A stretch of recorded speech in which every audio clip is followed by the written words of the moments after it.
Hello, people of the YouTube Twitch intro. I'm your host, Sean Tyler, and welcome to Solving Umineko. Potentially. Maybe not, dude. I really don't know, brother. Follow my shit YouTube style.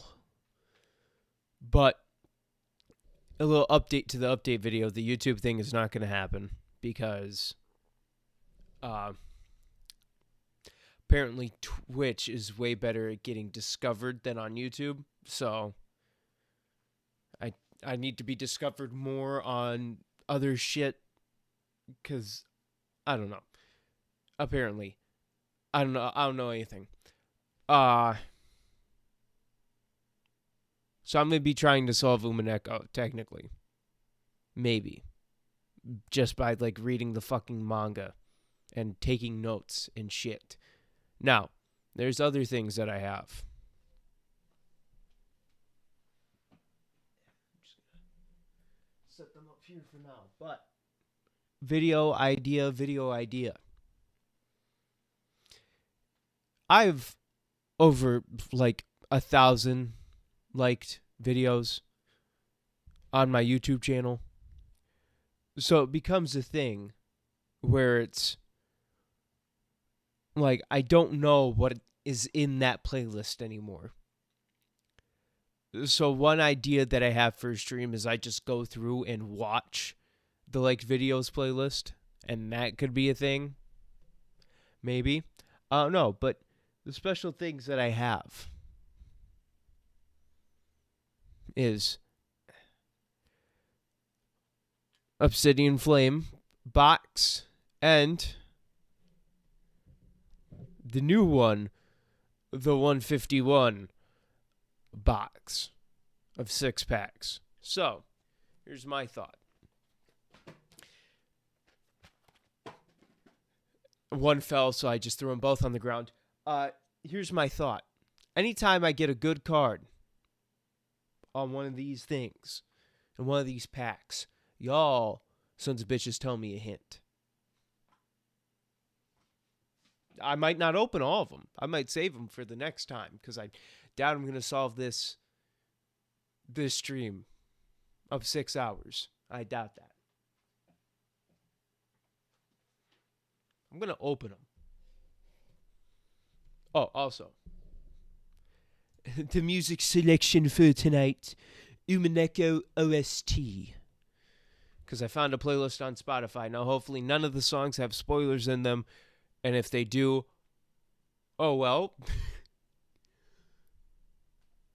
We need something to listen to, and other than me in the background.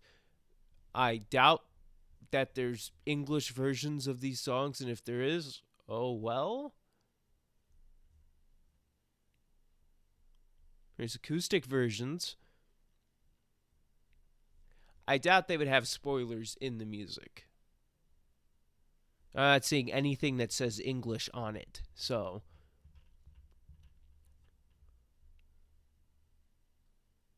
if they do have spoilers, that's stupid. Here we go, and also, another thing.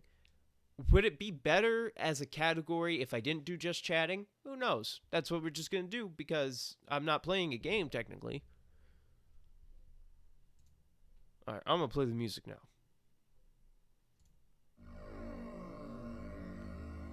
A music selection for tonight, Golden Slaughter. I can't see the chat if I do that. Alright, we're just going to...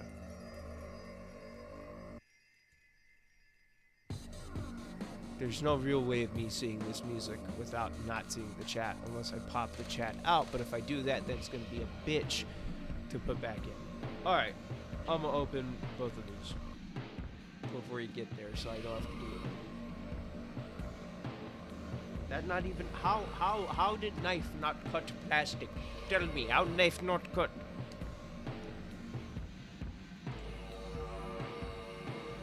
Almost didn't cut it the second time.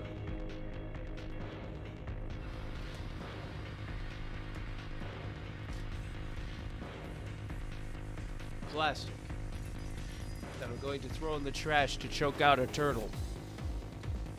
By the way, I'm not planning on cutting down this into a video, so if you actually care about me solving the mystery, you better bunk down and sit for 6 hours at a time, because that's what's going to happen. More plastic for the turtles. Water bottles. Now, there's more.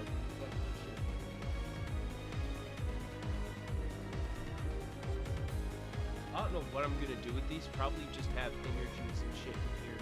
Because having energies in the actual card binders suck. Because you get energy each fucking pack.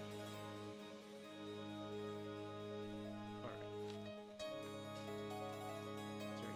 6 of these. 6 of these bad boys. Flop them down.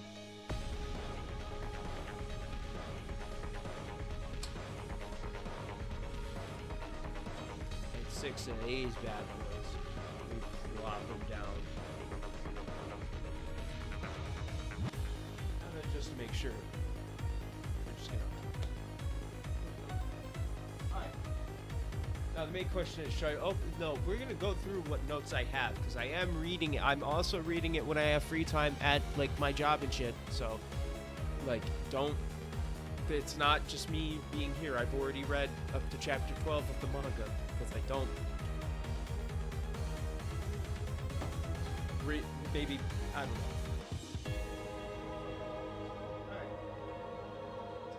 So, I'm gonna mix these up. I'm not gonna show you every card, but here's the deal with this. Out of the 12 packs, I get that good card, and y'all have to decide if it's a good card or not, and if no one's here, I will decide if it's a good card, and I will be cashing in my receipts. I will be cashing in my receipts. Oh no. I'm just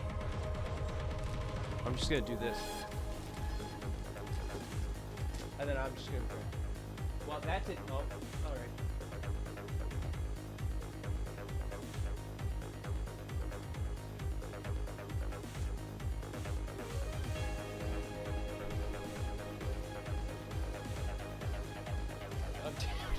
Yeah, PSA 10s, we don't got them here, brother. I'm just gonna do it like I'm shuffling cards.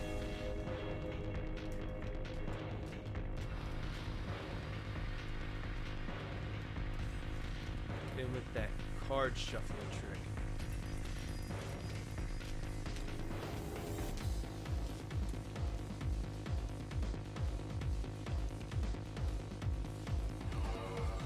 Two more times.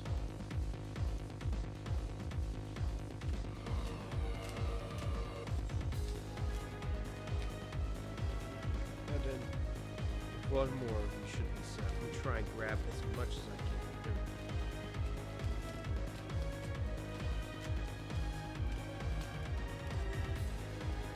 can. Alright, here's the card layout.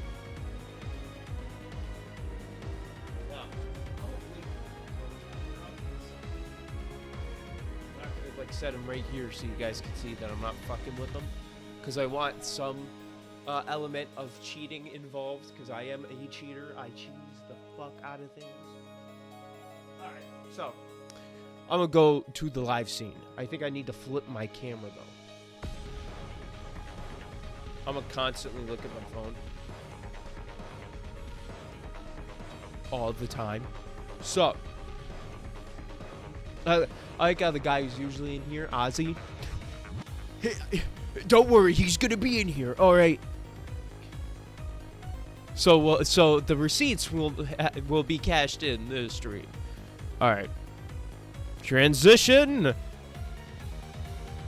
Where are my notes?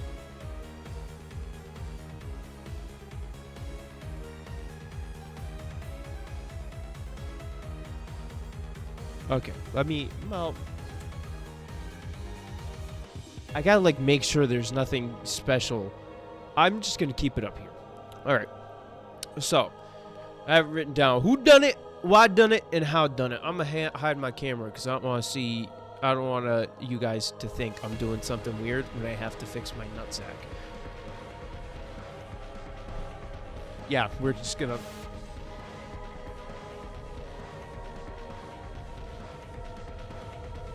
Yeah. Touch my nut. Okay. Here, let's look at some filters. What filter can I add for effects? I can add a chroma key. Well, that's helpful. Properties.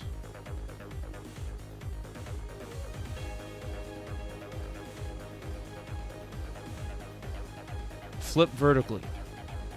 I am now upside down, fuckers. Wow, okay. There's really... I can deactivate it if I so choose. But I won't. So here's what we got. Here's what we got. In fact, I'm gonna fucking make it so you can see my cursor real quick. Oh, it's captured. You just can't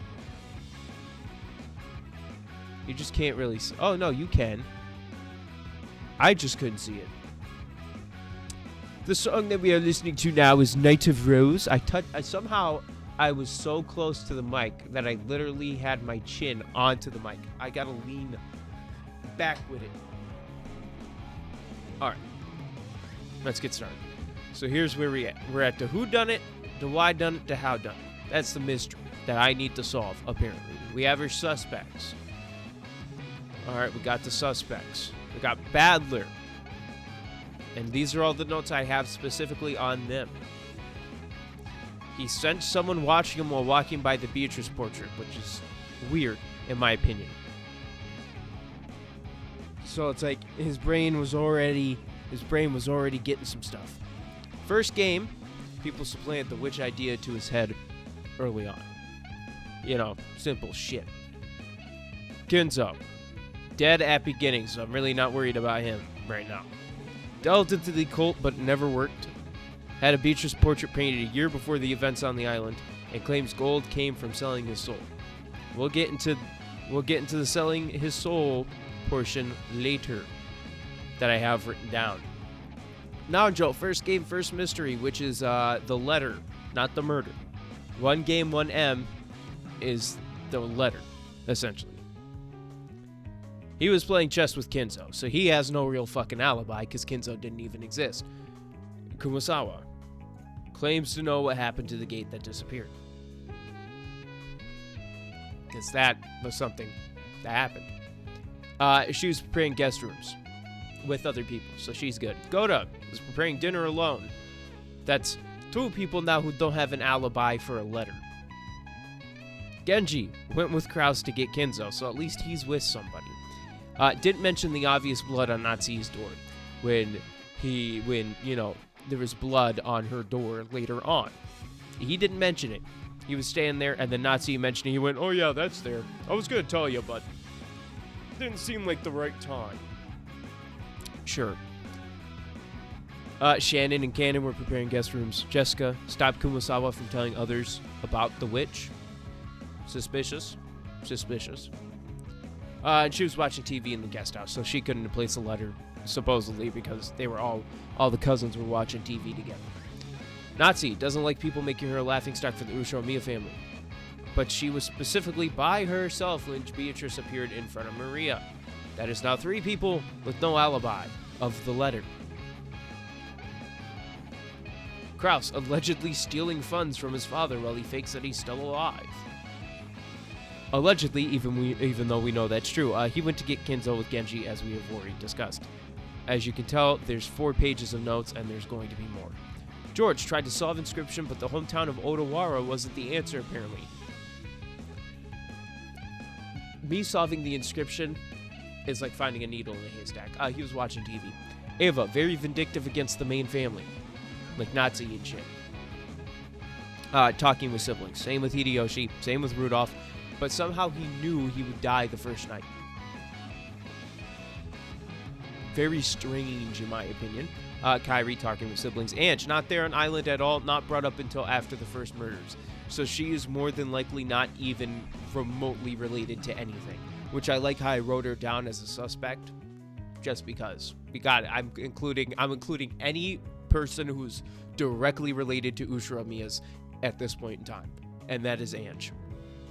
Granted, she didn't do it, but what if she did as a child?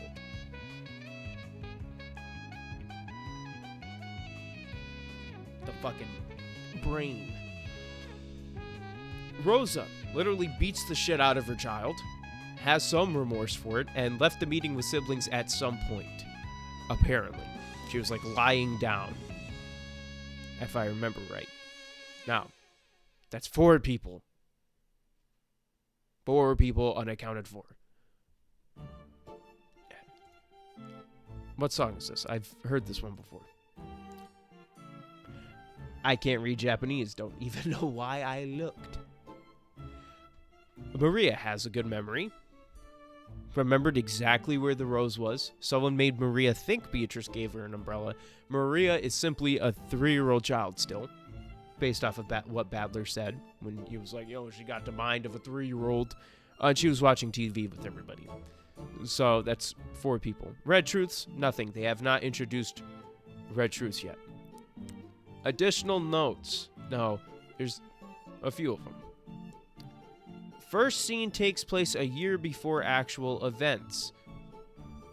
The one where Kinzo is getting told by Nanjo that he has a few days to live. I'm assuming that is taking place right before he dies. So this first scene that exists in Umineko does not involve an amount of time near the actual events. I'm telling you, the brain works sometimes. The island is 10 kilometers in length. That's pretty important because at some point we can determine how fast a human can run and see if they can even remotely escape from other people's grasp by running that fast. Torii Gate disappears on arrival day. It did. Seagulls left before storm, like, you know, normal animals. George puts a ribbon on the one dying rose in the garden.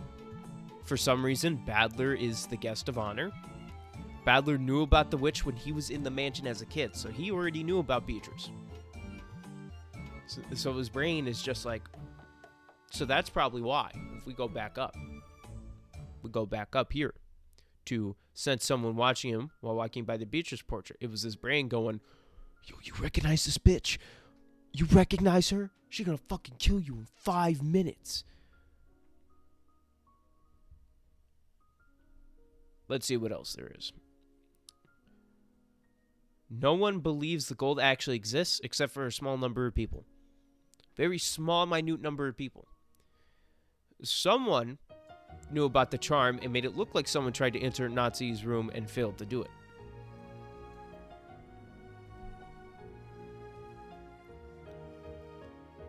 That's what we got. Someone knew about the charm. Only 2 known people knew about the charm, Natsu and Jessica, for the handoff. For the handoff from Jessica to Natsu, 2 people only really knew about it. Now I'm going off of the knowledge they didn't even open her room.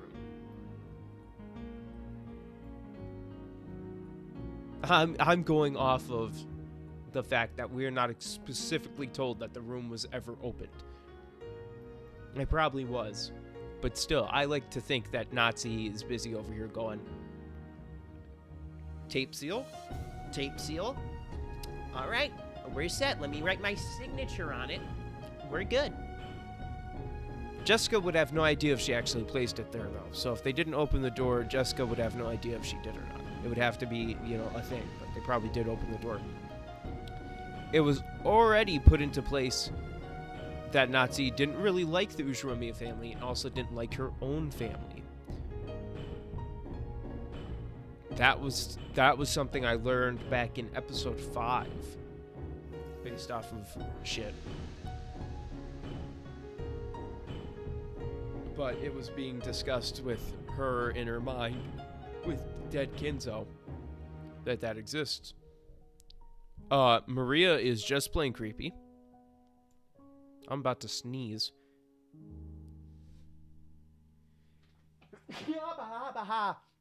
I make weird noises when I sneeze. In private. Not in public. In public, I just sneeze, but in private, you heard. Exists This is a very specific moment in the manga. It was in quotation marks because she doesn't... Oh, getting too far. Exists was in quotation marks because she doesn't actually exist. They just believe in her. No shit. Now we're on the timeline. The theories is something later. We're going to skip theories. October 4 at 10 a.m., they arrive on the island. Then they dock. Then Beatrice appears in front of Maria before they sit down to eat dinner. Eva and Hideyoshi leave after midnight. Then the murders take place. Then everyone wakes up the next day. So this is key. This is key that after midnight, after midnight until the next day, until they get a precise time of death, until I know of a precise time of death, they were murdered between midnight and when Canon and shit goes, yo, look at this shutter. What the hell is the deal with the storehouse? We're gonna skip theories. Don't look at theories. Don't look at theories. I have the inscription written down. Find the Sweet Fish River in hometown. Follow it and search for a key. Find the village. Find the shore that the two tell you of. That's where the key is. Follow the rest. Out of the 6 chosen by key is sacrifice. Those who remain will tear apart the 2 who are close. Ones who remain will praise a name. Gouge the head and kill. Gouge the chest and kill. Gouge the stomach and kill. Gouge the knee and kill. Gouge the kegs and kill. Gonna change that to legs. Great, you're gonna have to see all my fucking spelling mistakes. The witch will revive, and no one will survive. People will arrive at the Golden Land, which will give 4 treasures. All of the gold, resurrection of the dead souls, revival of lost love, and putting the witch to sleep forever. Now, here are the questions.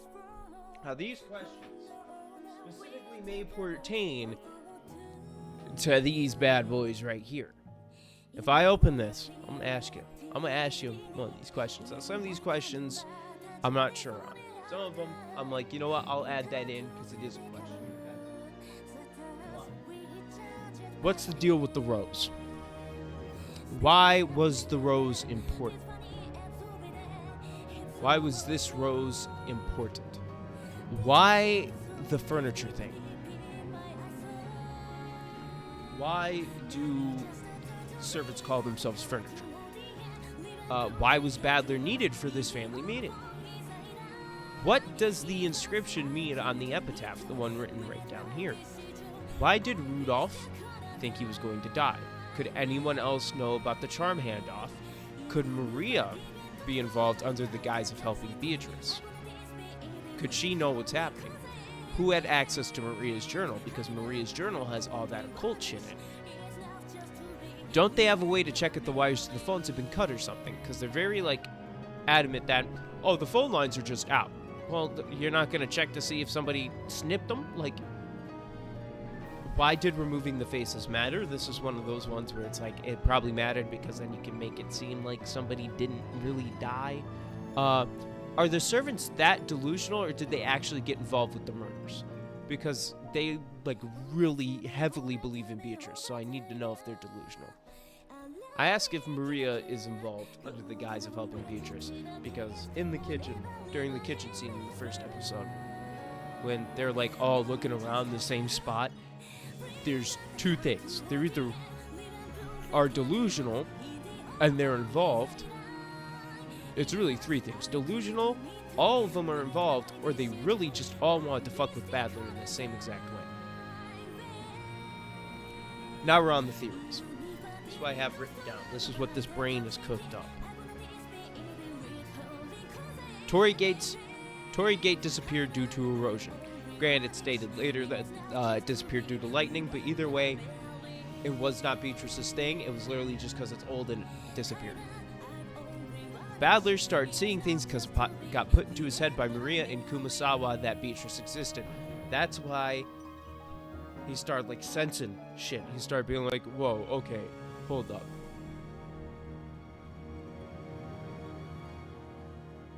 Potentially other animals left as well, so no natural noises should exist theoretically. And what I mean by that is because the seagulls left, everything else should have left. So there should be nothing but wind and rain being there. Now, this is when we start getting into some wild shit, in my opinion. Somebody purposely withered the rose to attract Maria's attention and removed it later to freak Maria out. They knew how Maria acts. They knew that. And they were like, in order to set up this whole entire scenario, I need Maria to find this rose and freak out about it and stay out here and just stay out here. So then I, dressed up as Beatrice, could come out and hand an umbrella. Servants are called furniture because they're only meant to be used and thrown away when old, and them getting a heart is just them not having to be used anymore. Because, I mean, that's the servant's purpose. The only reason why he started seeing Beatrice after game 1 was because he started believing she existed, because literally everybody died in front of him. And to be honest, he started saying, oh, that's obviously Beatrice. Like, Now this is something that I'm going to have to explain, because of course I made it a wrestling reference. Selling your soul can be attributed to something like Stone Cold having Vince McMahon help him beat The Rock at WrestleMania X7. JR on commentary would go, he just sold his soul to the devil. So that's what I'm thinking. I'm thinking, hey, like selling your soul to the devil type deal almost. Like, I'm trying to find a better way to explain it. Like, oh, hey, I hate this guy, but I need to, like, do this. And this guy can help me do this. So I'm going to, like, be friends with him, even though he's a piece of shit, just so I can make sure this guy is not fucking doing shit. You know what I'm saying? Essentially, a deal that benefited him in the short term, but not so much in the long term. It's like selling your soul to Satan. Oh, I want to sell my soul for power. Okay, here's your power, but I'm taking your soul in the end. Beatrice didn't actually show up in front of Maria. It was really a miracle Maria attributed to Beatrice. Now, here is something else that I thought. Because Maria believes in Beatrice, she's going to assume that anything that's kind of a miracle is going to be because of Beatrice. So let's say that an umbrella just randomly floated out, that had like a letter taped to it. It floated out, landed at Maria's feet. She was like, thank you, Beatrice, because obviously this is not normal. And she's just sitting there with a letter. Now again, this is where we start getting into some crazy shit. Nazi made up the letter to get the siblings off the back of dead Kinzo. She tried to make them worry about something else instead of only the inheritance. She used the gold as a way of making it impossible to find out. She didn't realize the gold actually existed until Kraus showed her, could be why she gets so upset when Kraus does show her. Because she essentially just starts yelling at him, oh, you don't trust me? And I'm taking that as a way, like, she tried to help Kraus without him realizing that he was being helped by her. So what happened was all of a sudden she's like, so you don't trust me to tell me important facts? I just made up this whole scenario. Jessica and Nazi could both be involved in the murders and the witch mystery. Maybe not one is doing the murders, but I feel like that's a possibility. That Jessica and Nazi could both be involved. Because Jessica is fucking suspicious as shit in this first episode. The faces were ripped off to make people think one of them could have faked their death. That's just a fact. The reason why everything seems funky is because the culprit didn't want people to think it was a person trying not to get caught. And by that, I mean like, oh, why'd they put the key back? Why'd they draw an ominous symbol?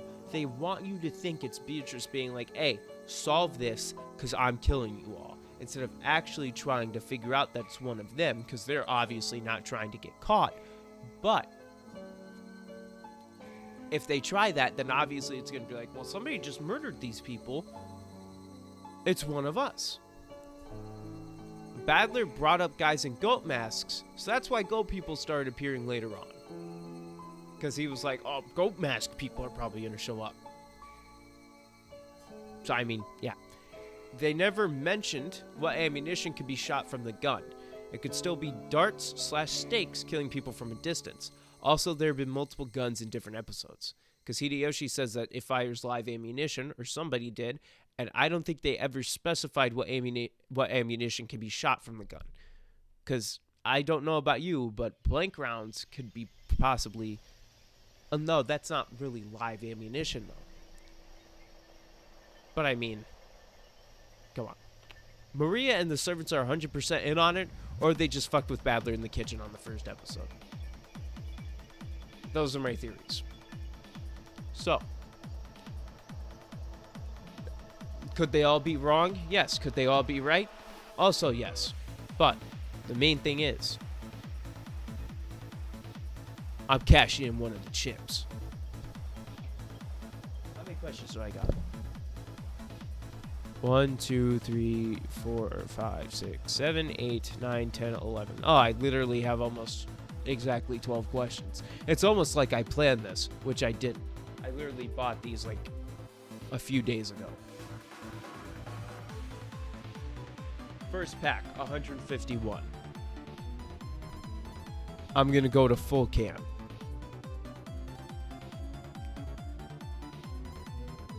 For this.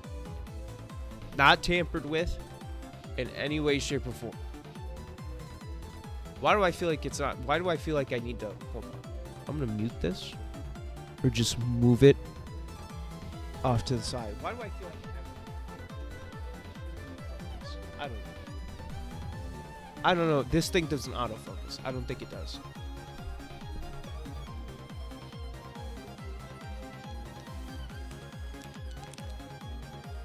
Opening Pokemon card. ASMR.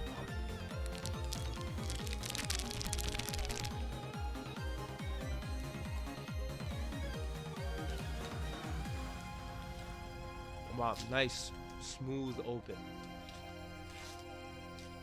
Now, if I get a good card, I get that receipt, and you'll have to tell me a hint. Now, if the hint is already said in the video, you'll hear me because I'll read it out loud. First pack opened.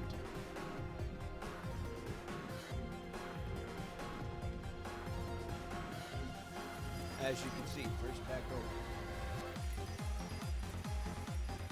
I think the card trick is 1.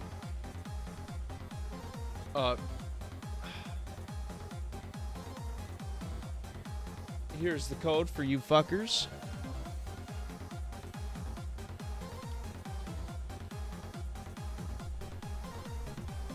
Right, this is 151 evolved. Was it 1 or is is there card trick? Because I got a shiny energy, which I wouldn't count. So we're just gonna move that back. Venonat. Let's just do this. Venonat. A bitch. You know, I'm not showing. Screw you.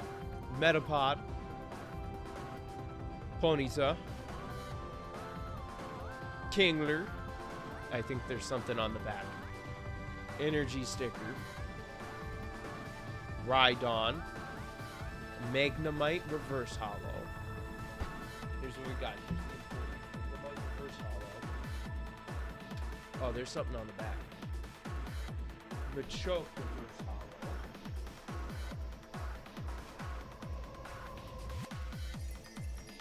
Yeah, there's something on the back, alright. Hollow Raichu, not a good card. Great. We're already losing, brothers. We're already out here. We're already out here not getting anything good. Here's what I'm going to do. To make sure that they don't get in my way, I'm going to re-put them back in the packs and then reseal them. And then sell them for, like, way more money. But then y'all fuckers can buy it. If you want. Hold on. I have to. And then you make it seem like it wasn't already resealed. Because you do the exact same card tricks. But then when they go to use the code from the online game, it doesn't work. That's how you scam people. Alright, so first card pack was. Because of course it was.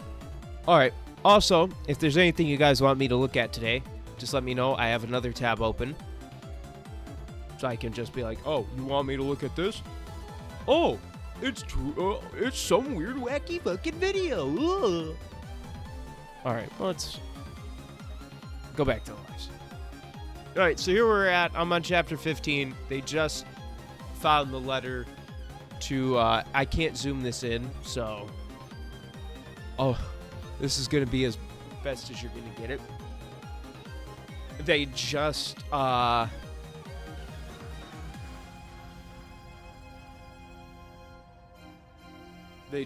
you know, Hideyoshi and Ava just kind of got murdered. A new tragedy unfolds before his eyes. The thing is, I don't know if I want to read this out loud, but I'm going to read it in like monotone shit. Wah, ah, ah. That's how I'm going to read it. Just so you know. That's how I'm going to read this.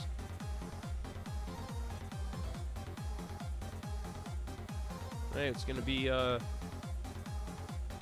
long stream, let me tell you. Hey. Water. I'm going to drink it like Kenny Omega.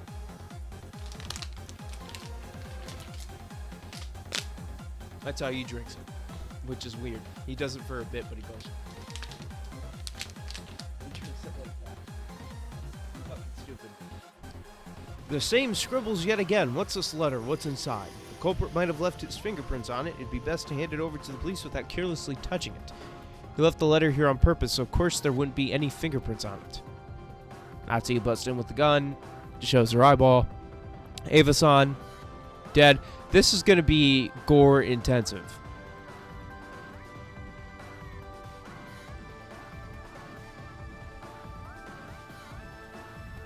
Madam, Hideyoshi-sama is over here as well. Hideyoshi-san as well, and he's dead in the shower with the stake in his forehead. That could be shot from a gun.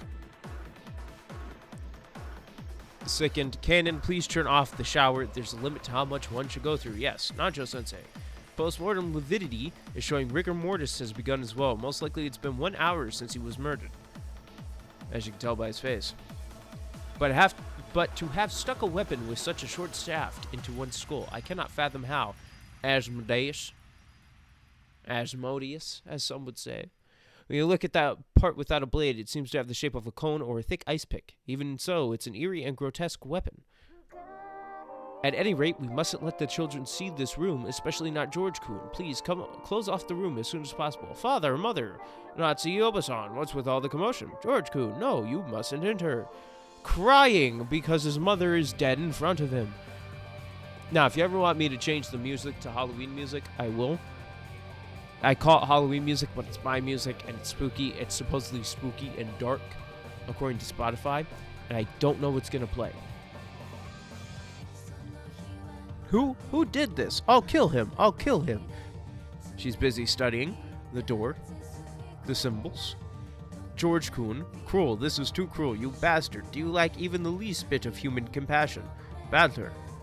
Well, sure, any person would eventually have to deal with the sadness from bereavement, but you know those three were the future to anarchy. Besides, they were each supposed to die by turns. He lost the woman he had his heart on the day after he got engaged to her, and the bastards even went as far as to murder his parents on the exact same day. Isn't that just too cruel? Badler, don't cry. Don't cry. I was gonna say ooh, and I will never say that in my life. Ah, it's useless. It's completely useless. We're gonna have our final days taken by the Great Witch. The bastard probably thinks we're scared and can't do anything because we don't have any method of leaving until tomorrow. But I'll turn it over. The bastard's in the same situation because he can't leave the island till tomorrow either. My tears of anguish and sadness won't flow a second time. I'll definitely catch him. Sometime tonight I'll seize him by the collar. At any rate, I'll leave the room as it is and lock it until the police come. Is that alright? That's how I'm going to read it.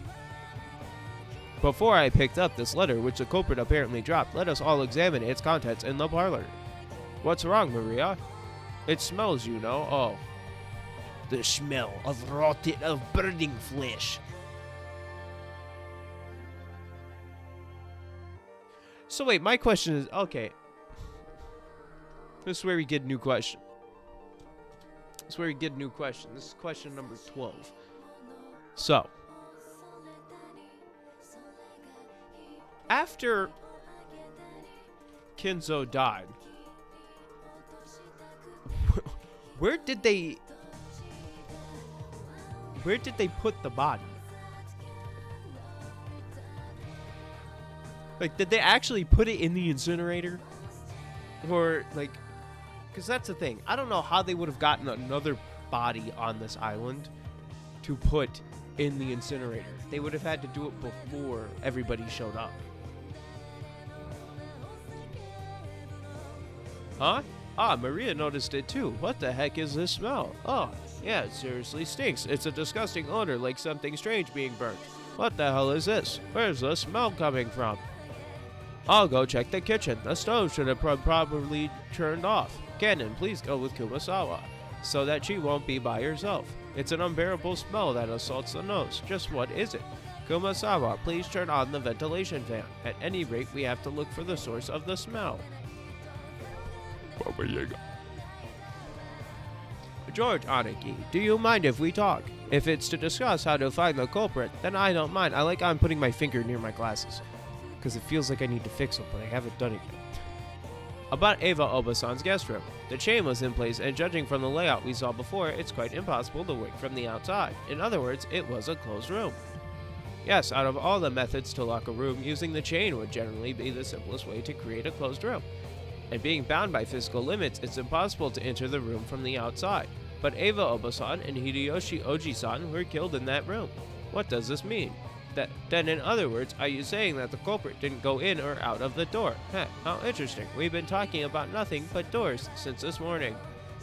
The first time was with the shutter of the storehouse. The culprit took the key, which was in the servant's room, or if he had duplicated it and used a copy, then it wouldn't be a closed room at all. And if we assume that it was someone with knowledge of the key, then almost everyone would seem suspicious. Next is a door that was sealed by a receipt. Just as I said before, if grandfather used some kind of desperate trick like hiding himself into the receipt,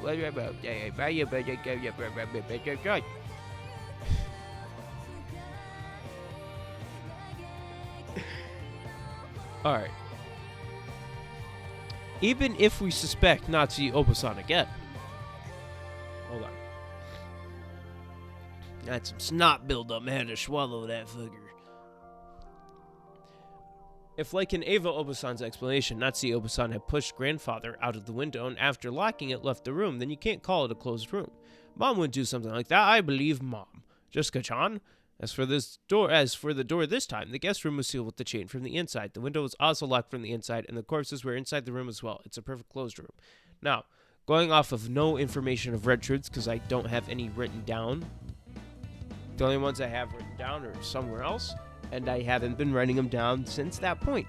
So, going just off of knowledge that we have here, hook, unlock it, you're good.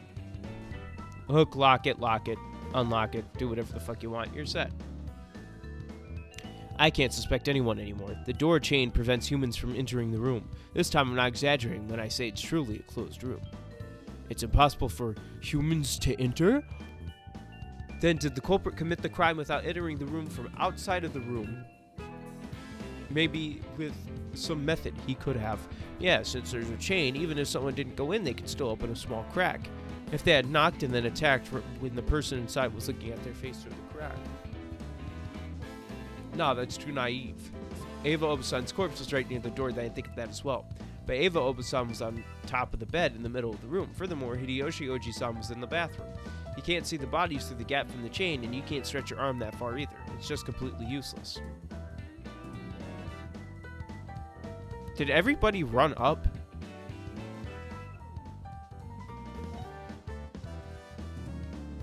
Genji, Cannon, Kumasawa, Nazi, Maria, Ballard, George, Jessica.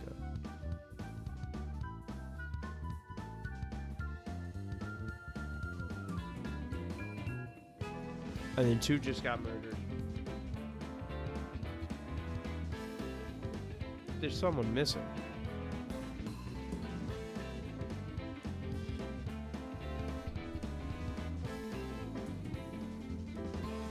Who the fuck is missing? Who the fuck am I missing?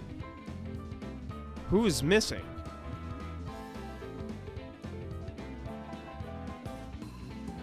Dead, dead. Alive was there. Alive was there. Alive. Alive. Alive. So 1, 2, 3, 4, 5, 6, 7, 8, 9. The fuck did I not say?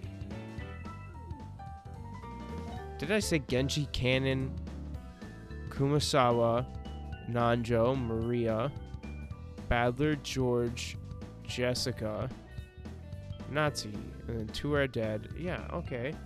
I miscounted somewhere. I thought I was on something. I always think I'm onto something.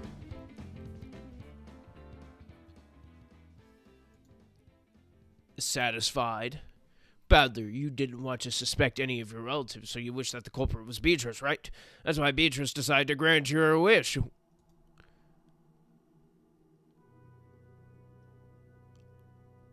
Eyeball. She did something that a human absolutely could not have done, so that Badler would believe that the witch exists, and yet, you're so selfish. Ow. Yeah, thank you for granting my wish. That what I did just now was both my thanks as well as discipline for action for laughing at such an impudent time. But tell me, those suspicious scribbles on the door to Ava Obasan's room, was that another magic square? Magic square? Wasn't the other one a circle? Do we want to switch music?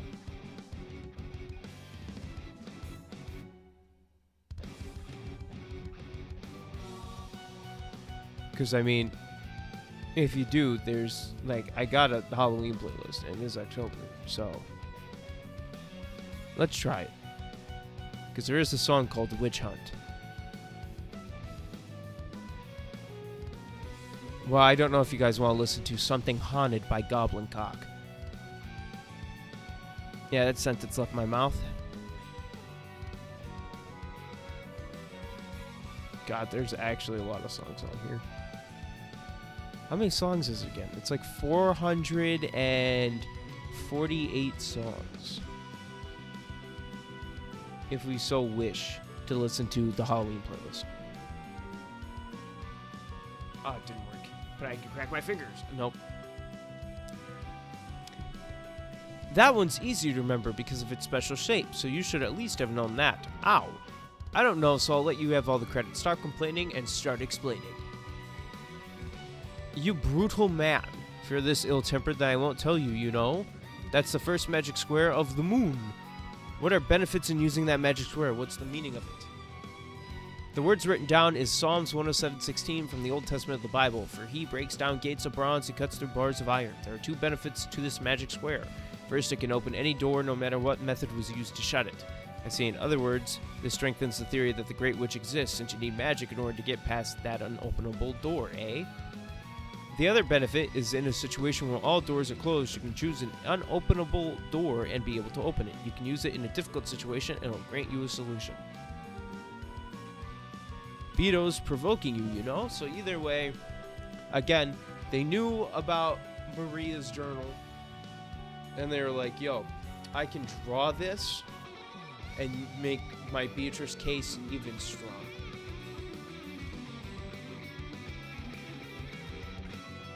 My wrist does not want to crack today.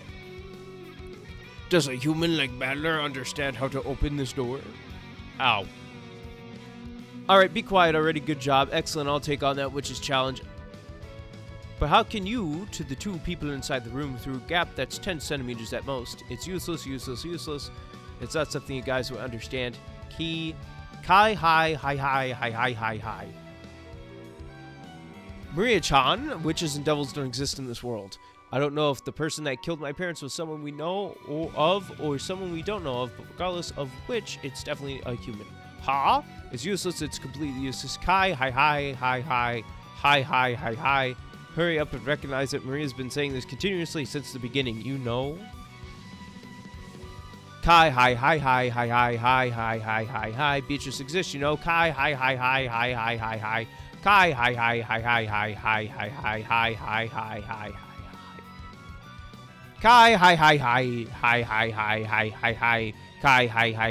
hi. Ugh. Cannon sound. That's the underground boiler room. Mankind is down in there, brother. It's a horrible smell. The boiler room is probably a mess as well. Eh? What was that just now? The sound of a door being closed. But that's impossible. Is it? Who just left? Who's there? Is the main question, because the door had to be somebody's. So if we go back, so Jessica is with Badler, and so is George. They're all together. But where is Natsuhi during this? I'm telling you, Natsuhi is suspicious as shit as well.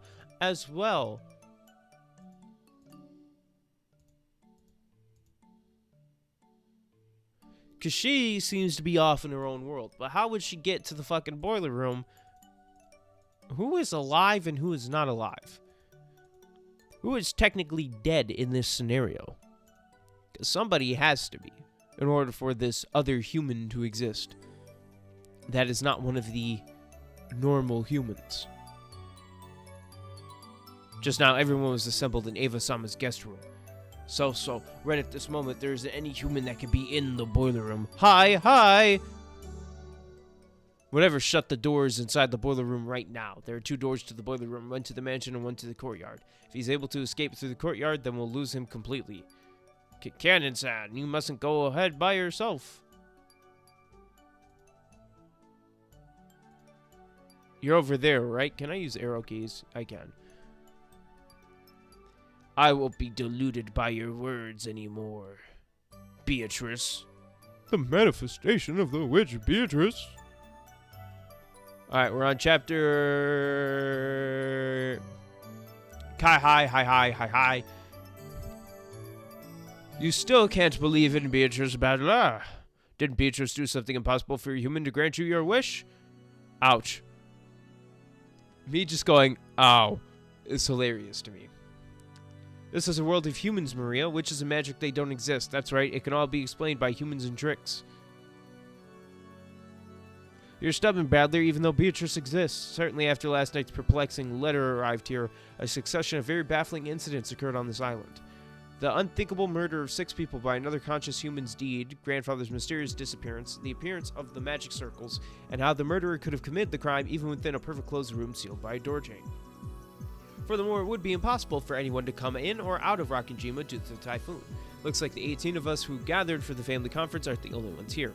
The 19th person, if I deny the witch, then I can't say the culprit isn't among the relatives. Not including the 8 dead people, 10 remain. Could the murderer who is capable of such terrible things be lurking among them? Such a conclusion exists. I don't want to think that the culprit could be one of us, but who is closing the door and who is technically dead? Because someone has to be, if it's a different person. I don't want to suspect my relatives, but witches and magic can't possibly exist. Damn it, my thinking's getting screwed up. Badler-kun, it seems as if the stench from before is coming from down there. Ugh, what a smell. Where does this stairwell lead to? The underground boiler room. In roulette, you bet on either numbers or the colors red and black to vie for a share of the winnings. In a low-risk bet, the payoff isn't much, but if you do the opposite and wager on a low-chance outcome, you can earn a greater proportion of the earnings. The master called being able to win against such an astronomical risk a miracle. He called the result of hitting an astronomical payoff magic. What kind of magic are you and the master seeking by challenging the roulette? I don't have an interest in such things. However, you're forgetting there's something besides red and black on the roulette. In roulette, there's a special space called 0 that will completely wash away all the coins wagered on the board. I decided in my heart just once that if Shannon were killed and that I were to survive, I would sacrifice my body and bring your roulette to nothing. This is a rule that neither the master nor you decided. This is a rule that I created. I am here. Alright, All Might, calm down. I'm no longer furniture. I'm the 0 in your roulette. I can't wait for you to die another fucking time. I'm not going to be confused by your words any longer. This is the end of this demonic roulette. Go wait in hell for 1,000 years for another summoner, Beatrice.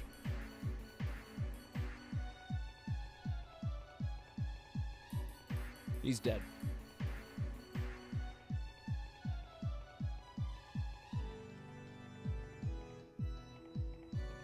Ooh, boo, shit, I won't let you have the pleasure of.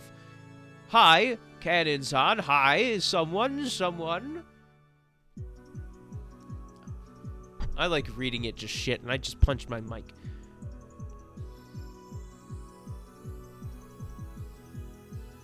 What is it, Kumasawa? Answer me. Hey, Kanen-kun. Genji, get Dr. Nanjo over here. Who is it hiding over there? Come out quietly. I just went back. A flashlight, Obasan, let's light them up. Genji, where does that door go? The courtyard. Crap. Think I'll let you escape, you bastard? Again. Here. Let's go to questions. Let's go to questions. What's the question I got? Who else could be dead before the events to let another human exist? Because they were all together, pretty much.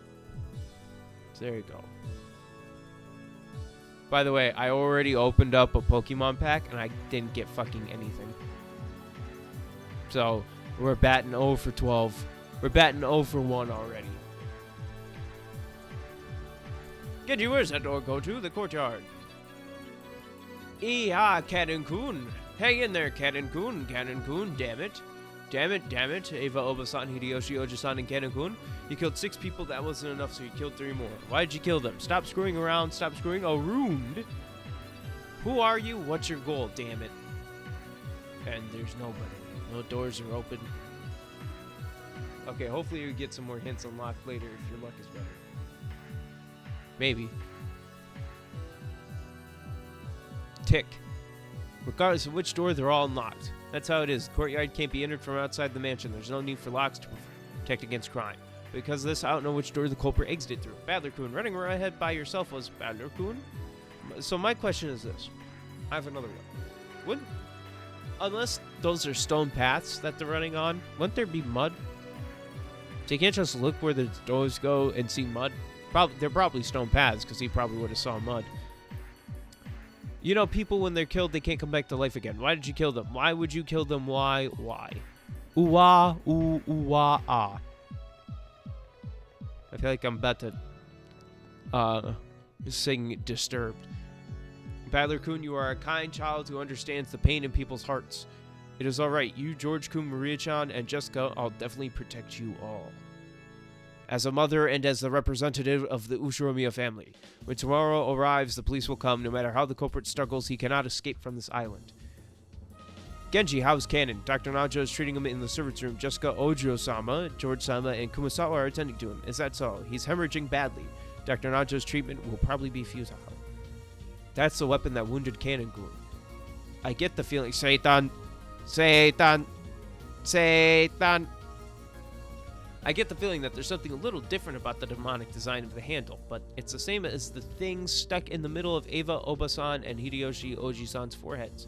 Stakes, I guess. It really looks like a distasteful thing used to gouge a sacrifice's heart for a demonic ritual. The part of the stake is bright red. Makes sense since it was stuck in so deep. Kanen-kun. Genji-san, that person. Oh.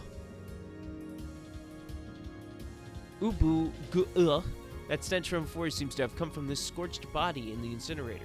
The strength of the flames was not severe, so I believe that the body has been burning for quite a while and that the smoke gradually drifted outside. Corpse. That awful stench from before was the smell of a charred corpse. Furthermore, I'm gonna be honest. Who the fuck is this? Because if it actually is Kinzo, how long did they have his body? For like over a year. And then they shove him in the incinerator? Like, what the fuck? Oh, that says Mammon. That thing stuck in the middle of the forehead is another one of those demonic stakes. With that stake stuck in his head, he was killed and burned. Who is it? Who is this tragic corpse? I believe it is the master. The corpse that appeared can only be the master's. I concur. To have passed away in such a manner, is too heartrending. But do we have any guarantee that this is really grandfather? The body's burnt black. Yeah, they hid his body for over a year. They burned it to hide how long he was dead. That's fucking disgusting. Badler-kun, take a look at the feet. Oh, I'll take a look at feet anytime. I'll let you guys take a look at my feet if you pay me enough. But no, that's fucking disgusting. How the fuck did nobody smell it until now? That smell had to be lingering when they burned them. They had to figure out a way to not burn them in the fucking incinerator. Because that motherfucker would have been smelling. Notice that there are 6 digits on both feet. From the time that the master was born, he has had 6 toes on each foot. It seems that historically, individuals with polydactyly have been common in the Ushiromiya family. It's most likely hereditary. Polydactyly, so he's one of those people that during development, a single digit unexpectedly splits to become 2. Okay, well. There's that question gone. Inadvertently, but advertently. Many with polydactyly undergo treatment at a hospital around the age of 1, so that they don't attract the public's gaze, considering that 1 out of every 2,000 babies is born with the condition. It isn't that rare. In some countries, individuals with polydactyly are treated and revered as gods. I recall hearing from Hideyoshi Oji-san that Toyotomi Hideyoshi also had 6 fingers on his hands. Among the successive generations of the Ushiromiya family heads, the wisest rulers all possessed polydactyly.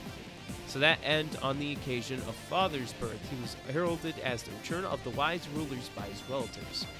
After the head family perished during the Great Kanto earthquake of 1923, the master born with such an auspicious mark was seen as the hope for the revival of the head family, and was chosen from the branch family as the new head. I see, so these 6 toes are evidence that it's really grandfather. In mystery novels, it is common to burn a corpse to make it unidentifiable, but in grandfather's case, it's not enough to hide the evidence.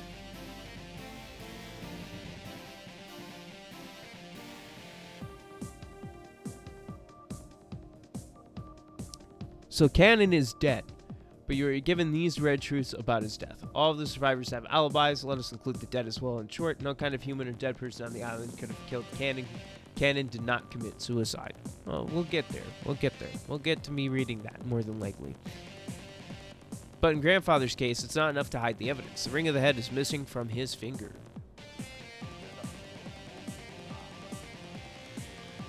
What was I going to say? I was going to say something.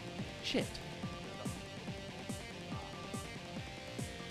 I had it in my head. Oh yeah. I will announce at every point that if there wishes to be a music change, I can play actual music from my Halloween playlist instead of Umineko songs, but that is up to you guys, for I do not really care. Furthermore, as an outset of collection, I have received. Oh, I read that. Is it just as the letter from last night said? Father, it is truly regretful. This room is an important crime scene as well. Lock it up and we shall return upstairs. I'm also worried about Cannon's condition. Genji-san, is the boiler room usually locked? Yes, normally it is kept locked. The culprit is free to move around inside the mansion, which is supposed to be locked rigorously. You can't skip World End Dominator. Look, I'm just asking if we want to stop listening to Umineko. I don't care. I pulled up a playlist on Spotify, so that's it. If you want to listen to actual music, then I got you. But if you want to stick with Umineko, I also have you. And I just got here, so I'm good with Umineko. With this case, can we really be sure that a 19th person exists? No one among us was in the state to attack Cannon-kun. In other words, the culprit is the 19th person outside of us. No. They haven't shown themselves once yet. The culprit is trying to appeal to their existence. Let's turn the chessboard over. If the goal was to create the illusion that a 19th person exists, then we come to believe that it wasn't a ruse and that a 19th person couldn't possibly exist, as long as the 19th person does not appear in front of us. With that said, if the culprit is among the 18 people, then the suspects are limited to the 8 remaining. Furthermore, I noticed earlier that none of the 8 could have attacked Cannon-kun. If no one could have done it, then does the 19th person exist after all? Otherwise, did they use a method that I can't imagine to pull off a nothing short of impossible murder? No, wait, earlier, didn't I doubt that the remains were truly grandfathers? I didn't think about the possibility that it could be the same way for the other bodies. What if we assume that the corpses that lost their faces as...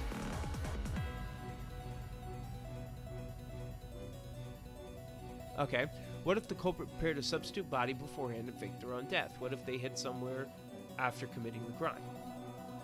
Ridiculous, but it's not an impossible trick. That's right, it's still too early to give in to the witch. Well, we are going, Badler-kun. You too, Maria-chan. You must not keep staring any longer. Hey, Maria, what's Beatrice after? Is it all of our lives? Badler isn't thinking about this as a mystery, he's just thinking anti-fantasy. If he was thinking of it as a mystery, he would have known right away that Noxus First denies any unknown person as the culprit.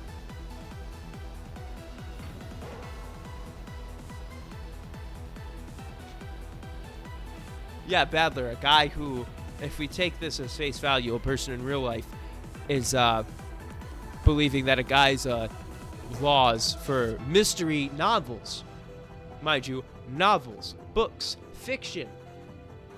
He's not thinking like this is a fictional thing. I mean, come on. You don't think real life is fictional? Now,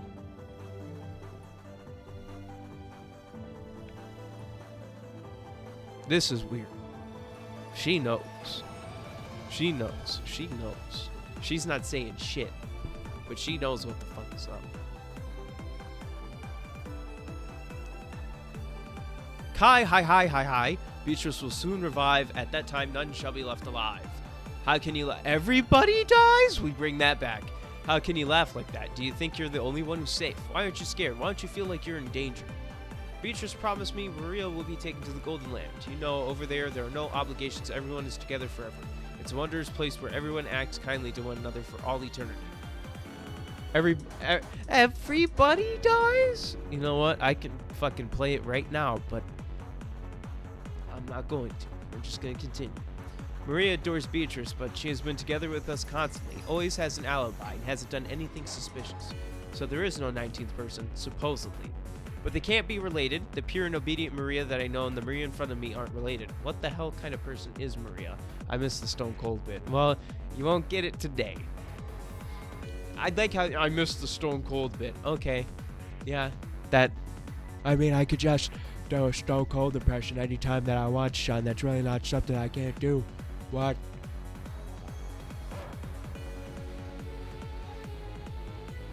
Who are they? This Maria and the one calling herself a witch. But Maria's looking forward to it. That time is soon.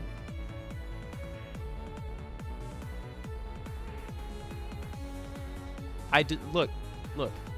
I will punt this fucker. Jessica sits down. How is Cannon doing? Now, I could.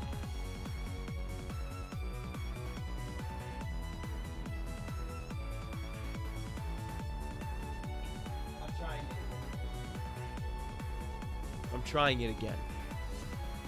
I'm trying this. One more time, dude. I'm going to turn off my transitions.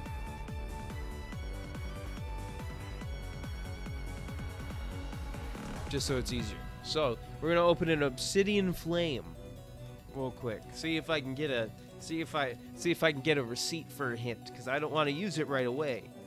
I just want to see if I can get a receipt for one. Like I said earlier, what I'm going to do with the cards is I'm going to put them back in the pack and then reseal it so I can sell it later. Because that's how real G's do it. Move that card to the front. I think I moved it to the front. We'll find out. Code. Quabam. For all you fucking cracked out Pokemon Online fuckers. We have a basic energy. We have a Combi. A Varoom. Yeah, that's the name of the Pokemon. Varoom. Larvitar. Cleffa. Gumshoes. Pupitar. Togetic. A reverse hollow Luma. Alright, we're going to set that aside. And our technical rare is a clay doll. Now, I don't know if y'all are going to count this, but I did get... I'm not exactly sure how to classify this, but a full art Pidgey. Granted, these are common as shit now, so I don't know if that counts. I don't know if it counts, because you get that a little bit easier. You'll count it. Okay, I'll take a receipt. I'll take a receipt on the hint for later. If I'm really like fucking, yo, what the fuck is happening? I'll take a receipt on that. And that could be any time, because I'm not trying to open all of these now, because there's probably going to be more streams. Well, I can't... Hold on. Wait. Aha, got it back in. And then we reseal that, because clearly someone's going to buy something that looks like this. We'll go. So that's... We're 1 for 2. We got a 50%. We're batting at just complete half average. All right. We still got about that much to go. All right. Badler. What about the criminal? Did you catch him? Sorry, I failed to grab him. Oh, I'm not even... There you go. What about Cannon Kun's condition? Oh, he's dead. I'm very sorry, but there is nothing that could be done to those wounds without any equipment here. No, thank you very much for giving your best treating him. Cannon Kun is dead. Now there are 10 people dead. If I had not let Cannon-san go alone, you don't need to worry over it. Even if you had gone with him, you'd probably have been attacked as well, Kumasawa. He was a fool to rush ahead, so he paid for his mistake. Don't speak of him like that. Cannon-kun found the criminal and bravely fought against him. If Kumasawa-san was together with him too, the criminal must have hesitated and chosen to run away. I'm very sorry. Jessica, let's leave her alone for now. I'm not sure about anything anymore either. My heart is about to burst open. Poor George. Poor Jorge. Maria, don't worry, Jessica. You'll be able to meet Cannon very soon too. Stop it. I don't want such consolations. Beatrice will revive the dead and even the lost will love. So very soon you'll be able to meet him and everybody will be able to live in peace. Again, Beatrice was the one who killed Cannon-kun. That Beatrice who you say that gave you the letter yesterday, Maria. Where is she? Where is she hiding? I'll find her and tear her up to pieces. Tell me the identity of the criminal. What the heck do you know? What are you hiding? Tell me. Damn it. Oh, Oju-sama, please stop it. Genji-san, let go of me. Maria knows the criminal. She knows it and is hiding it. I believe that at this moment. She's reporting information about us to the criminal. I'm sure she is guiding the mirrors. You have to suspect one of the 17. Who do you suspect most? I suspect like 3 people. And one of them did not murder anybody, which fucking sucks. But she just has that fucking motive. Natsuhi, Jessica, and Maria. Those are the 3. But Maria's not like really fucking killing people. But I like suspect all of them are like slightly in on it, but in different ways. Same with the servants. I feel like everybody is in on it, but different ways. It's like Natsuhi did something different, but someone else is murdering people, and Maria's doing something different, but it's all like helping each other. Almost. I'm like having lines connect. The red lines connect on the corkboard, but they don't connect at all. And somebody like looking is going, how the fuck are you relating the Twin Towers to your PlayStation controller? Like, what the fuck is this line for? Beatrice does exist. Everybody thinks she's suspicious, right? People are dying because of Maria. She's an ally of the criminal. Jessica, be quiet. Maria, I know that you are decidedly not a criminal. You were always with us, and there was no time at all for you to communicate with the criminal. So I'd like you to tell me, who is it? The Beatrice who handed you the letter yesterday. You were given 2 red truths in episode 5 that apply to all games. Ushimiya Natsuhi is not the culprit. Ushimiya Kraus is not the culprit. I know, but Natsuhi just has that fucking motive. So working off of the fact that I do not have that red truth in my mind, she is there. But working off the fact I feel like she's not the culprit, but she is involved with something. She is not involved with knowing anything about the murders, but she knows something, I feel like. She's not the culprit, but she just knows. Again, the conspiracy theory lines are everywhere. I'm connecting the things that happened in Rwanda to Tiger King somehow. The words are soft, but George Aniki feels the same as Jessica. He is suspecting Maria. Aniki, we asked the same thing many times since last night. The answer will be the same. I want to hear it from Maria-chan's mouth. Even if I say, you won't believe it anyway. What do you mean? Could it be that the criminal is a person we all know and you're keeping silence to protect this person? Who gave you that letter? Beatrice. I received the letter from Beatrice. George Oni-chan wants to change his helplessness into violence and then vet it on someone. So if the opponent he wants to beat is not human, things will go nowhere. Even if I tell the truth to George Oni-chan, you won't be able to accept it. It's pointless to say it. You won't believe it. But Maria will say it as many times as it takes because it's the truth. Beatrice does exist. The doors to the Golden Land will be open soon. Maria will go there. Beatrice promised me. That world, Mama is kind and Papa is kind too and is together with us. And Maria wants to go there soon. It's understandable everybody fears Beatrice, but don't worry. Beatrice said, before the typhoon goes away, I'll finish everything. That's enough. Ah, ouch. To you, who keeps saying the witch exists all the time, certainly it's very pleasant to see us being played with by the witch. However, don't push in onto other too. Maria is just saying the truth. The song is from Higurashi and it slaps.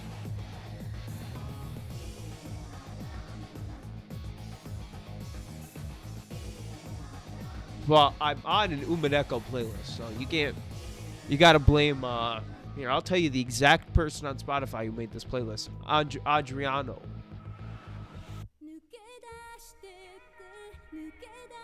We're not gonna hear the same song. It's 9 hours long, the playlist. Why you? I've always thought you were a creepy, but I always thought you were a creepy. It's a good song, so I'm not complaining. I always thought you were a creepy, but you're really wicked, you know. Everyone probably thinks that too. Even if you're not carrying it out with your own hands, I'm sure you're a spy for the criminal. Like hell, I'll stay together with her.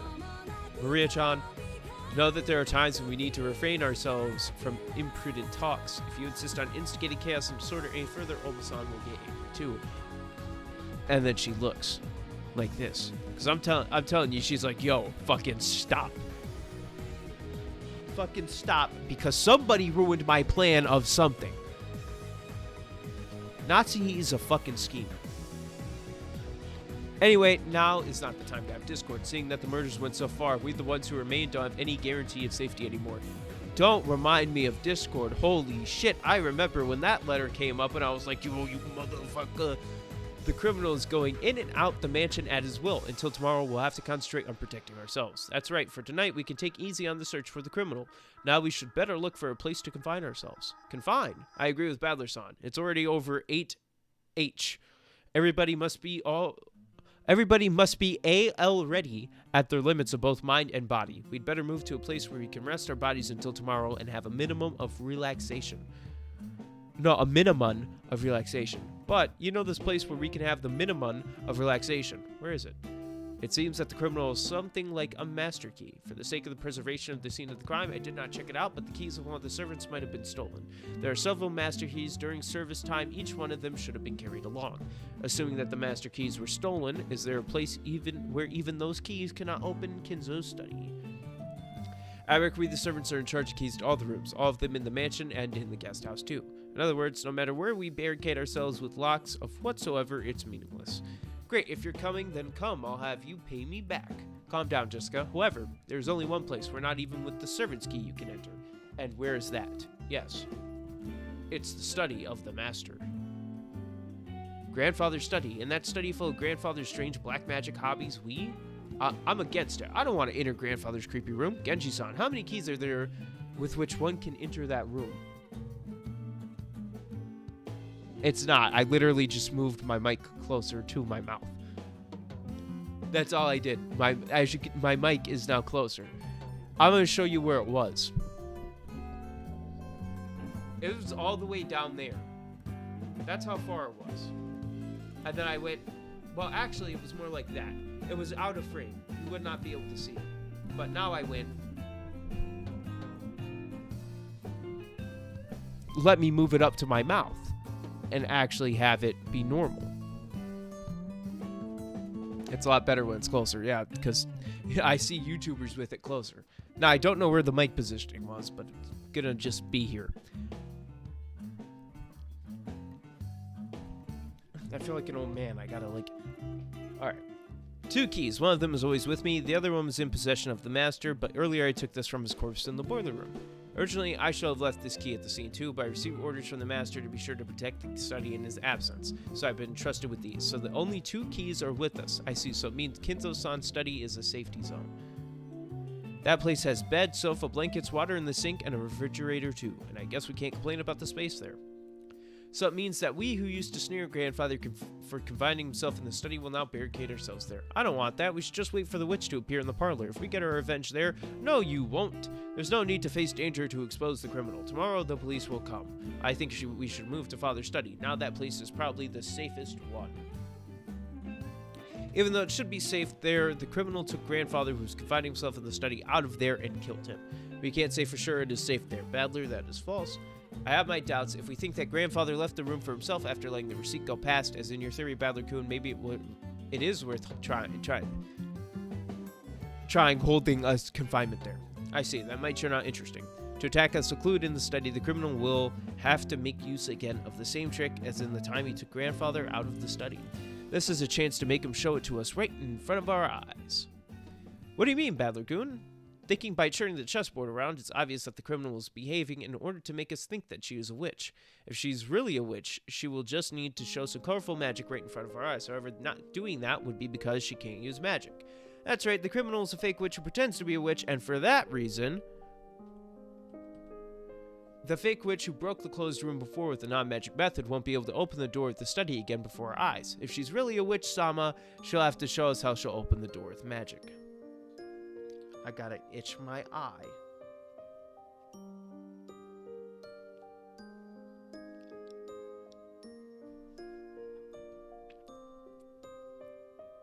Since nobody stayed at the kitchen due to the earlier instance, we suspected that the dinner Kumasato-san prepared for us might have been poisoned meanwhile, and then it was put to waste. I'm curious about what you will use your hint on. I am as well, because I have no fucking idea. In its place, we decided to bring the canned that was in the kitchen to the study. Safe food and the study that will have all its 2 keys inside will certainly be all right. The criminal who is not a witch should not be able to lay a hand on us. Here's what I'm going to use my hint on. I'm going to go back to playing Umineko, and then right at the end, look at everybody and go, I'm using all my hints on knowing what the answer is. Which is fucking cheating like a motherfucker. If she's not a witch, the criminal is someone among us. Is it? If the criminal who took grandfather out and killed him is Natsuki Obasan and Eva Obasan, as Eva Obasan said, we'll be barricading ourselves together with the criminal. I'm done saying honorifics. I'm gonna be honest, I'm tired of saying them. At that time, Eva alluded to it, but I couldn't explain grandfather's reason to do that with my theory. It was obviously an absurd theory. Grandfather could not use any trick if he did not know that there was a receipt inserted in the door gap. Is Natsuki really the criminal? No, even now she was together with us at the parlor, and yet nothing happened. Or could it be that we were safe exactly because we were at the parlor? Wouldn't it be even more dangerous to move to an unknown place? Ah, no good. This is no good at all. When it seems the criminal is among the 18 people, I start to want to believe the witch. And when I'm about to believe the witch, I start to want to find the criminal among the 18 people. I've been thinking a lot, turning the chessboard around, but just by truth and the opposite changing places.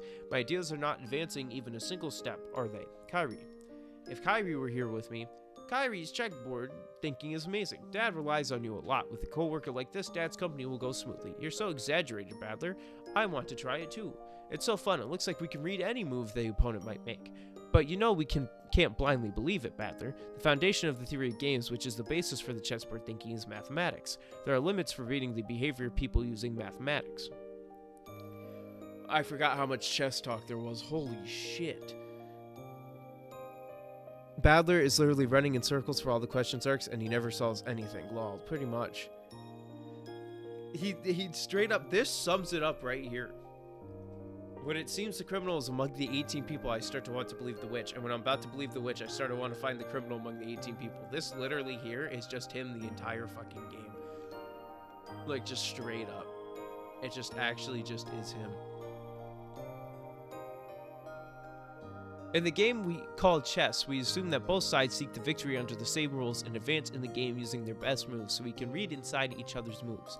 But What if, out of fatigue or on a whim, the opponent makes a move that is not the best? Or what if only the enemy knows that the game has different rules? What if his goal is not the victory? Then it will become difficult to read inside the opponent's moves. You know, the chessboard thinking is extremely weak against noise, whims, and misunderstandings. To think from the standpoint of the enemy, if you actually use the Nox rules and treat it as a mystery, it's a lot easier. Dude, I read one of the Nox mysteries. I immediately hated it because here I'll find the website. Hold on, I'll find the website real quick.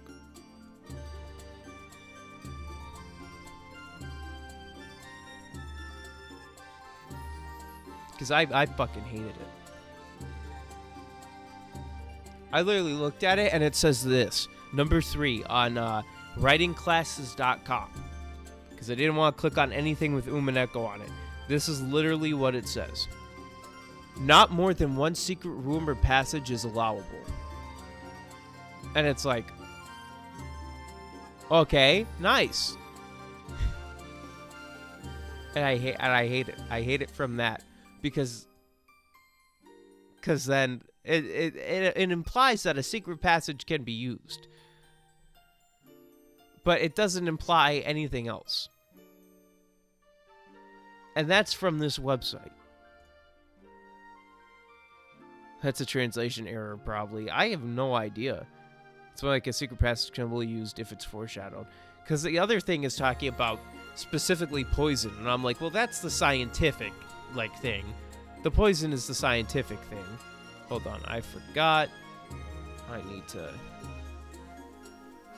need to leave this extra tab open for stuff like this. Because, yeah, it says, no hitherto undiscovered poisons may be used, nor any appliance which will need a long scientific explanation at the end. So, because number 4 is obviously the nothing that is not explained with science easily. Nothing that's already there.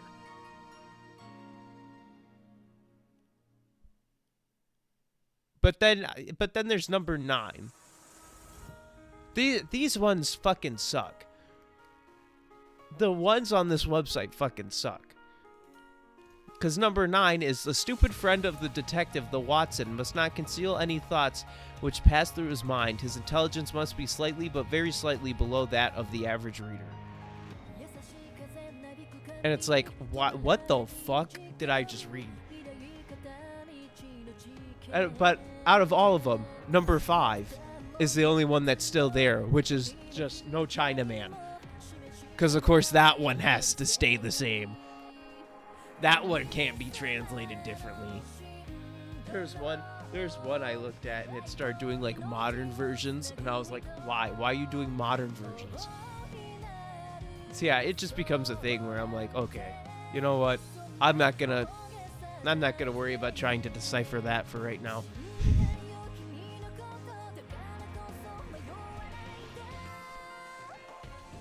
Here, there's actually this here. But if I click on it,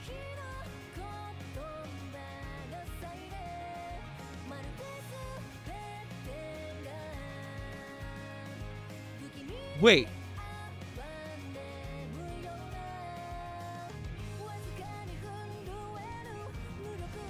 Now, Nox is first. Okay. So, this is on the Umineko wiki itself. But I'm gonna state this. I'm gonna state this.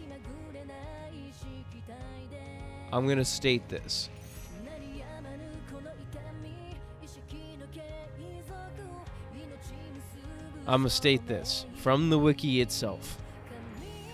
There's the original Decalogue and there's the Umineko Decalogue. So so Umineko kind of shaped it in its own way. Interesting. Because the original does talk about... There's literally nothing on this page but the Decalogue. I'm gonna be honest.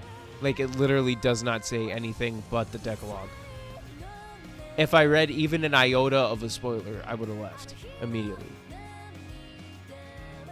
It did say tips, but I wanted to make sure that it was, like, different.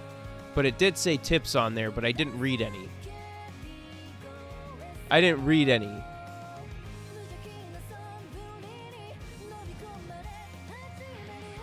Well, that's stupid. Then how the fuck, like, other than randomly getting it from fucking chat, there's really no other way for me to fucking get it.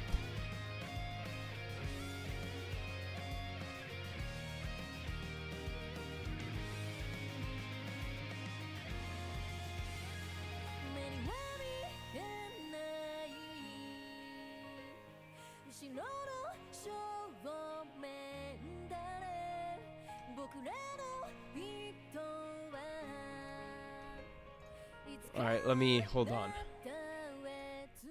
Watch this. This is how we do it. I literally did not read anything on this fucking subreddit. I don't have anything written down from the Red Truth. You gotta remember, I didn't write shit down for the Red Truth past a certain level. That's why I have to reread fucking everything. Bam. Oh, well, of course, it's...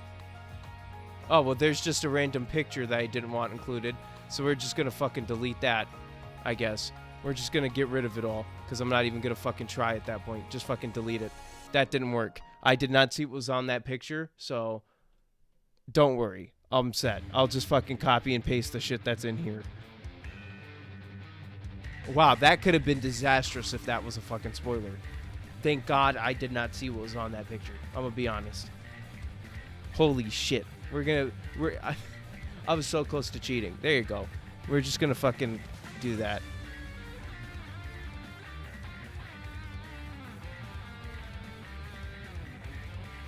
And I'll just fucking...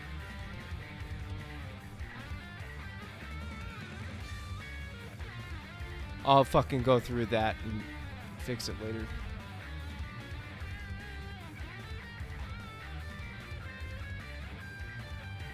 God, this is a fucking disaster. To think from the standpoint of the enemy is the basis of chessboard thinking. And if I misunderstand the enemy, all the answers I'll deduce will be bullshit, completely pointless deductions. I don't know anything about the criminal. Everything is nothing but a labyrinth play of thoughts. You don't look well, Badler. Are you alright? Are you already drunk from the smell? Smell? Hey, what smell is it this time? Could it be chemicals? If so, it's sickly sweet. What a nauseating smell. It's the smell of Grandfather's room. The smells of the chemicals he uses in black magic experiments and the smell of the sake Grandfather likes are mixed together. Even from outside the room, we can feel it. I see if we shut ourselves in there for even one night, it might eat into our brains. This way. Just so you know, when I went to that wiki to copy it, there is no, I didn't look at the tip section, and that image was not on there. So, good thing I got rid of it. Good thing I didn't read shit. I saw an image and I went, okay, can't look at that. We gotta just fucking delete it and move past it. So this is the door of the Forbidden Study, huh? Oh, what an amazing door. It has a very strong power to drive away spiritual evil intentions. Perhaps Beatrice won't be able to open this door. What do you mean by that? This figure. It's like the key holder Maria gave us yesterday. The fifth magic circle of Mars is a powerful talisman. Also, this magic circle was made with substantial diligence and is full of power. To Beatrice, who is an evil being, this magic circle is probably very troublesome. That's reassuring to hear. It means we'll be able to escape from the witch's evil influence in this room, right? Now Beatrice got Grandfather from inside there. It's as badly deduced. Beatrice can't enter, but freely using magic and her familiars, she might have been able to induce Grandfather to leave the study on his own. The scorpion amulet I gave you has the same magic circle. Its power is very small, but it should have been enough as an amulet until you leave this island. Scorpion amulet? Ah, it's the amulet I gave you yesterday. Mom, I got it from Maria. She told me to become a talisman against evil if I hung it on the doorknob. Natsuhi used that on the doorknob? Yeah, I hung it on the doorknob inside the room before going to sleep. And Natsuhi is a very fortunate person. You can't tell me this is not fucking suspicious. Yesterday, Beatrice could not lay a finger on you, right, Natsuhi? She certainly thinks it was regrettable. What do you mean by regrettable? Last night, Beatrice tried to enter my room. She regretted because she couldn't enter, and then scratched on it. I was saved because I had hung the talisman amulet on the doorknob. Then if I had not hung the amulet, I would have also been killed with my face smashed. No, impossible. It's impossible! I hung the scorpion amulet on the inner side of the door, you know. How could a person outside the door have perceived that? Even though the amulet was hung on the inside, the door was not violated. The criminal realized the existence of the amulet from outside the door and gave up on opening the door. Impossible, impossible, impossible. An amulet that protects from someone not human protected from it. Someone not human. Laughing. Could it be that the witch really exists, as Maria says? Please. In that case, is there any meaning to confining in the closed room study? Will we be able to leave through this door in safety tomorrow morning? Clank. Next chapter. So this is Grandfather's study. Whoa, it's packed with occult items. I see the door locks itself automatically when closed. We never were able to finish the game after all, Kinzo-san. It always felt like there was a genius and a madman inside Kinzo. Though thought I was your best friend, I never understood you at all. Yes, whenever he talked about Beatrice, he was like a completely different person. Huh? He had a smaller one painted just for this room? That sounds just like what Grandfather would do, being so obsessed with the witch. Looks like we're gonna spend the whole night being stared at by the witch in the portrait. We made sure that all the windows in the study were locked. Just be sure we also checked the walls, but there were no signs of any hidden doors. I mean, Genji literally told you already. And the two only keys that can open the door inside this room. This time the study was a perfect closed room. No one can get to us anymore unless the culprit uses magic. There were no TVs or radios in the study, so we picked at our canned foods while listening to the sound of the wind and rain. Oh yeah, Mom, didn't you find a letter from the culprit in front of Aunt Ava's room? Yes, I haven't opened it yet. What does it say, Aunt Nazi? Just one unpleasant sentence. It's probably trying to provoke us. Praise my name. The hell is this? How stupid. Beatrice must be declaring her victory, damn it. I bet you were expecting some weird magic square, huh, Maria? Though it wasn't a magic square, it didn't betray my expectations. What could be the meaning of this? Could she be trying to demonstrate her own existence? I think the fact that it's in the same envelope as last night's letter is more significant than its contents. Because with this letter, we are now sure that the sender of last night's letter was also the culprit. According to last night's letter, Beatrice is one of Grandfather's oldest acquaintances, which means that Genji and Kumasawa know her the best, right after Grandfather. Can you please tell us who Beatrice is? Genji, I have been purposefully avoiding this subject for a long time, but we can no longer refrain from talking about it. Genji, is Beatrice Grandfather's mistress? Mistress? You mean a lover? Could be. I hear that grandmother suspected it when she was still alive, that Grandfather was cheating on her with a blonde woman, though I always thought it was just a witch in Grandfather's imagination. This is getting interesting. Genji, you said Beatrice has been working for Grandfather since before this mansion was even built, right? I've been told that the mansion was completed in Showa 27, which would mean Beatrice has been together with Grandfather since over 30 years ago. And that mistress from 30 years ago, or a relative of that mistress, is holding a grudge and seeks revenge. Sounds like some cliche Western mystery novel. It's an insulting story, but it makes the most sense. Is that correct, Genji? I believe Master did have a sentiment of love for Beatrice-sama. He definitely did love her more than his wife. So who is Beatrice? Where is she right now? I've been told that she died before the mansion was built. She's already dead? Yes, Master was overwhelmed by anguish. He turned to black magic as a way to revive Beatrice. Master loved Beatrice from the bottom of his heart so much as to be driven to this insanity. Ah. Beatrice, Beatrice, how can I bring you back to life? Show me your lovely smile once more. Appear before me once again, Beatrice. Just once when Master was drunk, he talked to me about Beatrice. As a woman, I couldn't help but to feel a tinge of jealousy. It was a deep, deep love. Kinzo was chosen to be the head by the elders just to rebuild the Ushomiya family. He was forced into an arranged marriage with his now deceased wife. It's uncertain what could have led to the meeting of Kinzo and Beatrice, which means Grandfather, who had a life he didn't wish for, forced onto him, met Beatrice, and actually fell in love for the first time. All the black magic-related goods in his room, all the days he spent locked away in his study researching, it was all to revive the woman he loved. Aniki. I can understand how he felt. If black magic could really revive Shannon, I would start researching immediately right in this room. Genji, I was mistaken. I thought the reason why all the servants blindly believed in the witch was because they were influenced by Grandfather's weird hobbies, but that wasn't it. By pretending Beatrice's soul was still in the mansion, you guys were trying to console Grandfather. It's okay, Beatrice will soon be revived. We'll be able to meet her. Beatrice told me the door to the Golden Land will be open soon. It's the promised land that shines a brilliant gold. Here the souls of all the dead are revived, and even lost love is revived, and I shall sleep for all eternity in this peaceful world. Maria Badler, you wouldn't believe Beatrice's words, right? No, I would believe. Grandfather is here, he would have been overjoyed to hear those words. Then I would have believed in Beatrice. And by believing that his loved one's soul came back to life, Grandfather's life would be fulfilled, then I would have believed. The legend of the Witch of Rockinjima that the servants had been telling was an act of solicitude towards Grandfather who lost the woman he loved, right? But it's true, it's really magic. I guess no one can see Beatrice. Was there ever a child between Beatrice and Grandfather? No, I have not heard of such a child. I guess if there was a child, he would have seen him as a memento of his loved one and showered him with affection. But instead, he dedicated himself to black magic. So it's much more logical to think that there was no child. Speaking of a child, there was this rumor. You know, Grandfather makes huge donations to that orphanage called Fuqueen's House. He hired a lot of kids from Fuqueen's House as servants, like Shannon and Kaneko. But all he ever picked were young children, and it was rumored that he used them as sacrifices for his black magic. Sacrifices? They're sacrifices. What? Damn it, here, in the epitaph. It's all been written here since the beginning. I've been saying that all along. Oh, that's right, Maria said so earlier. They're just sacrifices the key chose. On the first twilight offered, the 6 chosen by the key of sacrifices. That's right, 6 of us died first, and it said on the magic square in Hebrew that a sacrifice was being offered.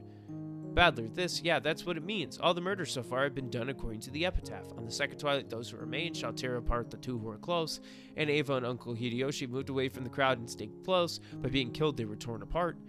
On the third twilight, those who remain shall praise my honorable name, and the culprit left a letter mentioning the third twilight at the site of the second twilight.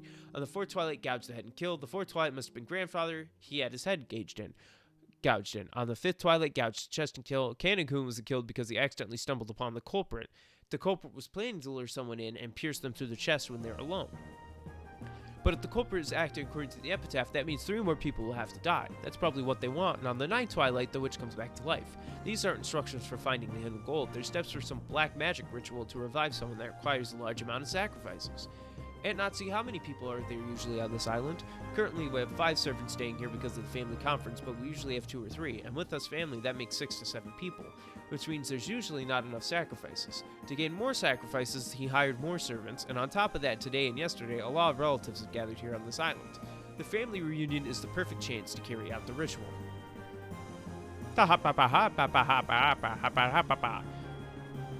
She knows. I'm telling you, that face is too fucking creepy. Don't people sometimes try betting on a small probability to test their luck? For example, if you randomly rolled 3 dice and a 6 faced up on all of them, wouldn't you want to believe that it's a good omen? Grandfather's magic is probably based on that concept. By betting on impossibly low odds and continuing to pray. When that miracle finally happens, the power of prayer that has been stored up is released and materialized as magic. So Grandfather bets on that miracle that would revive Beatrice, and puts his plans into motion on the day that there were as many people as possible on this island to decrease his chance of being picked as a sacrifice by the king. But Maria, the epitaph goes on like this. On the ninth twilight, the witch shall revive and no one will be left alive. Even if we survive the 8th twilight, everybody dies? No matter how many people there are, we'll all die in the end. In this ritual, Grandfather himself can't survive either, no matter what. It doesn't matter if you don't survive. On the 10th twilight, we'll reach the Golden Land. The witch shall praise the wise man and grant him 4 treasures. The witch shall revive the souls of all the dead, even revive a lost love. Grandfather wasn't afraid of death. The same goes for you. There's nothing to be afraid of. So Grandfather believed that even if he died during the ritual, he'd be brought back to life. Don't fuck with me. The dead can't be revived. That's a fact that not even thousands of years of human research can deny. Then that means this is forced mass suicide by an old man with little time left to live? The Golden Land is the afterlife. Being revived means meeting them in the land of the dead, right? I do not know. Master was an intelligent man with the gift of foresight. To my commonplace eyes, it occasionally looked like insanity. I don't know anything. If I'd known, do you think I'd be on this island today? I'd have called in sick to get the day off. Kinzo was a person who far transcended the ordinary man. Even I have no idea what Kinzo was thinking when he left us that epitaph. But one thing is for certain. Though Father may have planned this, the person carrying out his plans is someone else. In the first letter, Beatrice declared she was collecting interest on her loans, but she also said that as a special condition, she would abate her right to collect interest if we solved the riddle of the epitaph. So her grandfather and the culprit telling us to either solve the riddle or otherwise be killed according to it? Why do they try so hard to make us solve the riddle? Were grandfather's plans already in motion? I have no idea what grandfather's intentions or the culprit's objectives are. Hey, look, it's another letter from Beatrice. What?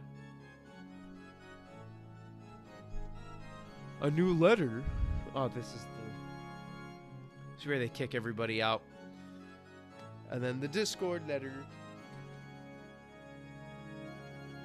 Ugh. I'm real close. I feel like I want to use a hint, but I might have to. I might have to hit the hint button for this one. Because I honestly just don't. I don't understand one thing. And I have no idea how important it is. But it is one of the questions that I have. Just gonna point that out again.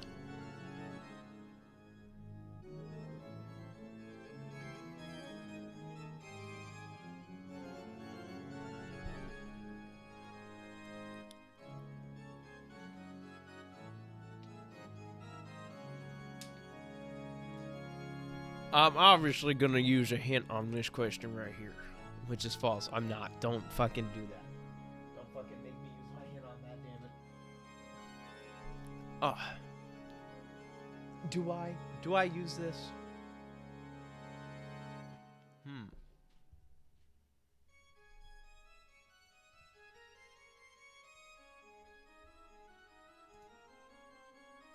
I can't read Japanese, so it didn't matter.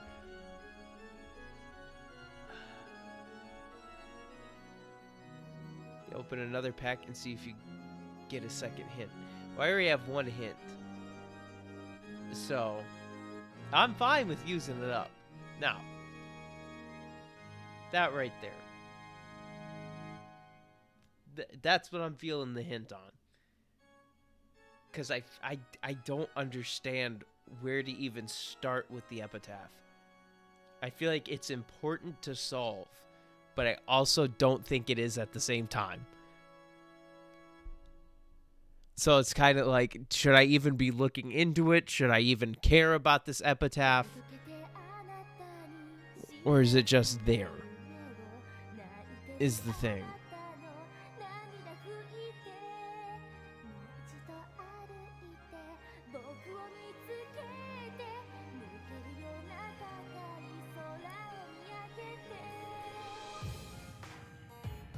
You know what? Let's open another pack. Significance of the epitaph is more important than solving the epitaph. Is that the hint? Are we counting that as the hint? Because if we are counting that as the hint, then I'm not even gonna care about that. I'm not even gonna care about trying to solve it. No, that's a free hint. Okay. So I'll just remove that. So the epitaph is not important to solve. Thank God. I think that was a part of my brain that was just there.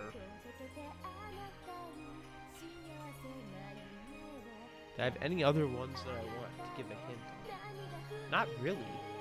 Not yet.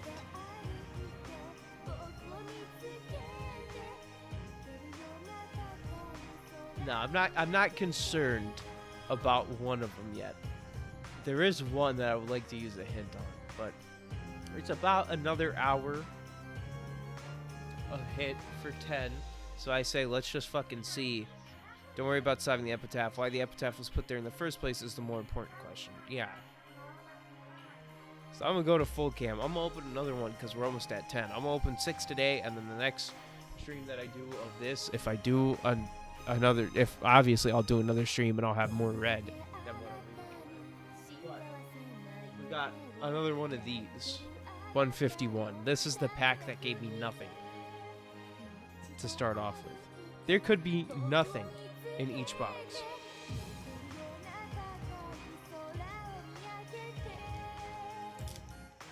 Oh, well, that's not getting resealed anytime soon. These are really, like, easy to open. Code for you crazy fuckers. Alright, so we have Fire Energy, a Tentacool, Rattata, Squirtle, Lickitung, Giovanni's Charisma. Dude's got that Riz. Cloyster. Literally something called a Grabber. One of our reverse hollows is Pikachu.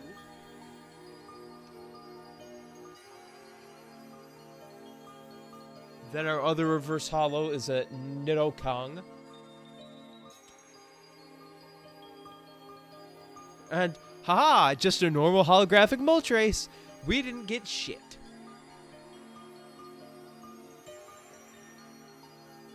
We did not get nothing. We did not get nothing.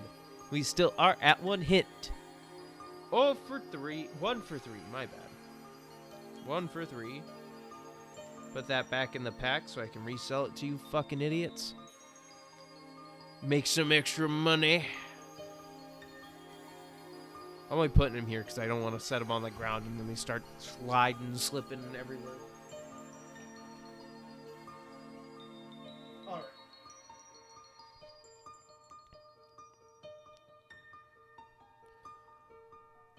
Yeah, I'm not going to use a hint on something yet until I get a little bit more into it. Until I start getting some red truths. I feel like saving the hints until I start getting the red truths.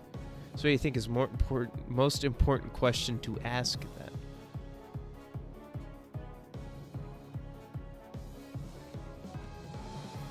For what? This?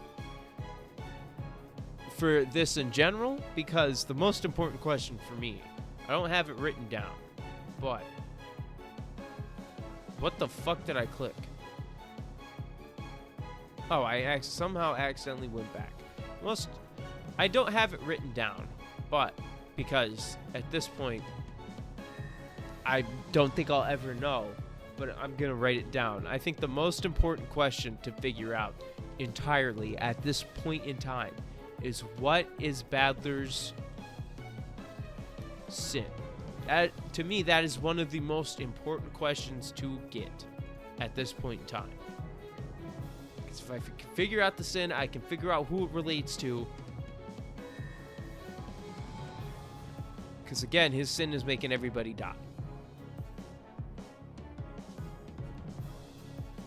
Look, another letter from Beatrice.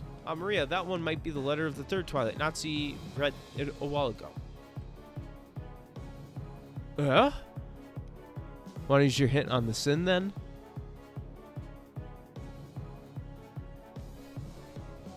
Sure, let's use it. Let's use it. Let's use the hint. Throw the hint out. I have no more hints. Hit me with it. Hit me with it. What you got?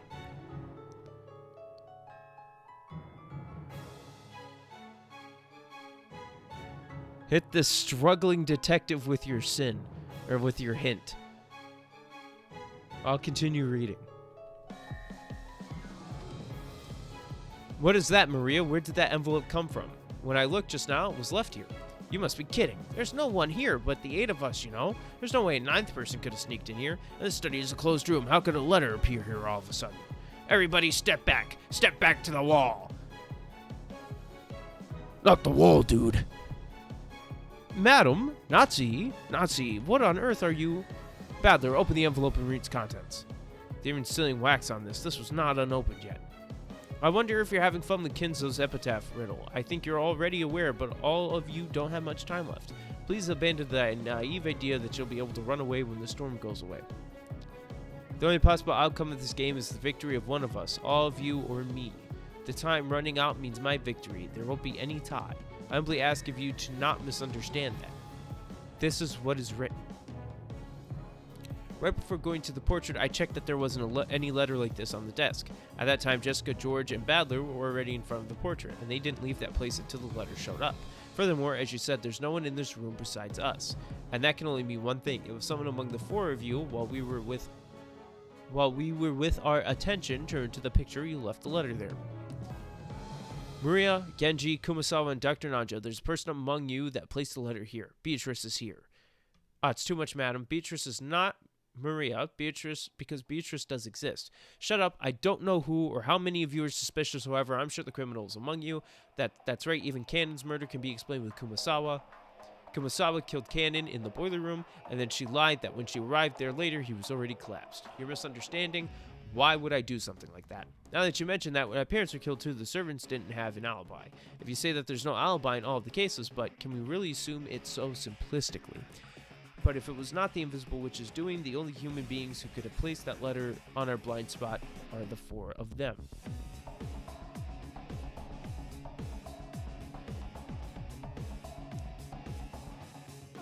Dr. Nanjo, it pains me in the heart to suspect you. However, being father's physician and long-term close friend of his, you might know about Beatrice too. You know of some old bonds of them and is hiding it from us, aren't you? There's no way I'd do that, Nazi. I understand that you're confused in your heart, but please calm down. Genji, you are father's #1 subordinate. Isn't Beatrice an illusion you showed to father with yourself as the performer? I think it's a great honor to be recognized as the master's #1 servant in spite of the circumstances. However, I was not the one who placed the letter there. No, you're obviously the leader. Maybe Kumasawa and Dr. Nanjo are your accomplices. And Maria, too. No. Now we're not in position to leave her out of suspicion anymore. Answer me. Who's the Beatrice who handed you the letter yesterday? Don't try to fool us. Who's the one who handed you the letter? Look, she's there. If you want to know her form, you just need to turn around. I'll say it as many times as it takes. The one who handed the letter to Maria was Beatrice, the Witch of 1,000 Years. Are you making fun of us, you damn brat? Stop it, Jessica, and you too, Maria. Quit with the meaningless provocations. It was hinted at heavily in episode 5 that the sim was a promise that Badler made on the island 6 years ago, but he forgot about it completely. There are a few times when Badler had previously said he couldn't remember something, but the promise was only mentioned one time in the questions arc. It was mentioned in episode 3. Oh shit. Okay.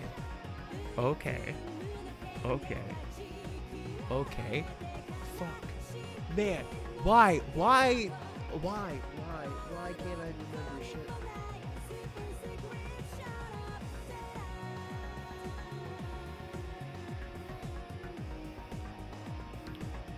Episode 3, motherfucker. Alright.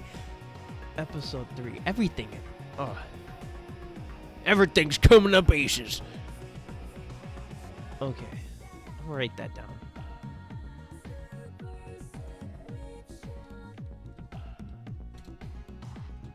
Broke a promise. I'll put parentheses so I know. Mentioned in episode. I'm not gonna skip to episode 3 to figure it out. But I'll keep that. I'll write that down so I fucking know if when I get to episode 3, I start like fucking searching for it. So there you go. Badler, who do you want to be criminal? You only believe Beatrice when you don't want to suspect your companions. And you only deny the witch and want to believe in a criminal using violence when you want to get revenge for your friends who were killed. That's why you can't see her. Beatrice does exist and you guys can't see her. And you guys can't see her. Be silent. You seem to be doing nothing but to spread discomfort and disorder around you. Then what you want to do? Shoot Maria? I don't care, you know. Very soon the doors to the Golden Land will be opened. And then all the dead will be revived.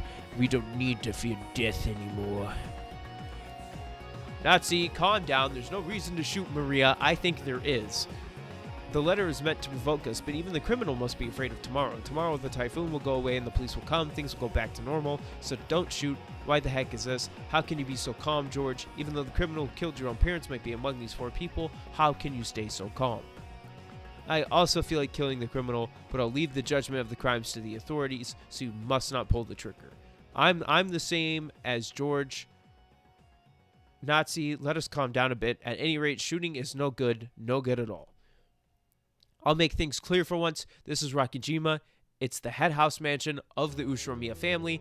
As the representative of the Ushiromiya family, Ushiromiya Nazi, I declare there's no witch whatsoever in this place. I don't recognize this Beatrice. No matter what you're scheming, I won't let you lay a finger on my daughter and nephews. It's my duty as a mother and as the family representative. Tick-tock, Kyrian cross style. I understand. In that case, we'll leave the room. Dr. Nanjo, I understand very well Nazi's feeling of suspicion about us. What do you think, Genji, about continue our chess in the parlor? I don't want that. I'll be expelled from the room together with the wolf inside here, you know? No, madam, please don't let me to die out there. It's alright because Beatrice is kind to those who show respect. Let's watch TV in the parlor together with Maria, okay?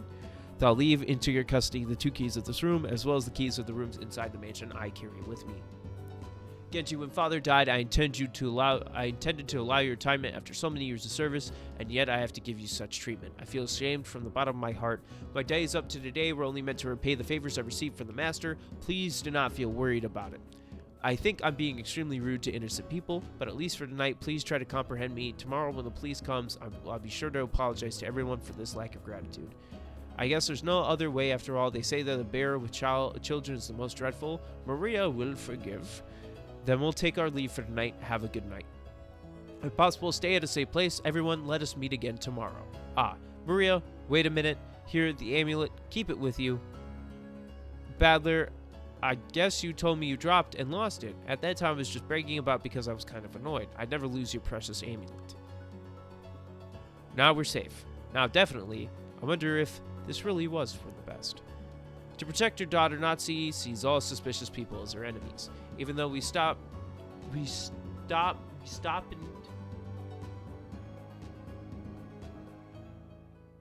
the fucking English translation on this, holy shit. Nazi from shooting, we didn't say anything about the banishment of Genji and the others, and they ended up being driven away. The only reason for me and Aniki staying here now is because we by chance had an alibi regarding that letter. Then it was also by chance that they could not make an alibi, wasn't it? However, they were indeed suspicious. Genji and the others were on grandfather's side, and Maria blindly believes on Beatrice. There's a part of me that feels safe now that they were expelled from the room. Is this all right? Should we defy the chaos of the witch with more chaos, such as banishing all suspicious people? Damn. The letter from earlier, did it have a second page? A magic circle. Is this a message from Beatrice too? Damn, why did I just notice it now? And Maria, who was the only one who could understand the meaning of magic circles, was already driven away from the room. What is the meaning of this magic circle?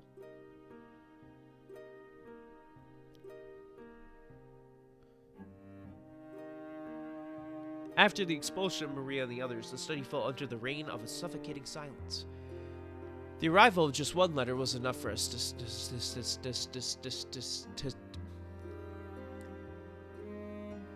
to suspect and exile them, knowing very well that there may be an innocent person among them. Was this the right thing to do? If only we had acknowledged the existence of the witch, the 19th person, wouldn't we have been able to continue trusting each other? There's only one person I acknowledge, and that's Roman Reigns. Jessica, another asthma attack? Leave her alone for a while. I think she was remembering about Canon. Anarchy, I think Jessica likes Canon. Lady, your medicine. I still don't understand that stuff, but losing a person you love must be extremely sad. Jessica probably had things she wanted to say to him. Badler, aren't you sleepy? Seems like Aunt Nazi is willing to keep vigil, but there's no way your body could endure it. We should take turns resting while there's still people awake. You go ahead and rest first. I'm gonna be doing a bit of research. Without love, it cannot be seen.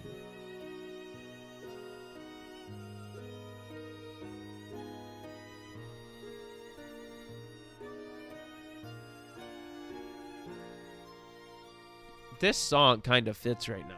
Without love, it cannot be seen, and it just... and just sadness. I thought maybe I can decipher the meaning of the magic square in the letter. But just as expected from a Western-loving grandfather who would give his kids weird names and can't find a book in Japanese, just how many languages was grandfather able to read? For God's sake, Badler, you're gonna get possessed by something if you read these books. I'm fine. According to Maria, I'm terrible at calling spirits. Maybe I was too cruel to Maria. My feelings take over and said horrible things to her. Maria wasn't involved, and if the culprit was someone else, the culprit would definitely aim for the easiest target to attack. If she got killed now, it would mean that we let her die. There's no need for you three to feel sorry. Maria has repeatedly implied that she has made contact with and is supporting the culprit. Even if they were just jokes, exiling them from this room was completely my idea. Damn it, why does Maria have to say those things? She's digging her own grave. I think it might be Rosa's fault that Maria-chan started to indulge herself in witchcraft and magic. What? Haven't you noticed, Badler? Rosa occasionally got emotional and beat Maria. It always looked to me like she was trying to love Maria, precisely because she didn't. Rosa keeps saying... Obasan keeps saying he's on a business trip, but Maria's father actually disappeared years ago. She was probably thinking of remarrying, that's why she wasn't very fond of Maria, who was a hindrance to her. I think her mother's emotional rejection probably left a deep scar in Maria's young heart, and at some point she came across the cult and she devoted herself to it as if to fill the hole in her heart. I'm going to point out something. She beats her child. Literally beats the shit out of her child. That's all I gotta say about that. Now that you mention it, the notebook Maria showed to us at the beach was filled with cheerful drawings. To Maria, witches were probably people that wore beautiful dresses and used magic to make everyone happy, and escape the sadness of not being loved by her mother. Maria sought refuge with the witches, and if a person who claimed to be Beatrice, the Witch of Rakajima, appeared in front of her and told her she would take her to the Golden Land where she could be happy... Guys, it might be too late, but I have a confession to make. Sending Maria and the others out, maybe it wasn't such a good idea. I do feel bad about it. Then how do you intend to explain that letter? It was impossible for anyone but those four who were behind me to place it there. If those four are innocent, then who could have placed a letter on that desk in this locked room without being noticed by 8 people? That's just it. If we think about it that way, then those four are definitely suspicious. But that's no good. No good, no good at all. It might be too late, but let me flip the chessboard just one more time.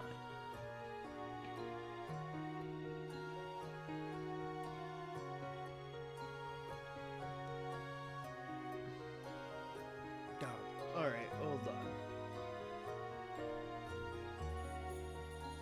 So going off the 3 people that I suspected most, Maria's the only one who's like supposedly set that letter down.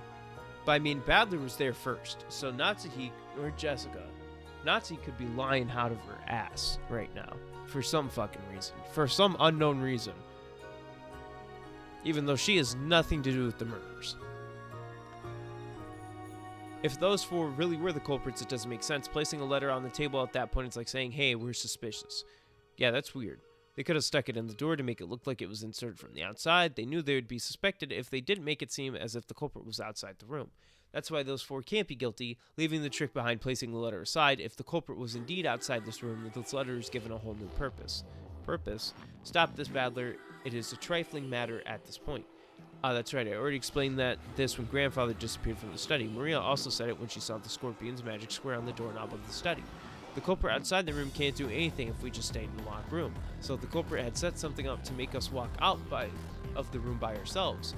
Beatrice can't get past this door, but she might be able to make him come out of the study. So you mean we completely fell for the culprit's trap and sent out new sacrifices?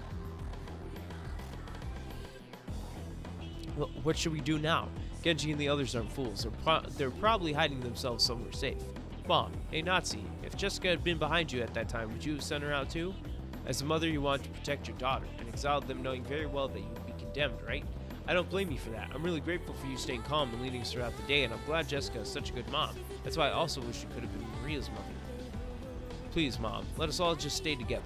There never was a culprit among us. Come on, let's just say that the witch Beatrice is the culprit. Let's stop suspecting each other. Jessica is my dear daughter that I was blessed with after 12 years of being married to my husband. I would turn myself into a demon if it was in order to protect you. Damn it. While knowing that the 4 we expelled might be in danger, is waiting for dawn the only thing we can do? If only I knew the message behind that magic square. I found it. It's the magic square. What does it say, Badler? Whoa, you can't be serious. The magic square is called the Third of Mars. The Hebrew on it is from the Old Testament Psalm 77:13. What God is so great as our God? And the meaning of the square is discord. Causes internal division, makes the enemy crumble from within. You motherfucker! then this letter was a trap. But how could anyone have left this letter on the desk? Forget it. Screw it. They left it on the table. There could only be one thing the culprit was after: to cause paranoia in this heavily protected study, make us throw out more sheep to sacrifice. What should we do those for? Endanger Nazi. It's no wonder that Aunt Nazi is at a loss for words, even if it all was a trap and those four that we sent are in danger. That has nothing to do with us here. There's no way to prove those four's innocence either. Leave them to die. That's best not leave this room no matter what. Mom, blah. All right, I'm getting to the point where I'm getting like not too great of reading this chapter or wanting to. So, episode 3 has a lot of hints apparently.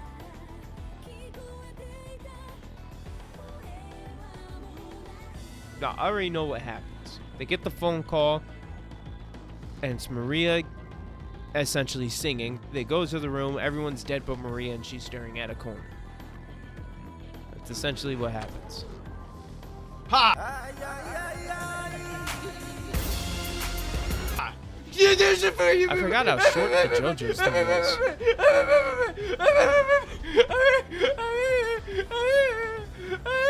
Where the fuck did that one come from? Thank you, iSable YBR, for the follow.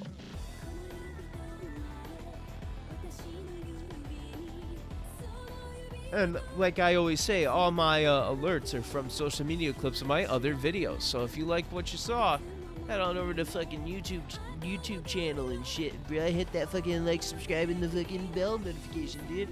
All right. So Maria sings. She gets like fucking murdered. She doesn't get murdered, but yeah, Maria's. I know this. I remember this. To trap, Maria's in danger. They go there. They break. The candlesticks. They open the door, and Maria's just sitting there, and there's just all these dead people, and that's it.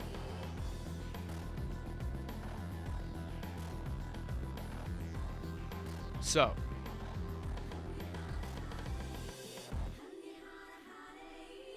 this is apparently the last episode. That is a weird fucking image.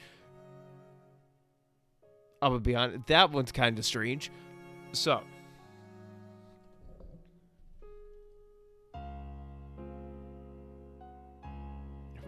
Reddit just sent me an email and it said cryptids.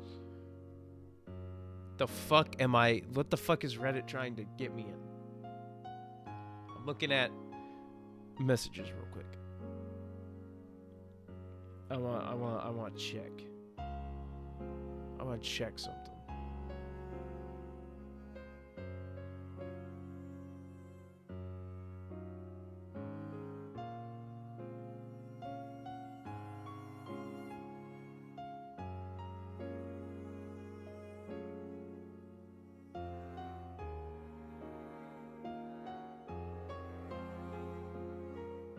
Okay. I think what I'm going to do is I'm going to stop reading chapter 1. Or not chapter, episode 1. Because I already read it the first time. I know what happens at this point. They all die. After getting fucking like sent away. And then Badler's like, oh, it was you? And then he dies. So I'm feeling like we should just be done with episode 1.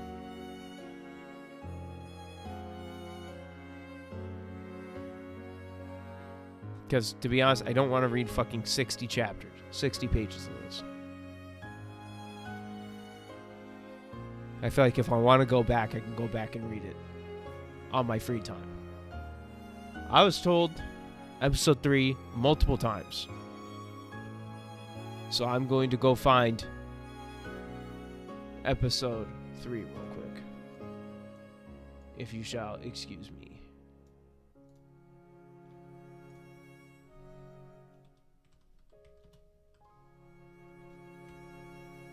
And I shall, unless I should try and read episode 2 first.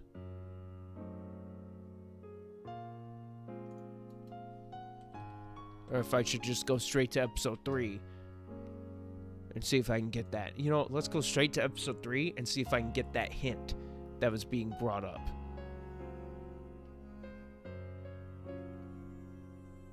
Because I asked for a hint, I got a hint.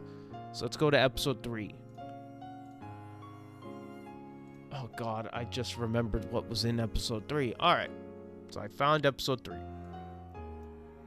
We're just gonna fucking roll with it. Anytime I get a hint and I get directed to an episode, just fucking go to town on that fucking episode. Just fucking hit that shit. Instead of being like, okay, I'm gonna read episode 1 still, even though it's boring. Alright, episode 3, because we skipped around, essentially. Now, what's the matter, princess? Beatrice! Even though, fuck. God, I remember. I'm getting flashbacks to when I read this in the actual visual novel now. Of just, who the fuck is that? Good afternoon, princess. Has something happened? Why are you weeping when it's the perfect day to hold a tea ceremony? Now, I'm gonna be honest, Ozzy. You may have given me that hint, but I'm probably gonna fucking miss it. So don't hate me for it. I wrote grandfather's treasured urn. It was so pretty. I tried touching it a little, and then what should I do, Beatrice? I'm just gonna take a look at something. All right, where's it? Oh, what a pity. Isn't that the urn that the master was extremely pleased with? It's dreadful for me, Beatrice, to just imagine the discipline you'll receive. I don't have the magic to gather the tears you've shed, but if it's magic to spare you from the master's discipline, then I can probably help some way or another. Really? If you believe in my magic, then yes, the source of magic comes from the power to believe. Miracles will only be shown in front of those who strongly believe that. I believe in Beatrice's magic. So please fix this urn, I beg of you. Then leave it to me, Beatrice. Well, now please close your eyes and please remember what form you had. Surely you had a very, very beautiful form. Please somehow show me that form once more. Then the vase fixes. Look with this, the master won't scold you. You're amazing, Beatrice. The urn that you fixed is back to normal. That's not true. It's very difficult for a broken item to return to how it was before. My magic will only make something remember its form temporarily. But didn't the urn become exactly as it was before? That's true. But that doesn't mean it can avoid the fate that the urn broke. The magic power to change its fate of being broken and returning to its previous form is of an advanced level that even I have yet to attain. Kya, what happened? A stray black cat scrambled on top of it and it fell. Isn't this the urn that the master treasures? Clean it up. Hurry. Do you understand now? Since you broke the urn before, the fate that the urn was broke was set. Although my magic can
the moment you regret that you're inexperienced. I'm inexperienced. What a laugh, what a laugh. Beatrice, this guy can't move anymore again, even though we haven't played enough yet. It's because you guys are greedy that he breaks as soon as Beatrice fixes him. Fix this guy quick. I'm next. Me. They make as much noise as they want and break as much as they want. Afterwards, they'll only allow me to clean up. They're truly furniture that I can't get tired of. Now then, please try to remember what form did you have. At any rate, right now, you appear to be only scraps of flesh. If you yourself can remember, then I can remember your face as well. Good morning, Battler Ushiromiya. How many times have I resurrected you so far? Is it a number I can count with the fingers on both my hands? How's it like experiencing the pain of death so many times? Should I tempt you by saying that if you'd only recognize me as a witch, then you'll go straight to heaven? I'm the ruler of Mount Purgatory. There's no way to leave this hell without my forgiveness. You consider this hell? It's useless. It's all useless. No matter how you torture me, I absolutely will not recognize you as a witch. I absolutely will not surrender. You're experiencing that after experiencing that last game, how dare you still insult me with such imprudent talk? Surely that's why I can't get tired of you, Battler Ushiromiya. I fixed that before you, Seven Sisters of Purgatory. You can play with it as much as you want again. Thank you very much. It's tough being such a popular man. Damn it, you're all lined up in order. Trying to so tough. Now let's play Battler. No, this time it's my turn. Well then, Battler, I'll continue what I was saying before. On the second night of the second game, after the culprit locked the room with the master key, how did he return the key to the pocket of the corpse inside of the room?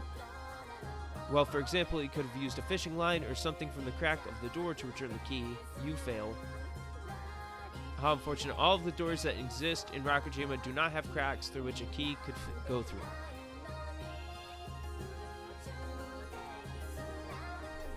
The first red truth that I'm going to write down. Now watch this.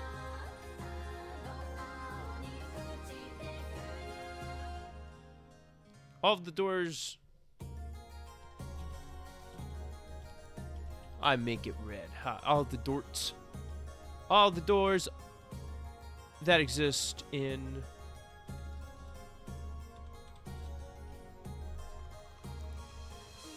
Rakujima do not have cracks.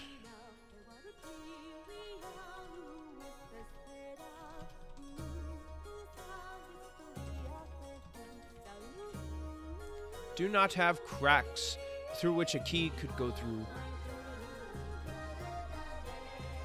Yeah, through which a key could go through.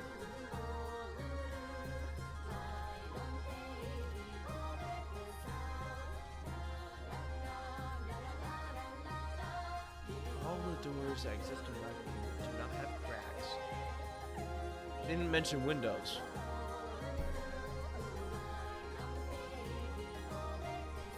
I'm going to put a potential explanation in parentheses behind it. So let's see. That doesn't mean they don't have cracks. It just can't fit a key. So there's still very small holes. There could still be very small holes. I don't know how they would... Because if they can't fit a key, you can't put like a key in an envelope and fucking slide it in. Because obviously the key wouldn't fit because it can't fit the key already. But there's really not cracks in windows. If there's a crack in your window is fucked up.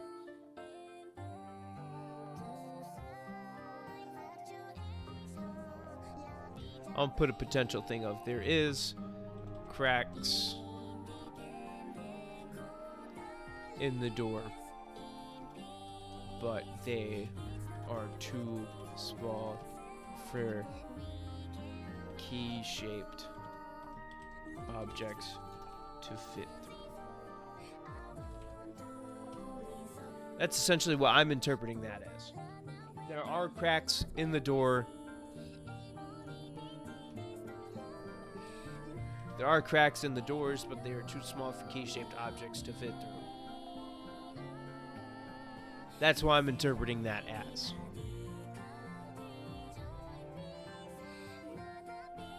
It's the unshakable truth. So it appeared your specialty, the red truth. When I speak using red letters, is the absolute truth. There's no room for suspicion. No, it's wrong, Battler. Explain the closed room on the second night using humans' tricks. Now what part should I gorge next? The nose of your head? The back of your hand? Your kneecap? Do you have a nose of your other head? If you know what I mean. Wink, wink. You dare to endure all of this, huh? Your false act of endurance only proves to entertain us, you know. This false act of endurance and my stubbornness are my specialty. If you think I'll surrender with just this, then you're greatly mistaken. Even though you can't explain anything using humans and tricks, you still don't know your place. Now you'll be crying and wishing you had recognized her as a witch. Now you'll want to ask for forgiveness while pitifully prostrating yourself. He's already broken. Beatrice, fix him quickly. With my magic, I can resurrect him as many times as I want and simply break him again. We should torment him some more. To the Witch of Infinity, there's no meaning to life or death. Even death itself won't suffice as a key to escaping from my cage. Now, Battler, once again, you should remember your previous form. I'll play with you as much as I want, you know. I see. I'm truly pleased that you're a toy that I can play as much as I want for eternity. I see. Is this the extreme bliss that a witch that reaches the stage of infinity can acquire? This is certainly happiness and extreme bliss. I can resurrect you and kill you as many times as I want. Now, what kind of murder case will unfold in the next game? Come now, there's a new game board. Shouldn't we start the next game, Battler Ushiromiya? October 4th, 1986, 10. Well, I'm gonna fall. You still haven't fixed your hatred of vehicles, Battler. Fall. Sheesh, cigarettes? I'm always telling you to stop. If you want to smoke, then smoke somewhere else. Oh, sorry, Ava, look, Rudolph. Let's go out to the deck. Well, there's no helping Anaki's hatred of cigarettes, huh? Sorry, she's been grumpy since last night. Please don't mind her. She usually isn't that short-tempered. She's much more gentle and obedient. Remember, Ava Ushiromiya, every year, when it's time for the annual family conference, your character changes. Remember me. Remember your promise with me. Once again, the setting is October 4th, 1986, Tarakanjima, which the witch Beatrice rules over. So there's a mention of a promise, but it's with Ava herself. And I know what the promise is, and it's her being like, yo, we're gonna be fucking top dog in this shit.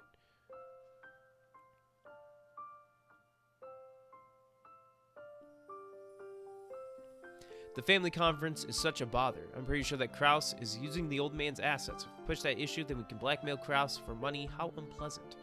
But each one of us urgently needs that money. As company presidents, you, me, and Rosa are burdened by the lifestyles of company employees. Yeah, I've been done in by my very own trusted employees as well. It'd be bad if we don't drag money out of Kraus even after grabbing him by the collar. I'm ready for anything too, even kneeling down to the ground. Guess we'll have to go and solve it once and for all with Kraus. Ava's had a bad relationship with Kraus since ages ago. She's probably on edge because we have to have an all-out confrontation with them. So has Ava always been on bad terms with Kraus? Yes, it's particularly bad. Shouldn't you ask her yourself? She probably doesn't want to remember such things. Ava's always been smart and clever. She regrets the fact that she was born a woman. She probably can't forgive her mediocre Kraus for having been chosen to succeed as the head of the family just because he was born a man. A young girl's wishes from the old days. They're too sublime and too cruel. Don't you think a woman's literary ability is like the sugar used in tea? If there's none, then there's no flavor. But if there's too much, then it'll ruin the taste of the tea. So education is unnecessary for women. Are you trying to say that it's impertinent for me to continue on to graduate school just because I'm a woman? Kraus? I wouldn't say that much, just that you can get tired speaking with an illiterate woman, but you can get even more tired speaking with a woman that is too intelligent. Ava, I have no doubt that a self-assertive, violent woman like you will trouble your future husband.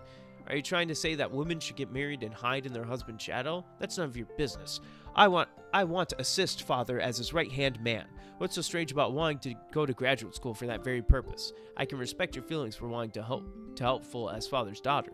How disgusting. What's with using watashi? Even though until recently you've been using ore to address yourself, are you already pretending to act as the head of the family? Ava, the fact that I, the eldest son, would be the head of the family has been decided since the moment I was born. You've been hallucinating about being able to become the head and acting rashly to do so. Acting rashly. I will become great as the daughter of Kinzo Ushiromiya. I will wear the family crest and become a proper person by always exerting myself. Dignity, literary ability, conduct, leadership. I polish myself studying finance and economics in depth, just so I might someday be of use to my father. Ever since they are born, women obey their parents. When they get married, they obey their husband. When they grow old, they obey their children. It's all because this sort of sexual discrimination exists. I want to overcome that, push my incompetent brother out, and become the head of the family. I tried so hard because I wanted my father to recognize me, but just because he was born a man, this lazy brother of mine who sits on the chair of the next head without needing to put in any effort, even has the privilege of ridiculing my efforts and my life just because he was born a man. Hell yeah, brother. Sooner or later, our father would probably arrange for you to marry the most profitable partner, but what's desired is not excess learning. The affection to give birth to children, raise them, and care for your husband, the ability to perform housework, and a reserved attitude when facing your husband are important. Essentially, it fits what you said about being a daughter that can help father, doesn't it? Nevertheless, as of yet, you're strong-minded like a man, bad at housework and cooking, and you don't even wear the slightest amount of makeup. Recently, you've even gone as far as to learn how to fight. How rude. Martial arts are the most suitable for training one's heart, and you've only been scolding me about traits befitting of a woman. I'm telling you this in order to amend your misunderstandings. Women exist for the sake of serving men. A woman's job is to protect her husband's back, protect her family, and raise her children. I'm basically trying to make you realize this with my words. I'm teaching you, my unaware sister, as your older brother. It's something you should be grateful for.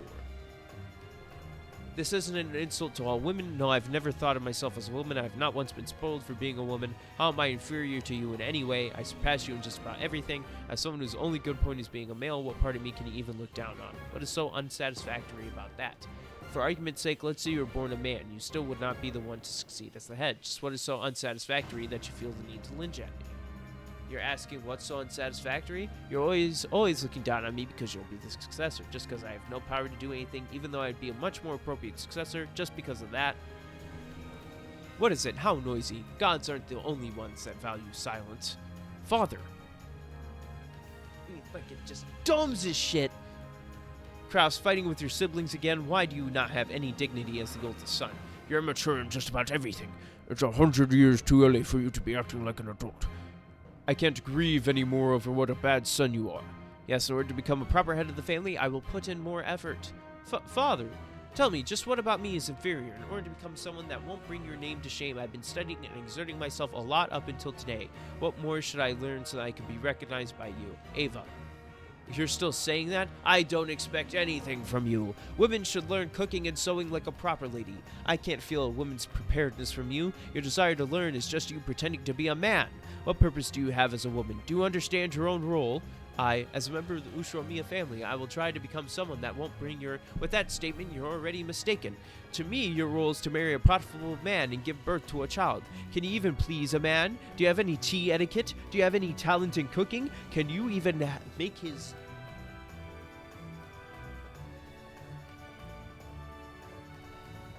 His Kraus will succeed the Ushiromiya family. If you won't listen to what your father says, then leave. I'll disinherit you. You can't make your man's dick hard. I'll disinherit you. I'll disinherit you. Cough, cough, cough, cough, cough, cough, cough, cough. Father, hang in there. Please calm down. Why are my children like this? Why, Genji, did I do something wrong? Master has not done anything wrong. Father, Ava, take your leave. It's not his true feelings. I'll calm him down. Did I take the wrong path? It's true that I haven't learned how to become the proper lady that my father wanted me to be. My brother has been unreasonably sexist towards me ever since I was young. In order to rebel against him, I tried to better myself that I could snatch the position of the head of the family from my brother. Then the basis for my love of learning was just a complex towards my brother. No matter how much more I study, my father won't recognize me because I am a woman. I'll continue to be looked down on by my brother forever. No, you vowed to me that I'd become the successor of the Ushiromiya family. I, Ava Ushiromiya, will definitely become the head of the family, and I'll triumph over that arrogant Kraus. In order to achieve that, we promised that day that we'll try our best together. Isn't that right, Ava Ushiromiya? There were days when I honestly thought I was born merely in order to be looked down on by my brother.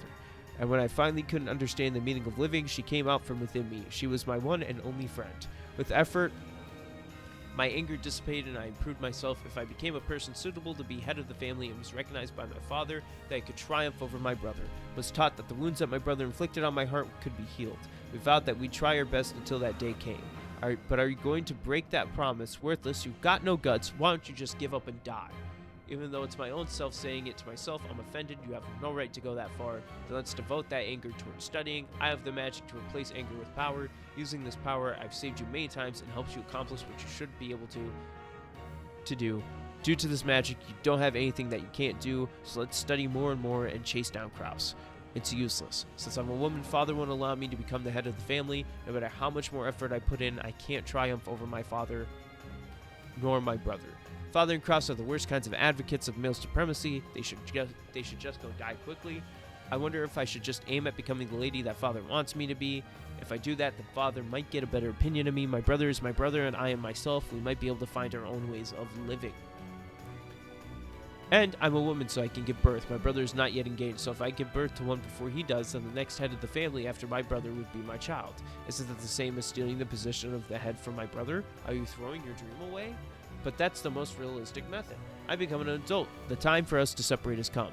True, you're already an adult. Now you're the mother of the first child. You left behind the magic to fulfill your own dream and forced it onto your son. Since your own life is messed up by your father and brother, you two are messing up your son's life. George is a son that one can be proud of. He might be able to fulfill the dream that I was not able to carry out. My brother's daughter, Jessica, is a woman. If Jessica is refused, then George can become the head of the family. What am I saying? Aren't I just forcing my own regrets onto George? Isn't it horrible to attribute the very words that tormented me to Jessica?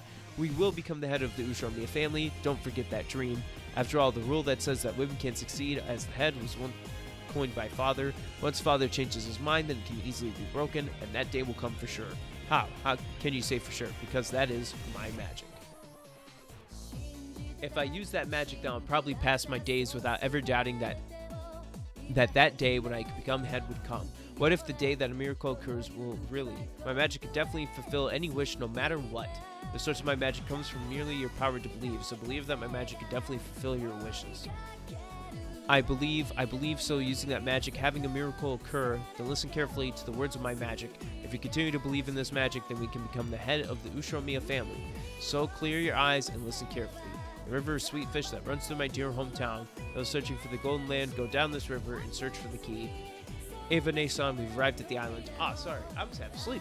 Mother, I'll carry the luggage. Let's go to the dock. Thank you, George. You're really thoughtful. What's wrong, Mother? Do you feel sick or anything? George, please go ahead. Your mother's probably just feeling a bit anemic. I'll lend her my shoulder. There a problem? Such a meek expression you got on there. I used George as a tool for my own revenge, haven't I? I've been playing with that child's life as if it were a toy, haven't I? Just what have I? What have I? Ava, you've done nothing wrong. If we say for argument's sake that you own expectations were mixed in, you raised a son that you can be quite proud of, isn't it all right in the end? Really? Doesn't resent me or anything, right? Is that right? Is it? Yeah, it's true. You're just worried for no reason. You had another nightmare, right? That was just a dream. I'm with you now. If I grasp your hands like this, that dream will go away, right? Look, squeeze. That hurts. Thank you. I'm all right now. About the cigarette incident before, I'm sorry for yelling at you. Do you hate me now? Of course not. Now. Let's go.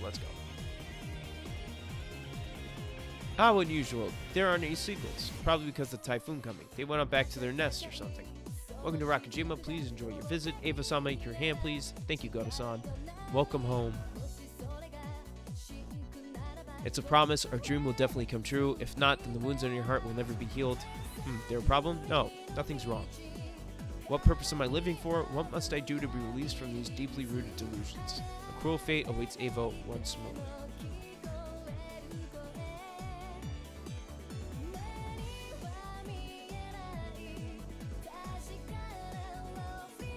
I don't remember any other promises but that one being said.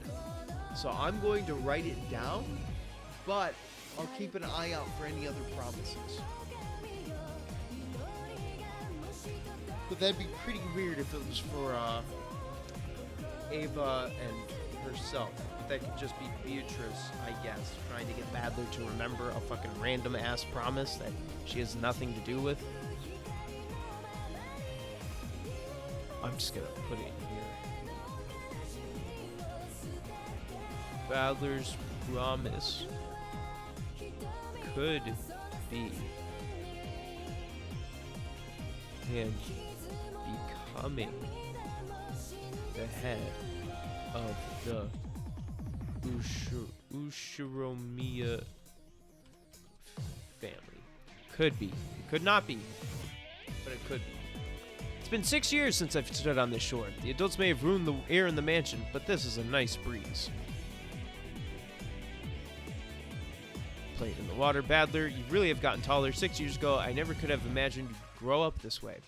You guys remember 6 years ago? My memories are all fuzzy. Maria doesn't remember 6 years ago either. Just met Badler for the first time. That's right, Maria was only 3 years old back then. I knew it was you right away, Badler. As soon as you opened your mouth, I was sure. But you had some trouble remembering us, Badler. That hurts, you know. Well, it's been 6 years, you know. It'd be weirder if I remember. Is that so? I remember it like it was just yesterday. Your memory is so good, Shannon. Do you remember how Badler-kun was like 6 years ago? Do you remember any weird stuff he did 6 years ago, Shannon? Well, if I recall, he said this when it was time to leave. I'll be back. See you again. I'll come back for you on a white horse.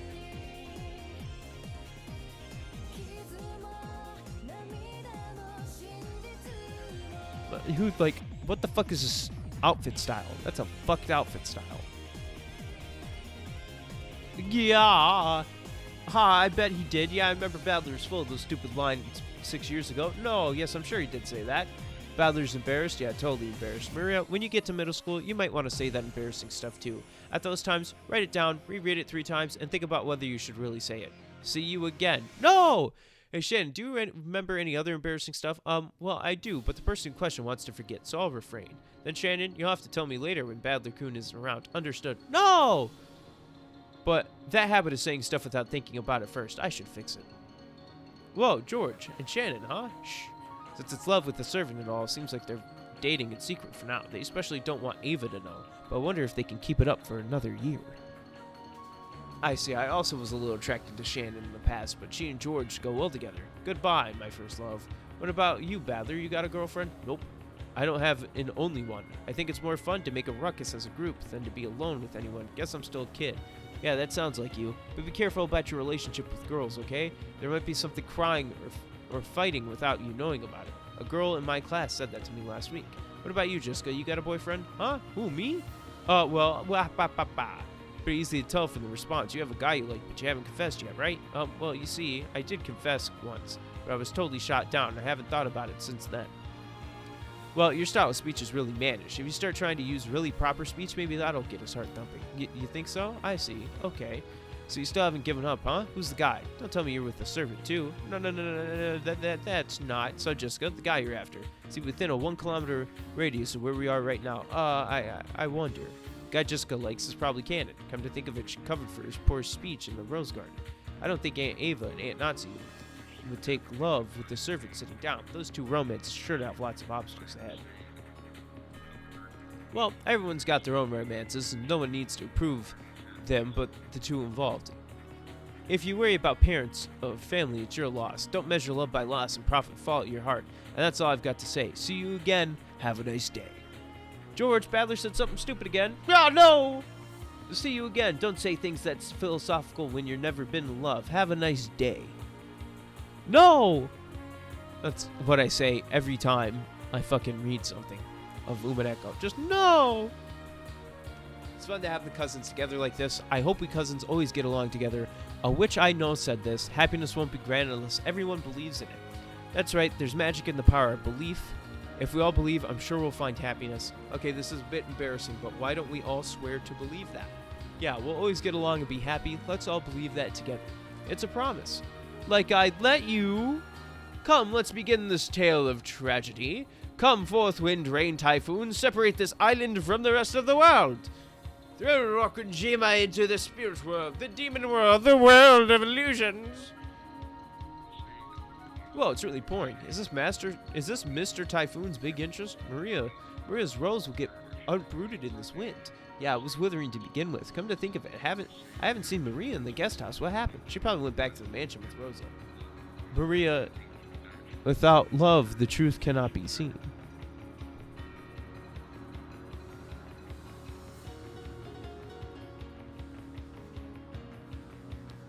I can't think of a witty response to that.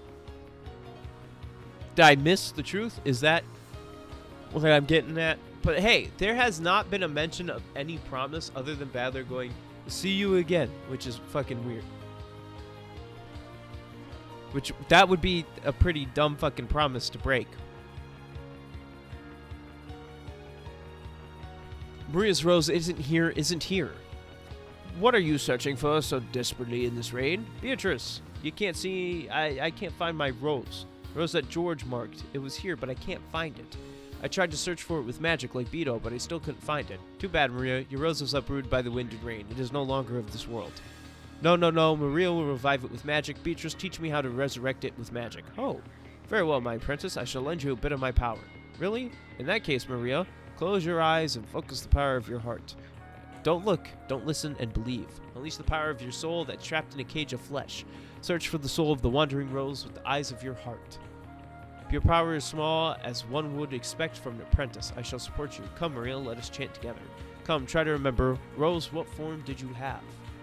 You've remembered a lovely flower. I have marked it with a golden thread so it won't get mixed up with the other roses. Maria, you may open your eyes now. Where's Maria's rose? Not there, over here. And that's why I think whoever Maria is supposedly talking to just tied a ribbon to the fucking random rose. It was like, yo, oh, I made it get remembered.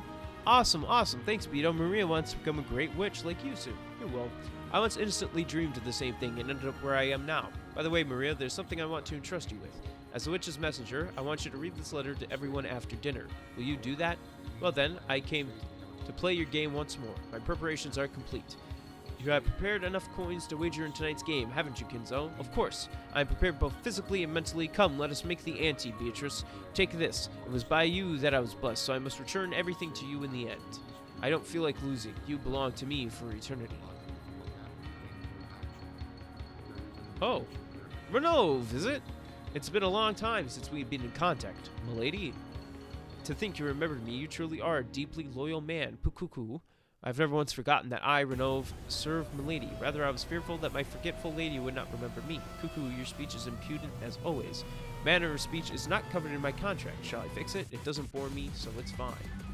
This is the ring of the head that was returned by Ushiro Miyakinzo. The ring was once again come back to its master. Yes. How shall we play tonight? Shall we make preparations for the sacrificial roulette immediately, or should tea come first? Well, wait. First you have to introduce yourself to him. Right, Ushiro Miya Badler. What the hell? Another weird guy's appeared. The witch's butler, you say? This guy isn't among the 18 people I know. Who the hell is he? Damn, I don't get it. Cut it out already. Nice to meet you, Badler-sama. I served Milady Beatrice as her head furniture. My name is Renove. Let's get along. He is ranked 27th among the 72 demons. His speech is impudent, but he's a useful man. He takes care of my business for a high salary. What are you playing at? I think that as two who are subject to Milady's selfish whims, we can become good friends. This is a handshake of camaraderie.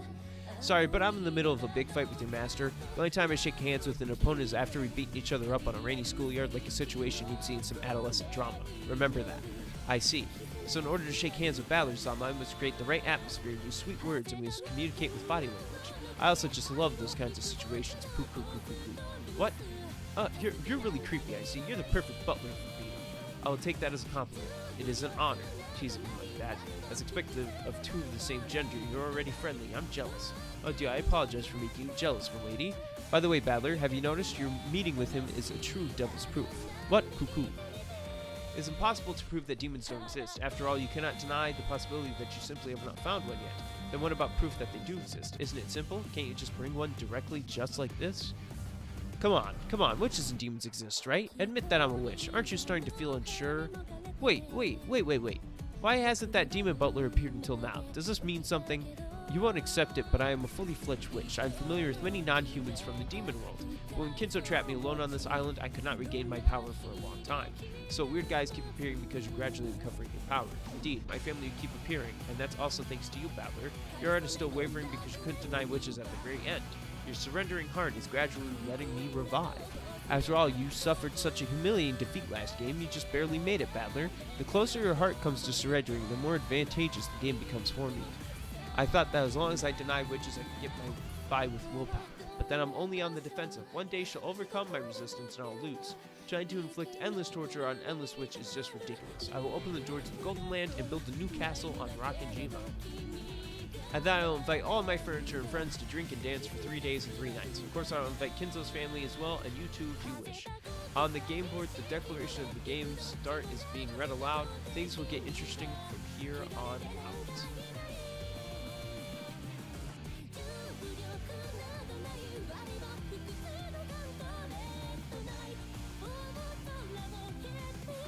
So, we're almost at another hour.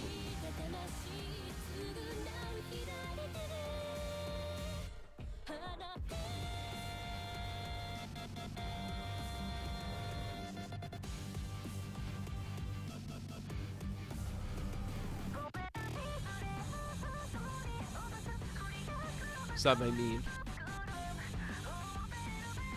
We set up for another hint. Just in case. We gotta get the stockpile up.